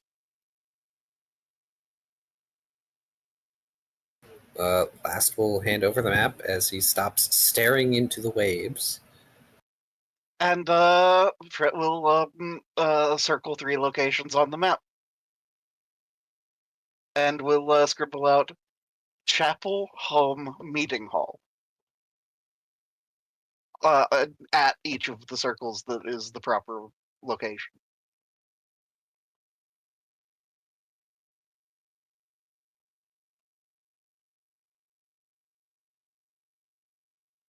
And then offer it back to Last Lost. Well, looks like we have new leads. Given we're here for 3 days, we might as well make use of each day. Fred nods. If only because it's unwise for us to split up in this particular place.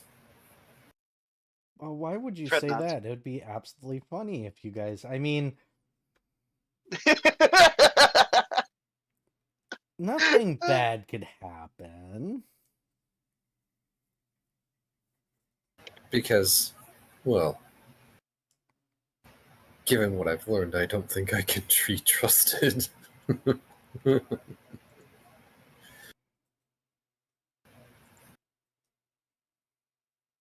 Fred just kind of gently pats Last on the back.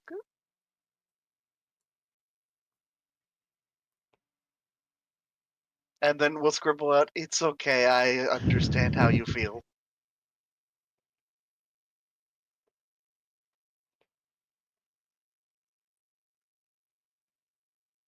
And then just smirks, like the biggest shit-eating grin.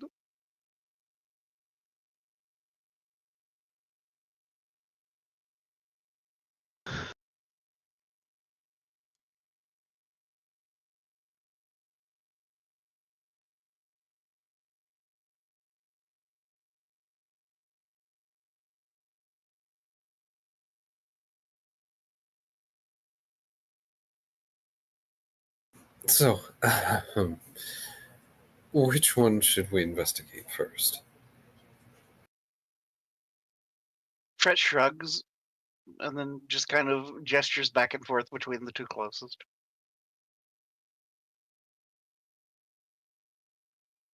Another good question, though. How are you guys going to investigate these without being suspicious? For breaking the contract. Stale.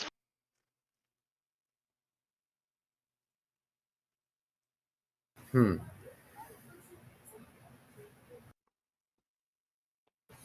Depending on the surrounding area, we may not be able to get terribly close.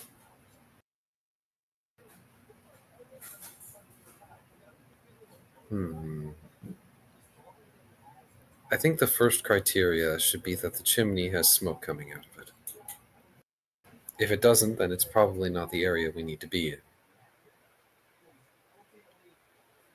But I'm betting if we just pass by, it should be fine.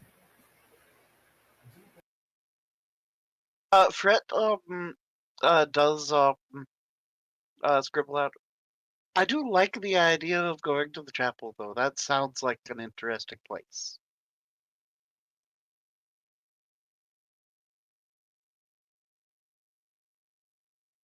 A possible idea, if push comes to shove, could be that we have found some illicit magical items and wished to turn them over to the mages.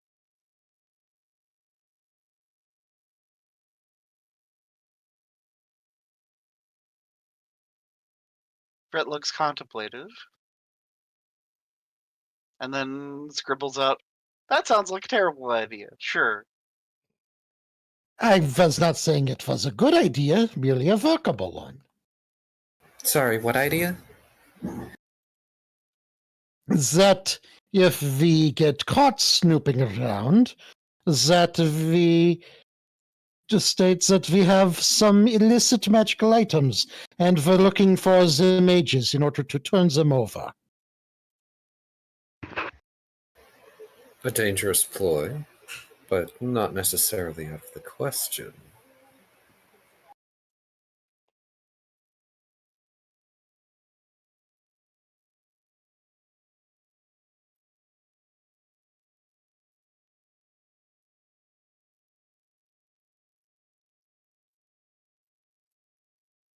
Fred does scribble out a suggestion of, before we head out again, we should probably re-up our disguises. Because it's been a day and a half. Disguises don't last forever.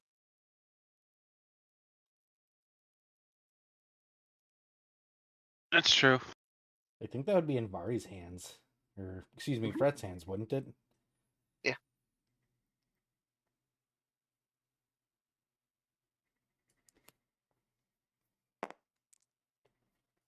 Oh boy. Someone give me 2 more dice, just to make it easy. Just grab mine then. Here.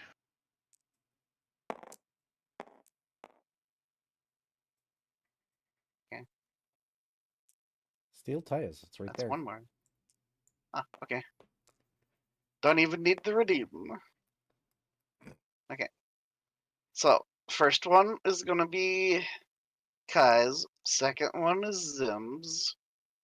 Third is Viv's. Fourth is mine. Fifth is Taya's. Okay. Make sure to write these down when they're given to you, peoples. Alright, which one's mine? Wow, these are all garbage, except for mine. And keys. And Lost. Yeah, Lost is pretty good too. Okay, so Lost is going to be a 40. Goodness. Then 23 plus 4. 27. 28. So that would be 27 is for Zim. To Yeah. write down. Is the 28 mine then? Yes. Yeah.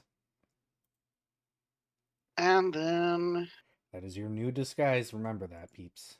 I already wrote it down. I'm assuming Paint wrote his down. Yep. and that means that Dr. Volts is a 32. Excellent. His disguise got upgraded. Hooray.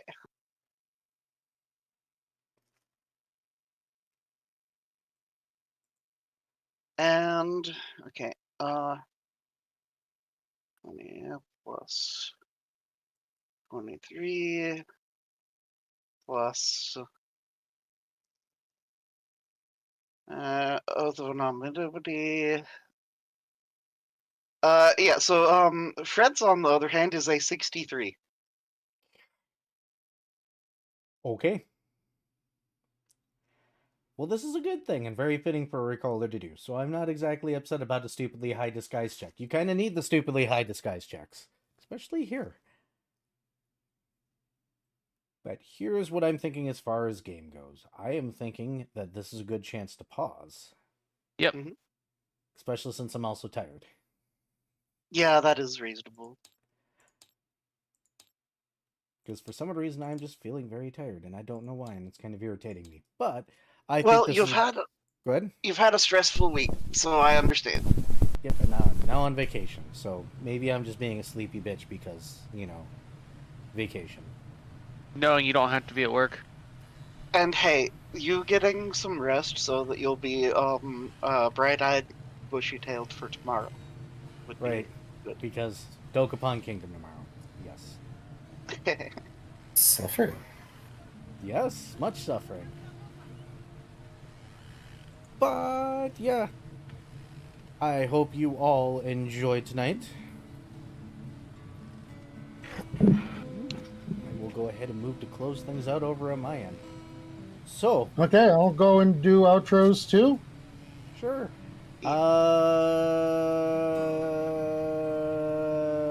Zim, flip the Zim? table. Oh. Yes. Oh, the drawing stayed in place. Yep, the drawings always stay in place. I don't know why, but they do. But alright, so over on my side, thank you guys so much for watching. I'm about to send you all over to Raw Zim's channel, even though I'm pretty sure most of you are already there anyways. But one way or the other, thank you so much for joining. We appreciate you over here. Drink plenty of water, take good care of yourselves, like, subscribe, yada yada blah, and you all have a wonderful night. Goodbye.